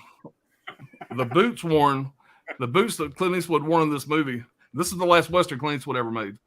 The boots he wore were the same boots he wore in the show Rawhide, which is the first Western he ever done, which is a TV show. He wore the same boots in Rawhide that he wore that basically capped both ends of his Western career. Yeah. What's that? I don't know if it's me. Like everybody's static here. Is it me? Can y'all hear me? Okay. Yeah, we can hear you perfectly. Yeah, I can hear you good. Yep. Everybody's static as hell. Richard Harris, he plays English Bob, also another great fucking character. And I love Richard Harris. He's a great actor. Richard Harris was actually watching a Clint Eastwood movie, High Plains Drifter, on TV when he got a call from Clint Eastwood to be in the movie as English Bob. How fucking cool is that? You're watching a fucking Clint Eastwood movie as Clint Eastwood calls you to be in one of his fucking movies. Yeah. But Morgan Freeman, Clint Eastwood in this movie, they really work well together. The only part about the movie that's a little weak for me, and it's not bad, it's just the weakest part, is the Schofield kid that comes in. He's a little fucking magoo. But other than that, everything else about the movie is absolutely fucking perfect. Gene Hackman, absolutely great. And basically the prostitute that they cut up, whatever, when the Schofield kid comes to Clint Eastwood and explains what happens, the rumor had kind of blown up, whatever. She just got her face cut, it was bad. But he says, they even cut her teats out. They made it. Clint Eastwood thought they completely, annihilated her. But anyway, go see this movie if you hadn't seen it. It is by far, and I'm probably one of the biggest Clint Eastwood fans on fucking YouTube. This is the best thing he's ever done, and I'll stand behind that. But that is my number one, and there was never any fucking question. What the fuck is that? I tried to play the Oscar wrap it up music. Wrap it up. Let me take this fucking thing out. I can't fucking hear shit. I didn't know what the fuck was going on. When we return from the break, Billy Crystal introduces. Well, I'm done. That's all I got. Man, Great But, film. Awesome pick, dude. One last note. I did do a fucking review of this. I don't do a ton of reviews, but I did do a review of this when I got it in. Go back and check it out. I think 5 people watched it. I did it early when I started my channel, but go back and check that out. And it was a fun video to make. Yeah. So, I love that little Bill. Gene Hackman has so much going on in that movie. Like I always say, it's Gene Hackman's movie, or it's not even a Clint Eastwood movie. It's a combination, because Gene Hackman's character has so much screen time too, and he's so great in it. The whole bit with English Bob, you out here talking about the Queen again on Independence Day, and he's just whipping his ass up and down the street. I mean, I love Gene Hackman. Duck of Death. Yeah, the Duck of Death. I say the duck. Right. And you should hang the carpenter. Man, I love it, man. It was fun to rewatch it again. I had watched it probably about a year or so. So it was fun to rewatch it again this week. And even before I rewatched it, I knew it wasn't going to move to my number one spot. So it's close to being my number one movie of all time. It's up there pretty high. So, we will go through the chat and we will get our honorable mentions knocked out. See where we left off. And sorry if that went on too long, guys. Believe it or not, I had more to say. But y'all got the edited version. Right. Hey, we're doing good tonight. Hey, man, we're 3 hours and 47 minutes in. That's not bad. Yeah. Not jinxing it. It's not even over yet. Right. Wait to see all the pages I got on my honorable mentions. Yeah, there's 47 honorable mentions for me. Yeah. All right, I think that's where we left off, guys. Sorry if I'm leaving anybody out. We'll start here. Number 3 for me is The Usual Suspects. Hand Me the Keys. Did we already read that? Yeah. Yeah. We do. I'm way the fuck off. All That right. might have been earlier too. Somebody might have mentioned it. Yeah, you're right. They're still talking about Cape Fear, so I'm sorry. Yeah, I was way the fuck off. Like I was a whole fucking page off.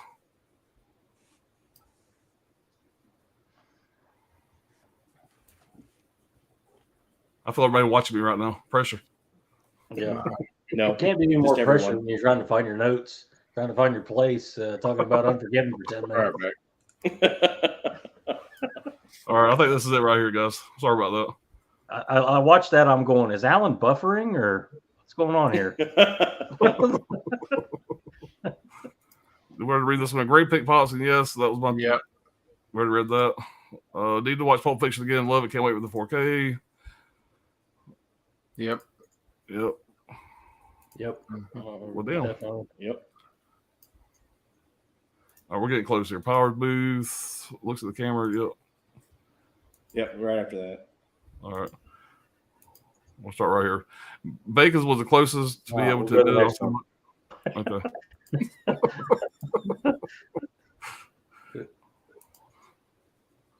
All right. Yep. Me either. We're getting close. We're getting close. Fuck. That's probably where we're at. Yeah. All right. My number one movie is Yeah. Malcolm X, Denzel Washington, Angela Bassett, directed by Spike Lee, The Struggle Within. Sorry about that, guys. Bacon's is a shop like JCPenney's. They would ship out their 500 to 1,000 pages to look before the internet.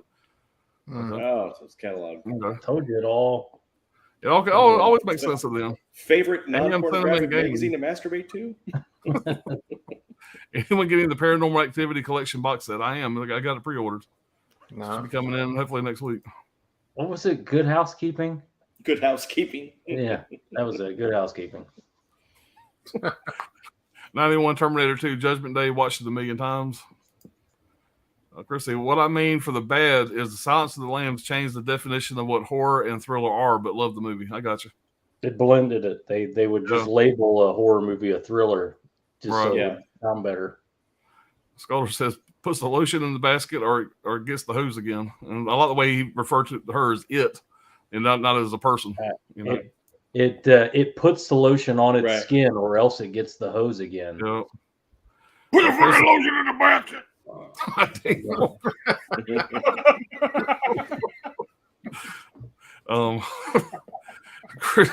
Chris C says Ted Bundy, who Buffalo Bill is based off, described the Green River Killer as AKA Gary Ridgway, the FBI agents a few years before his execution. No joke, it's amazing.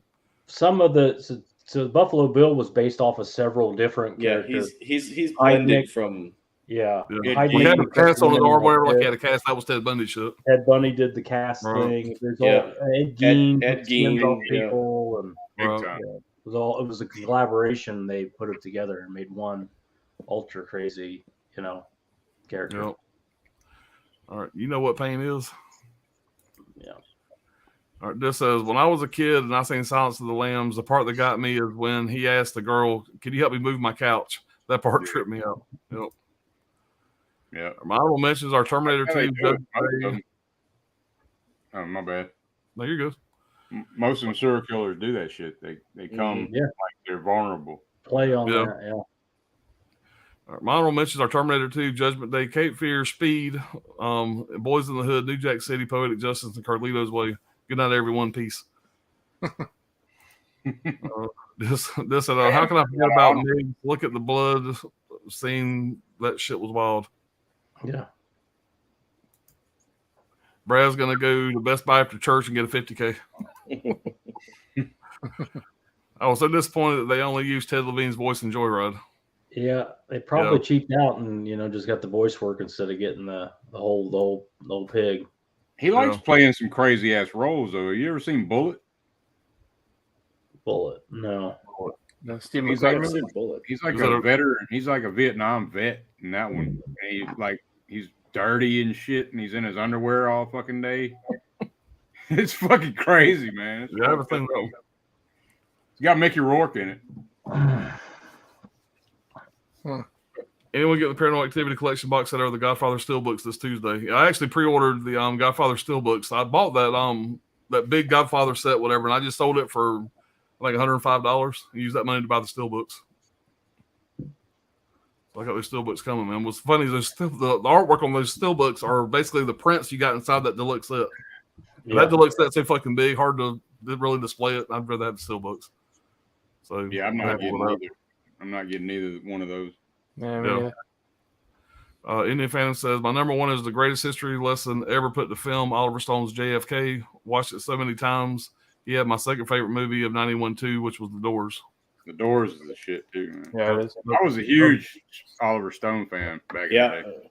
Doors was fantastic. I got a Yeah. big Oliver Stone DVD box set. It has like a lot of his films. Damn. That's cool. Yeah. All right. It's a shame I had to buy the Spanish Blu-ray to get True Lies in HD. Yeah. We'll get it one day, maybe. All right. All right. Oh, damn, that's a great pick. Directed by Oliver Stone. I forget. All right. I have 2 copies of True Lies, one open, one sealed. For emergencies. Yep. Scholar says Cameron needs to loosen his death grip and let someone release his films. I agree. God. Muhammad said, have any of you guys seen the 96 movie Flirting with Disaster with Ben Stiller? If so, what did you think of it? I've seen it. It was all right. I haven't seen it. I've heard of it, haven't seen it. I haven't seen Like- it yet. I like Permanent Midnight more with him and Elizabeth Hurley where they're doing heroin and shit. It's a dark one.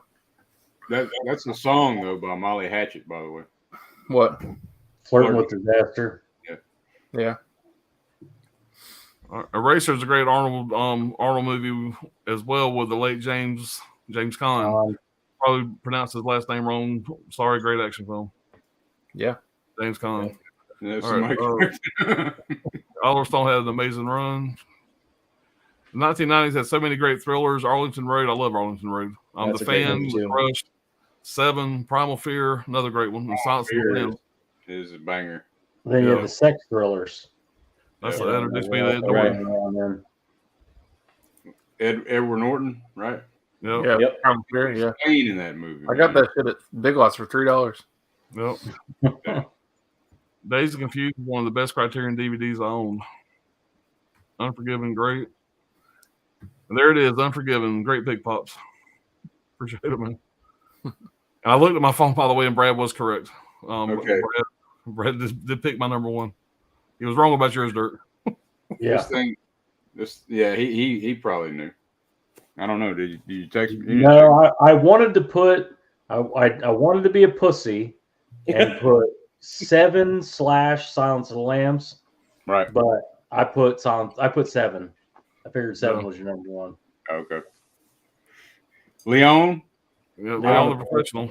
It was going to be in my fucking shit, man. It was going to be in my shit. I did a rewatch on it. Okay, I know where this is going. It is a fucking... You watched the unrated. You watched the unrated, didn't you? Yeah, it's fucking some... The unrated with the pedophile shit? Yeah, some cringe shit going on, man. I was like, fuck this movie, man. It's a lot more heavy in the unrated, like her trying to seduce Leon and sleep with him. She's 12 years old. Yeah. And she's trying to, like, she gets on his lap and stuff. It's just like, what the fuck am I watching, dude? It was like, damn, who the fuck wrote this shit, man? Yeah. You know? I was like, God damn. But otherwise, like, I remember it being pedophile rapist shit. I remember it being a badass movie. Yeah, if you watch the theatrical cut, it doesn't have that in there. But the unrated cut, you get more of Leon's backstory and you get more of him training for, this stuff. So, yeah, it almost made it, man. It just the rewatch fucking changed everything. I was like, Muhammad says, Pops, what do you think of the 99 Clint Eastwood movie True Crime? I like True Crime. It was very underrated. I haven't seen it, and it's been a long time. Whatever. But yeah, it was a good one. But definitely one that was it should have did better than what it did. It kind of bombed. But it was a good one. He had that one, and I think Bloodwork came out around that time. But he had a little string there where movies didn't do very well. But I like the fuck out of them. So I'm a fan of True Crime. Sorry about that. Just the Leon thing. I will say Gary Oldman, fucking fantastic. Oh yeah. I mean, like that's like. Has he ever not been fucking fantastic, man? He's it's like I was gonna say, like I was thinking about that movie too, and I was like maybe an honorable mention, but I'm like Gary Oldman's great. That's like tits are great. I mean, it's the same thing. I mean, it just doesn't like you can't. Yeah, but Gary Oldman, did he ever do a bad job? No, but I'm saying that fucking role. He's I don't know. Siskel and Ebert hated it. Only in this stream are you going to get a comparison of Gary Oldman's acting style to a pair of titties. Tits. Yep. That's the that's the best review of Gary Oldman I've ever heard. Yeah. And Siskel and Ebert both bitched about Gary Oldman's performance in the movie on their review. He was way over the top and crazy. It's like, yeah, he is fucking crazy. He's playing a crazy guy. Yeah, fuck both of them. Yeah. He might be the most underrated actor in Hollywood. Yeah. All right, well, certainly not overrated. All right, about to hit the 1980s. Now we're cooking with gas. Yeah, like I'm looking forward to the next one. Now we're fucking with our pants off. Yeah. Wild Regular says, now we're playing with Gary Oldman's titties. Wild Regular says, I enjoy you all. I appreciate it, man. What in True Lies? In True Lies, when he God damn it, Tom Arnold's talking on the phone to the Middle Eastern guy that works for him, and he's like describing, I got her shirt off. I'm pulling her panties. Will you just do it? All right, Emmy says everyone's when she's the helicopter pilot, by the way, who's James Cameron's voice? Yeah, he's got her head in his lap. Yahoo. Maybe she's sleepy. Maybe she's sleepy. Another great line from Pulp Fiction. I think fast. I talk fast. I need you guys to act fast if you want to get out of this. Be pleased with sugar on top. Clean the fucking car. Another fucking great line is hold on. Let's don't start sucking each other's dicks quite yet. Right. Yeah. A total line that can't be said on this stream. It won't be said. But Tarantino, as he's describing what they brought, the mess they brought in. Did you see a sign out there? Right. Yeah. And his wife happens to be black too. I just everything about it. Yeah. Because she comes home, sees a bunch of gangsters in her kitchen doing a bunch of gangster shit. She's not going to be happy. I'm going to get fucking divorced. It's not my fucking business. Yeah. Would have been happy with some dried ass taster's choice. Yeah. You You need to tell me how to get me gourmet coffee. see me wash my hands when I got done with the damn towel. It looked like the goddamn maxi pad. Yeah. You saw me wash them. I saw Might you have get some them wet. lather or something. Then you get them wet. Yeah.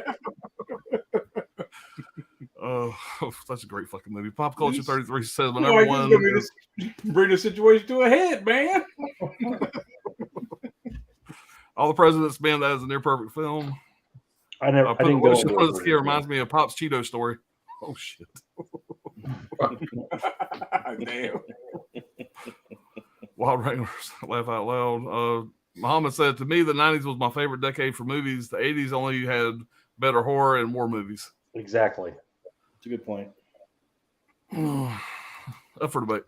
War Caveman movies says, are kinda like war movies are kind of like later, man. I think like the 2000s. The early 2000s, yeah. yeah, has anyone seen The Accused? I have. Yeah. Girl from Top Gun, what's her name, Ryan? Kelly McGillis. Kelly McGillis. Yeah. And Jodie Foster. Yeah. Yeah, I've man. seen it. Pinball rape. Yeah. Yeah, that rape scene, man, it's rough. It's rough to watch. Yeah. Muhammad said The Accused, 88, directed by Jonathan Kaplan. He also directed Unlawful Entry. 2 great movies. Mm-hmm. Scolder said Tits, Pizza, and Gary Oldman. Even when it's bad, it's still pretty good. Never been a truer statement. Hell yeah. All right, Brad. We're going to see what your honorable mentions are. What do I got here? You're on the clock. I'll tell you one. It's not. It's not this.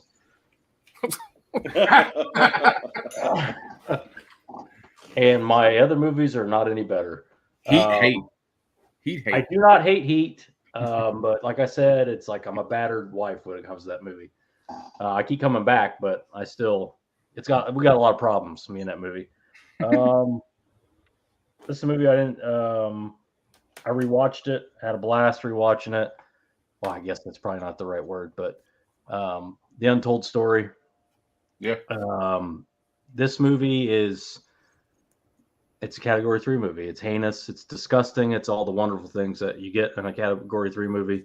You will not find a darker story than this. Anthony Wong is excellent in this, playing a psychotic person with a serious anger problem.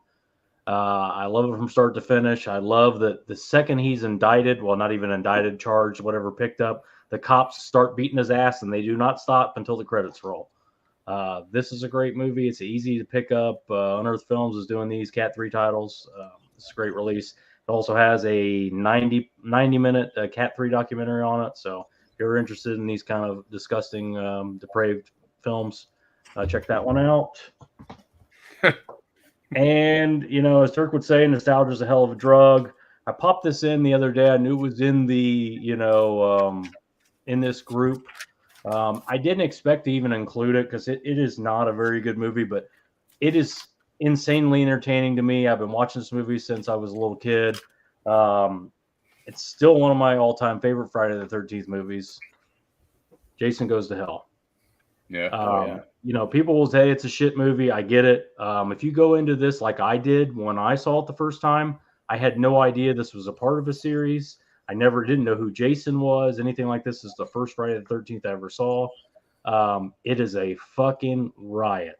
It is a lot of fun. The practical effects, Greg Nicotero's team did the practical effects in this.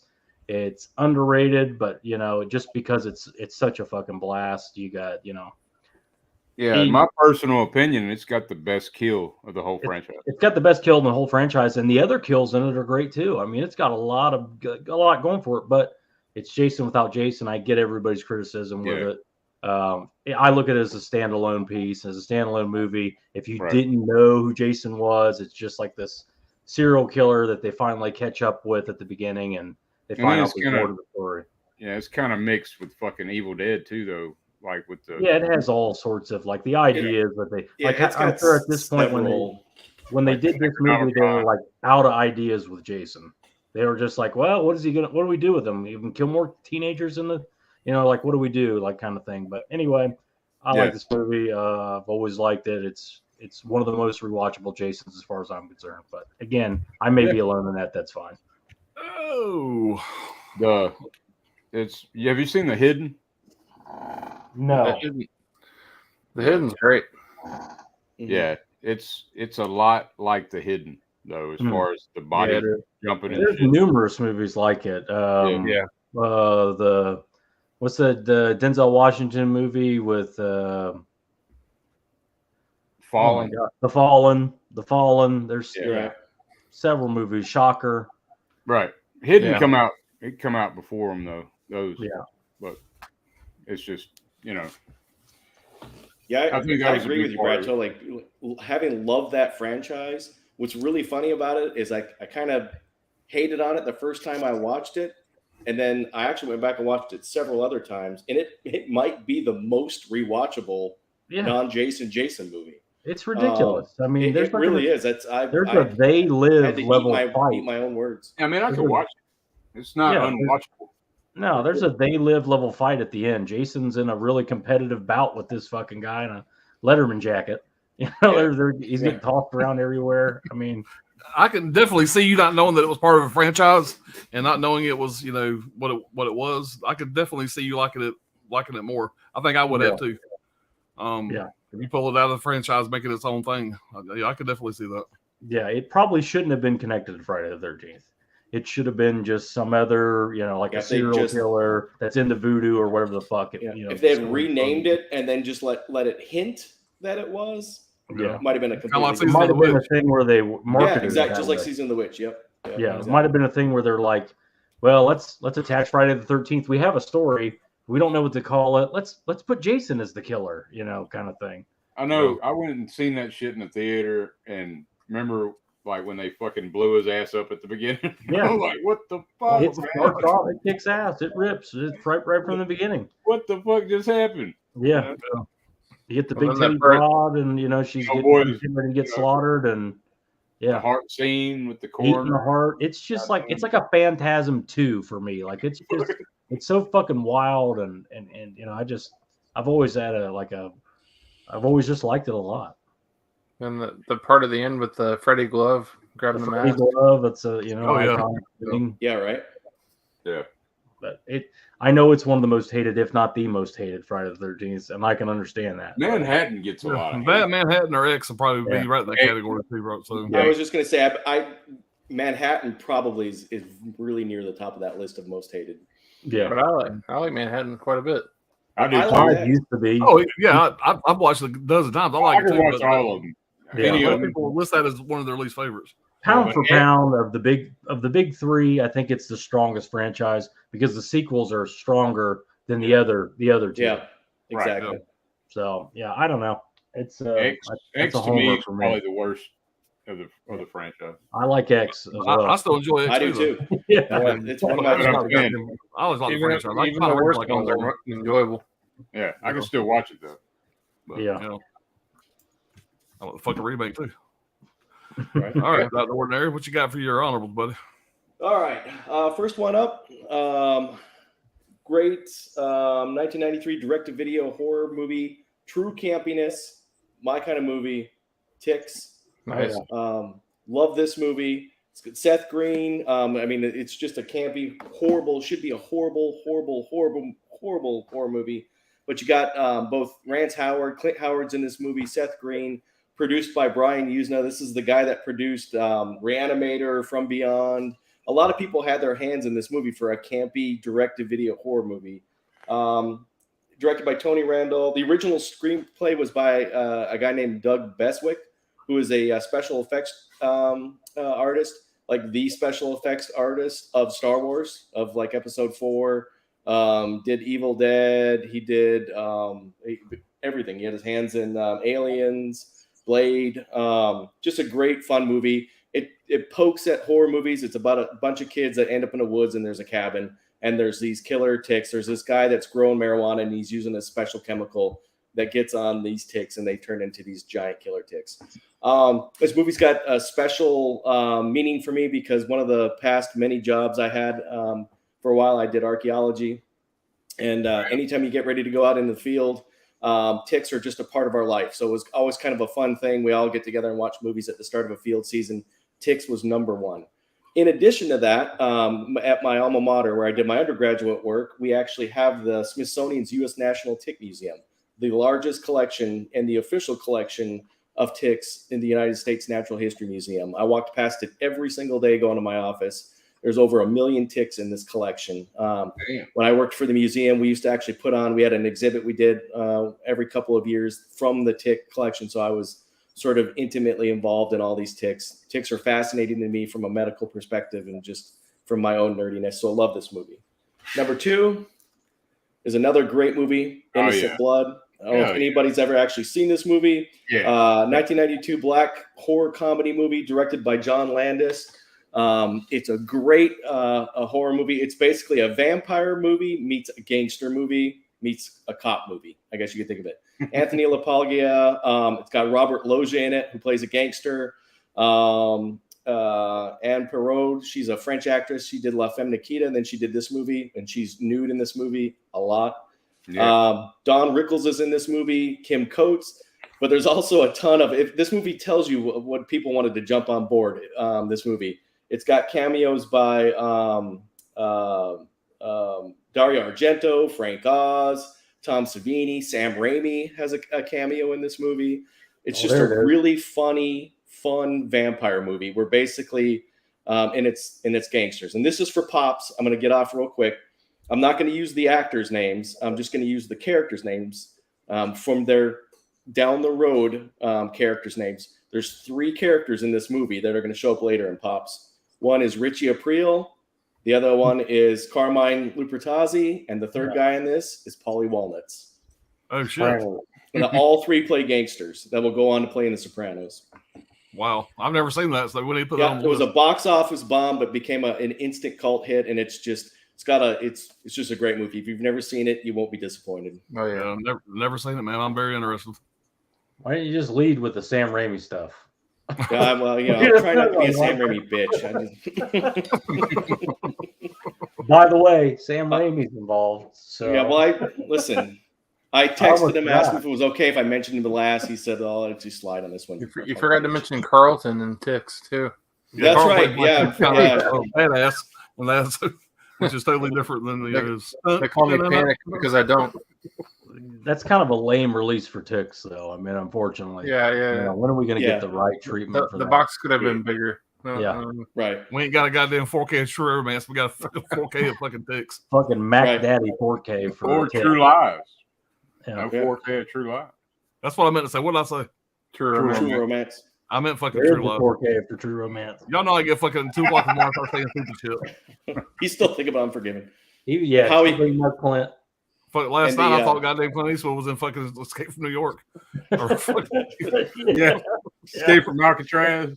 yeah, I got all fucked up. Escape from New York. And by the way, the other movie I was trying to figure out last Did you night. picture that was shit? Clint being Escape from Snake? Alcatraz and High Plains Drifter. High Plains Drifter was the other 4K I got pre-orders. Yeah, So- he was describing it as a big title for Kino. It was High Plains Drifter. Yeah, I was all fucked up. I'm gonna edit that out of the video. Kino's gonna put out there. Snake Plissken, god damn it. Everything in the Clint box is gonna be out with Kino. That'd be great. Yeah. All right, Dirt, what you got? All right, man. I got, of course, Shawshank Redemption. Hell yeah. You covered that. Like you said, it's hard Terrible. to really talk about this, but from what I get out of it, man, like he goes into Shawshank who he is, and he comes out who he is. He never changes. I feel like it can't break him. You know, he's unbreakable. But he changes everything around him too. Brings a different perspective into the jailhouse or whatever. Builds a nice library. Yeah.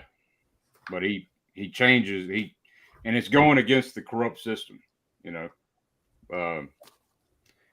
But that's just how I see it. And it's the old story, good overcomes evil type shit, you know. And then the other one is 7. You know. Yeah. Which I think you picked that one too, didn't you? Yeah, I did. Right. Yeah, you covered the bleach bypass chemical process. It was, yeah, used in other films, like Fight Club, I think used it as well. Another Fincher. This Seven Duck, it don't insult the audience. You know what I mean? It don't over explain everything, and it don't show you everything either.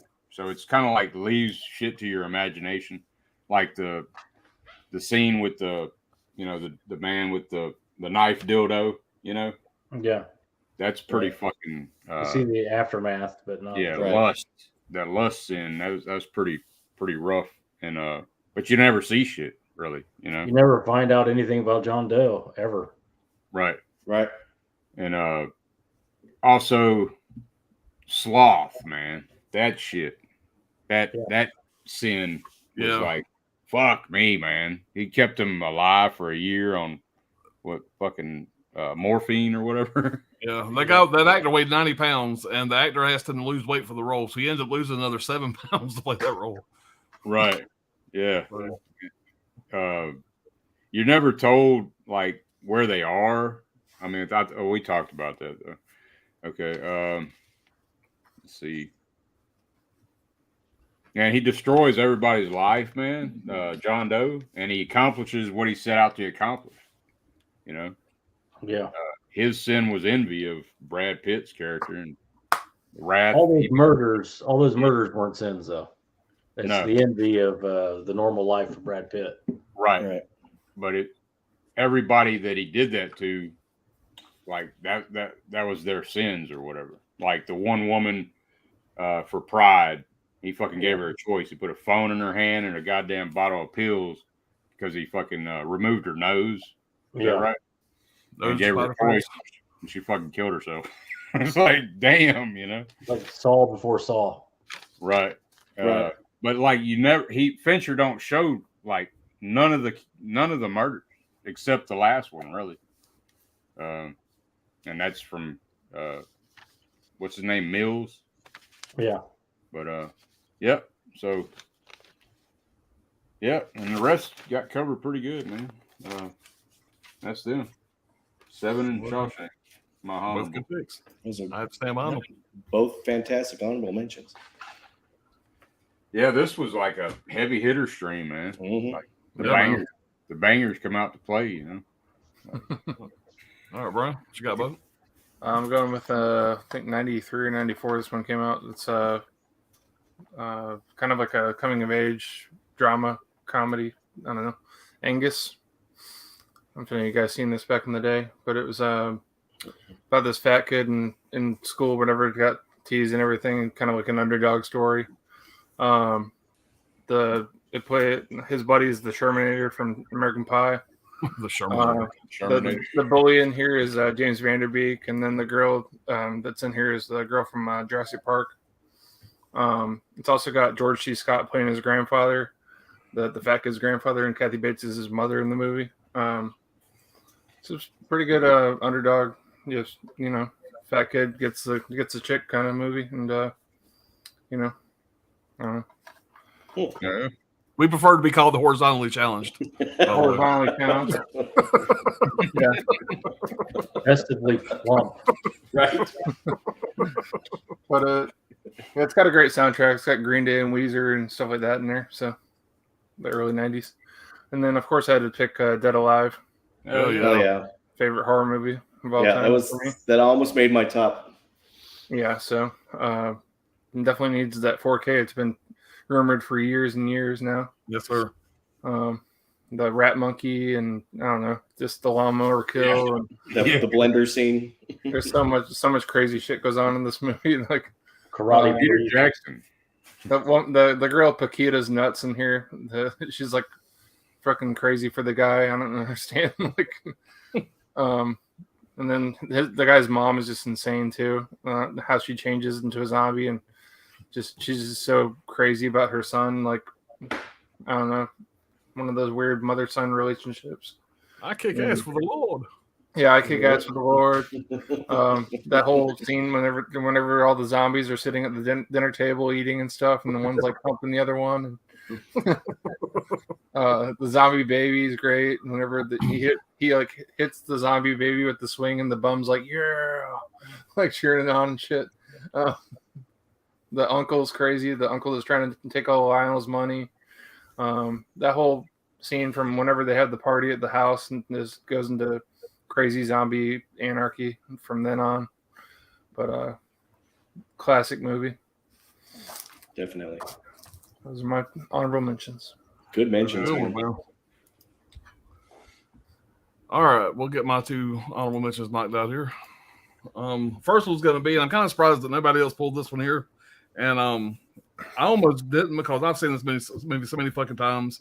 But I rewatched it again this week, whatever. And I mean, I had to add it. And that's going to be Forrest Gump. Yeah. Yeah. This fucking movie, man, it's, I don't know. I got a special place for this. My dad passed away in 2014. He got introduced to this movie a couple of years before he passed, right after he retired. And he was home in bad health for a couple of years before he passed away. And this was his favorite thing to watch. I took a bunch of my old DVDs over there, and this was one of them. And the first time he had ever seen it, and he probably watched it 20 times before he passed away. And so my dad really loved this movie. It's one of his favorites in his later years. But that being said, everybody's fucking seen this. It's got directed by Robert Zemeckis, who's great. Tom Hanks, Gary Sinise, Robin Wright plays probably the biggest whore ever on film.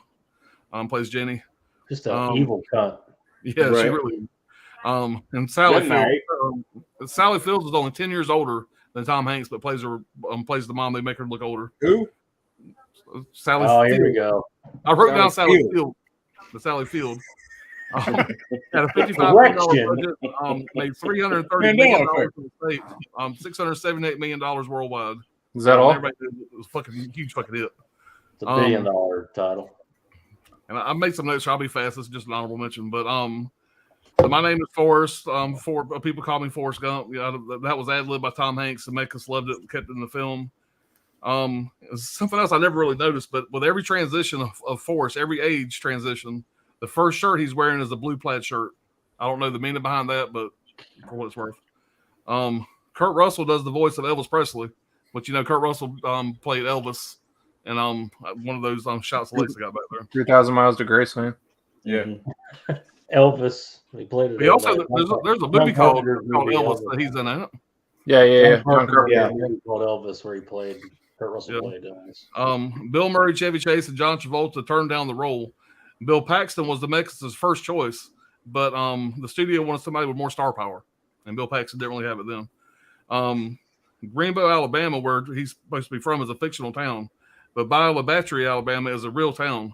And sure as hell ain't fictional, and it's a shithole too. Well, when we were going to Biloxi, me and the wife went to Biloxi for her birthday a few weeks back. Whatever, we passed a road sign that said Bayou Battery, so that was kind of cool. And of course, we had That's not very nice. It's a very depressed, sad place.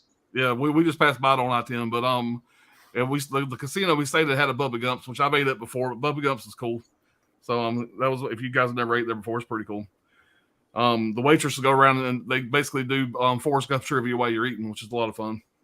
And the way you get your waitress to come to your table, they have a license plate on the table, and the one license plate says "Run Forrest, run" if you're good, and then in the other one you flip it over if you want the waitress to stop, and it basically just says "Forrest, stop" or whatever.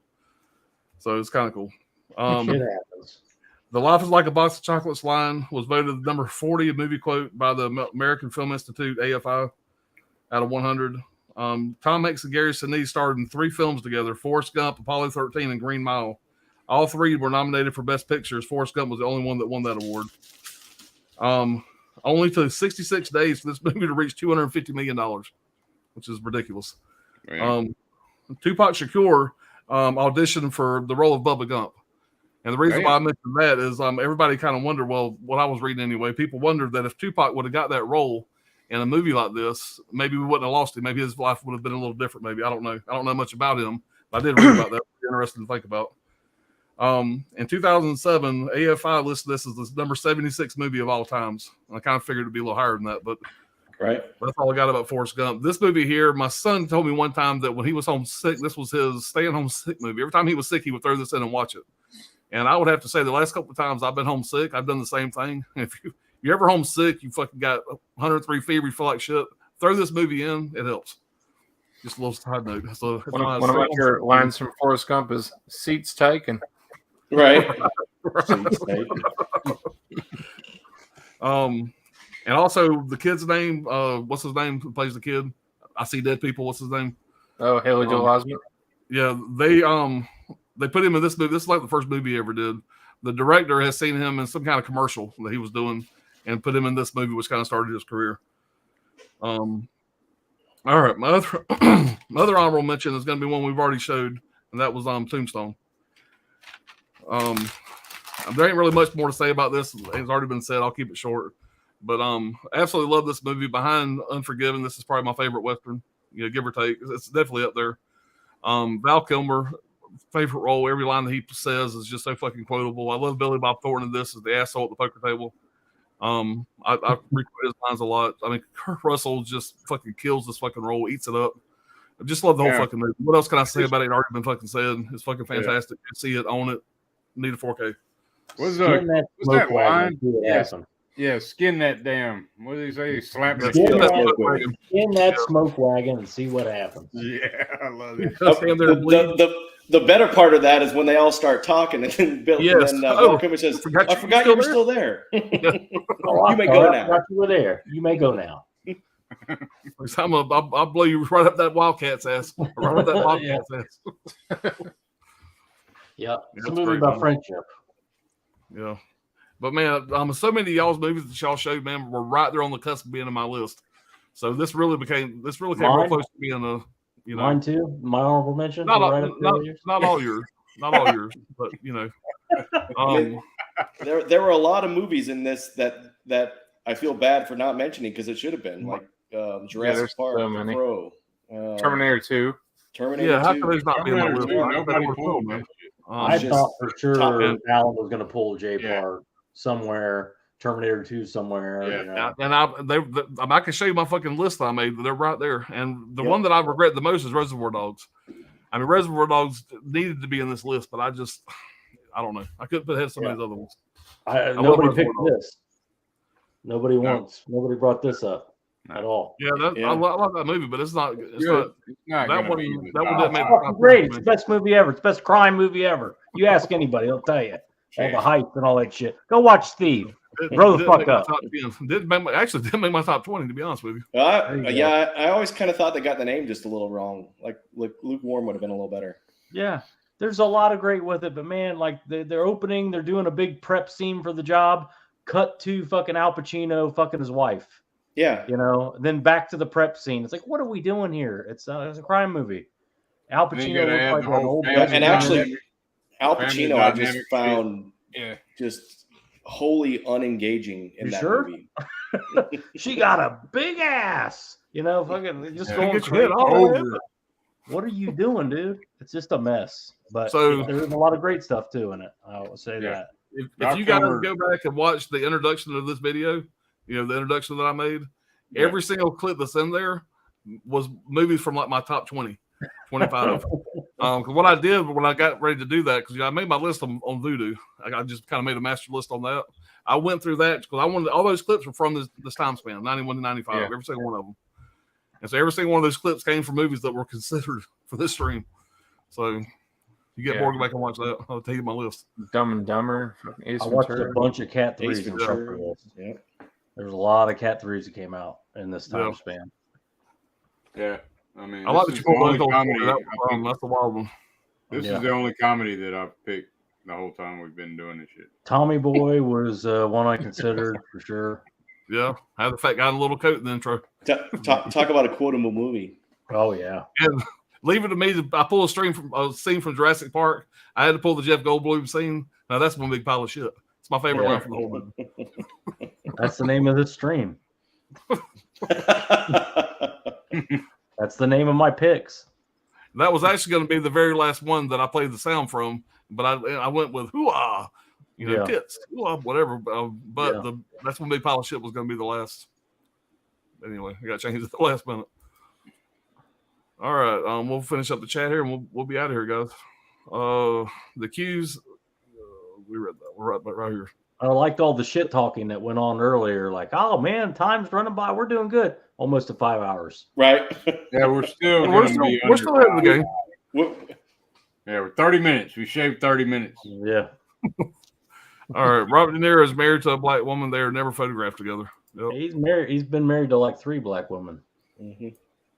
All right. AM Cinema and Gaming. By the way, I just subscribed to his channel. I went and looked, and he does have a channel. So you guys go subscribe to him, to AM Cinema and Gaming. I'm out of here, but I'll drop it next time. I'll have a good one. Love the videos. India Phantom says top 2 honorable mentions for me is True Romance and The Fugitive, which was up for Best Picture but has become underrated through the years. Favorite TV show of then Homicide.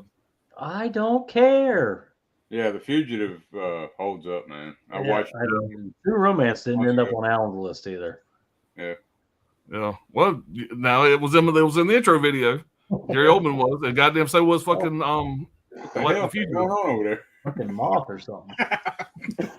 This motherfucker, Speaking of acid, motherfucking bat. Motherfucking We bat. got them here. There's a lot of them. Yeah. All right. Let me read that one. That fucking bat scene from Black Sheep is great. Yeah. Cool to see a Category 3 flick of the honorables, and just recently watched Jason Goes to Hell for the first time since it was in cinemas, and had a great time with those kills and the whole hidden vibe. Yeah. Yeah, it's fun, man. Great. Watch and The Hidden, relatable. man. Watch The Hidden. I highly recommend that. Yeah, it's great. Warner Archive. Yeah. Anthony said Jason Goes to Hell is a fucking awesome movie, man. Great kills, great tent fucking scene, and I like that it mixes in the Evil Dead stuff. Plus, Freddy's glove coming out of the ground is badass. Yeah, and there's an unrated. This edition. Unrated cut of that kill is the best kill in the franchise. Yeah, the Scream Factory has the unrated cut, and it's a difference of the unrated cut is 91 minutes, the theatrical is 88 minutes, so you get an extra 3 minutes. But it's a good extra 3 minutes. A lot more gore, a lot more. Yeah, when he's everything going else. toward the tent, he steps on the condom, Yeah. and there's all kinds of shit going on. Well, here we go. God damn it. Jesus. Wild Wrangler says Jason Goes to Hell is the first movie I threw up to in my friend's house ever got invited back when we were kids. Yeah. Stay away from Untold Story. If that's the case. stay away from Untold Story. Wild Wrangler says Ticks and Carlton. Indie Fan says Innocent Blood is a cult classic and one of the last great John Landis picks. Yeah, I'm gonna check that out, man. True that. Dr. Ordinary Transylvania. Okay. Sure. Well, Okay. if you say. Chris says I have that in the horror thrillers column from Warner Brother Archives for that documentary Innocent Blood. Wolf and Body Snatchers and The Hunger are in it. Was a great pickup for me a few months ago. Yeah, it was like a 4-pack with the Innocent Blood, Wolf, and Okay. Body Snatchers. And Yeah. Hunger. The I did Hunger, see that, man, actually. is a crazy fucking movie with Bowie. Mm-hmm. Fucking crazy shit.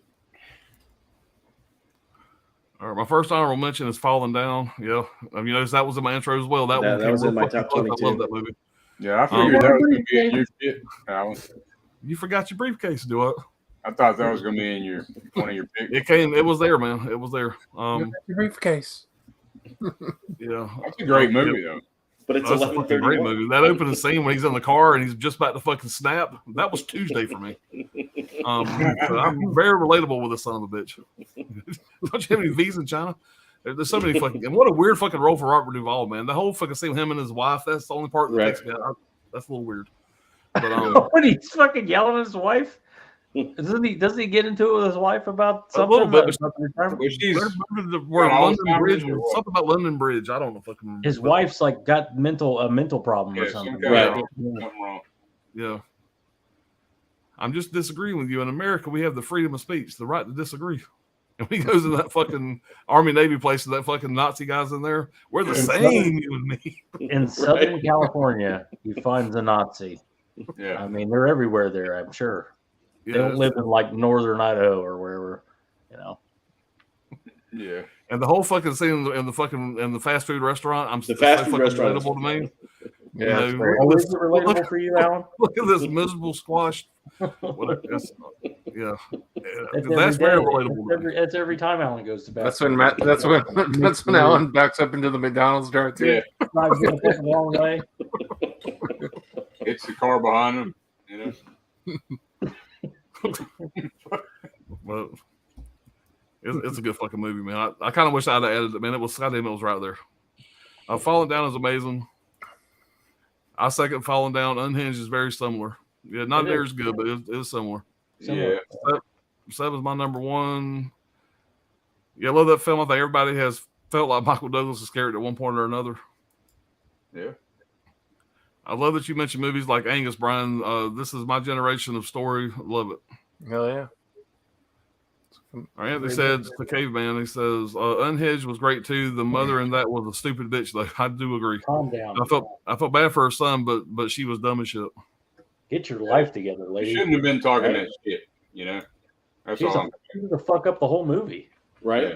You shouldn't have been talking that shit. You know, And fucking Russell Crowe, man. And I can say this because I'm a portly fella, but Russell Crowe looks like the fucking guy that ate Russell Crowe. Right? COVID wasn't kind to him either, by the way. But anyway, side note, go watch Gladiator. Then go watch Unhinged.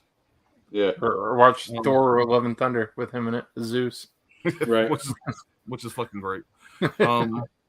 Unhinged was great too. The mother and that. We just read that fuck. Yeah, y'all see Frankenstein '92 with Randy Quaid playing the monster. What the fuck? Damn, I need to see that. All right, I gotta see Randy Fucking Quaid ordering playing that shit Frankenstein. now. That's gotta happen. Yeah, I'm ordering that motherfucker. That's the one with Robert De Niro playing Frankenstein '92, isn't it? What? No. He Played said, played Frankenstein at some point. he said Randy Quaid's playing Frankenstein?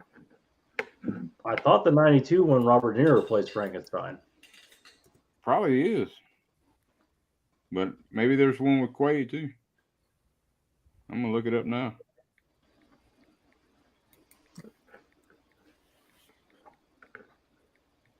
There's a different one. That one's 94 you're talking about. Oh, okay.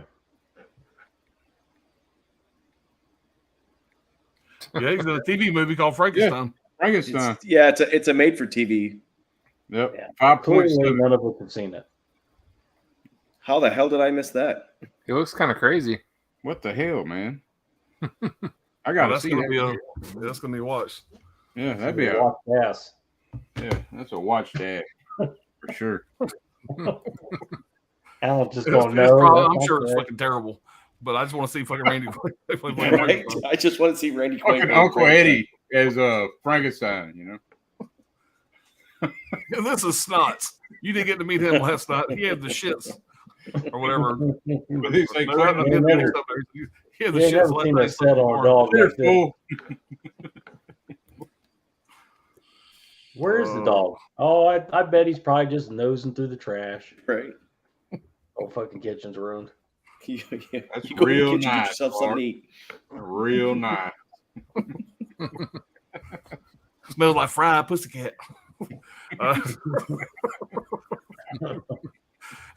Dead or Alive is one of the wildest flicks known to man. I like it better than Lord of the Rings movies. Great Halloween pick for anybody looking for a fun ass time. Yeah. Yeah, man. Dead That's, alive. that's a good one, man. It's a damn shame we ain't got a better release of it. Mhm. No one mentions The Crow, 94, right? Yeah. I like The I've Crow. never seen the I Crow. like the Crow, but You it didn't make my top. know, Yeah. Didn't make the cut. Gen A. Gen Fucking 9. no bag. Gen Match 80, what's going on, man? Morning, gents. I hope you all are okay, Yeah, doing man. well. Yeah, man. Cody? How's it going? All right, Holly said, hey, the master of the 80s. Hey, the Holland. Brian and Coco cracked me up when they said one of their favorite lines to quote was seats taken. Yeah. All right, okay, I'll try to She watch does Tombstone care about ASAP. I'm looking forward to it. Yeah, do that, man. Oh yeah, man. You're gonna love it. Can't go wrong with Tombstone. Yeah, nah. If you've never seen it, shit. My second honorable is Judgment Night. Love Judgment Night. Dennis Leary is Yep. an excellent villain, and Jeremy Piven is great as the comedy relief character. You also get Emilio Estevez, Cuba Gooding Jr., and Stephen Dorff. Yeah, that's a good movie, man. Yeah, Judgment Night is great. I've seen that in the theater as well. Man, they fucked with that motorhome. Caveman says, Master of the 80s, hope you're well. Hey, the Tony. Hey, the Caveman. Everybody saying hey. And guys, that's going to finish it up. Great stream, boys. Bring on the 80s and bring on the pain. That's a good way to end it. I'm all excited about the fucking 80s, man. I feel like a damn giddy schoolgirl. Yeah, man. I've been waiting for this. Now. Yep. It'll be a rough ride now. Yeah. No doubt, man. No doubt. Because that was a fun stream. I got some regrets because I got some movies that I felt like I kind of dissed because, I didn't put them on my list, but, Yeah. You Too many to pick from. Too They'll many. recover. You just gotta, Dude, I got an armful of Cat 3s I didn't put in this, so yeah. I'm gonna sleep just fine.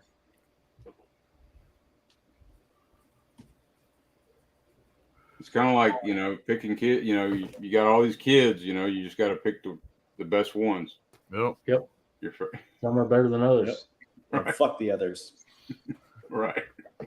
Another one that I watched recently, or actually I watched it, maybe it was yesterday, the day before, whatever. There's actually two that I rewatched, and don't get me wrong, I still fucking love them. But it's the supporting cast that brought it down for me on both of these. One was Cliffhanger. Still love Cliffhanger, fun ass movie, but some of the bad guys in that movie are just too fucking campy to put them in the top 5. The other one was Point Break. Fucking love Point Break, but after rewatching it, it's just got a little bit too much cheese in it for it to be a top 5. But sometimes they lose their pop, Yep. I'll still watch them 100 more times.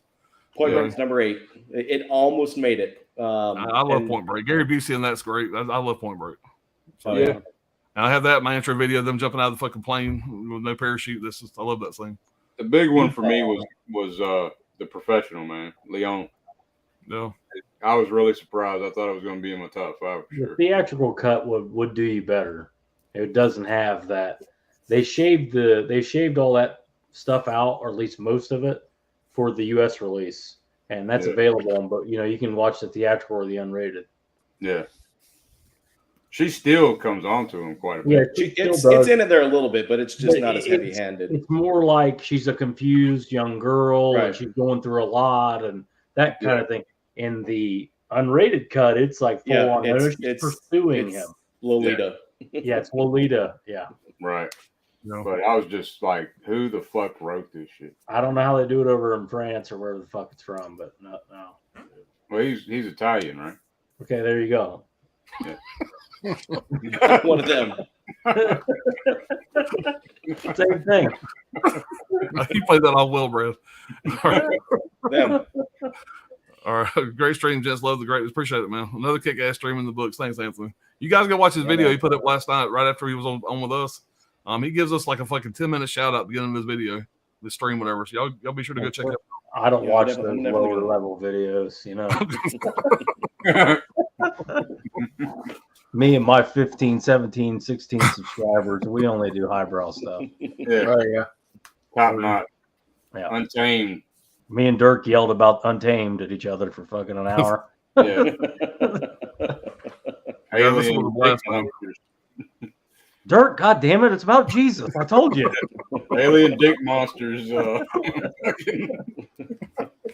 Pleasure in women. They can't get enough.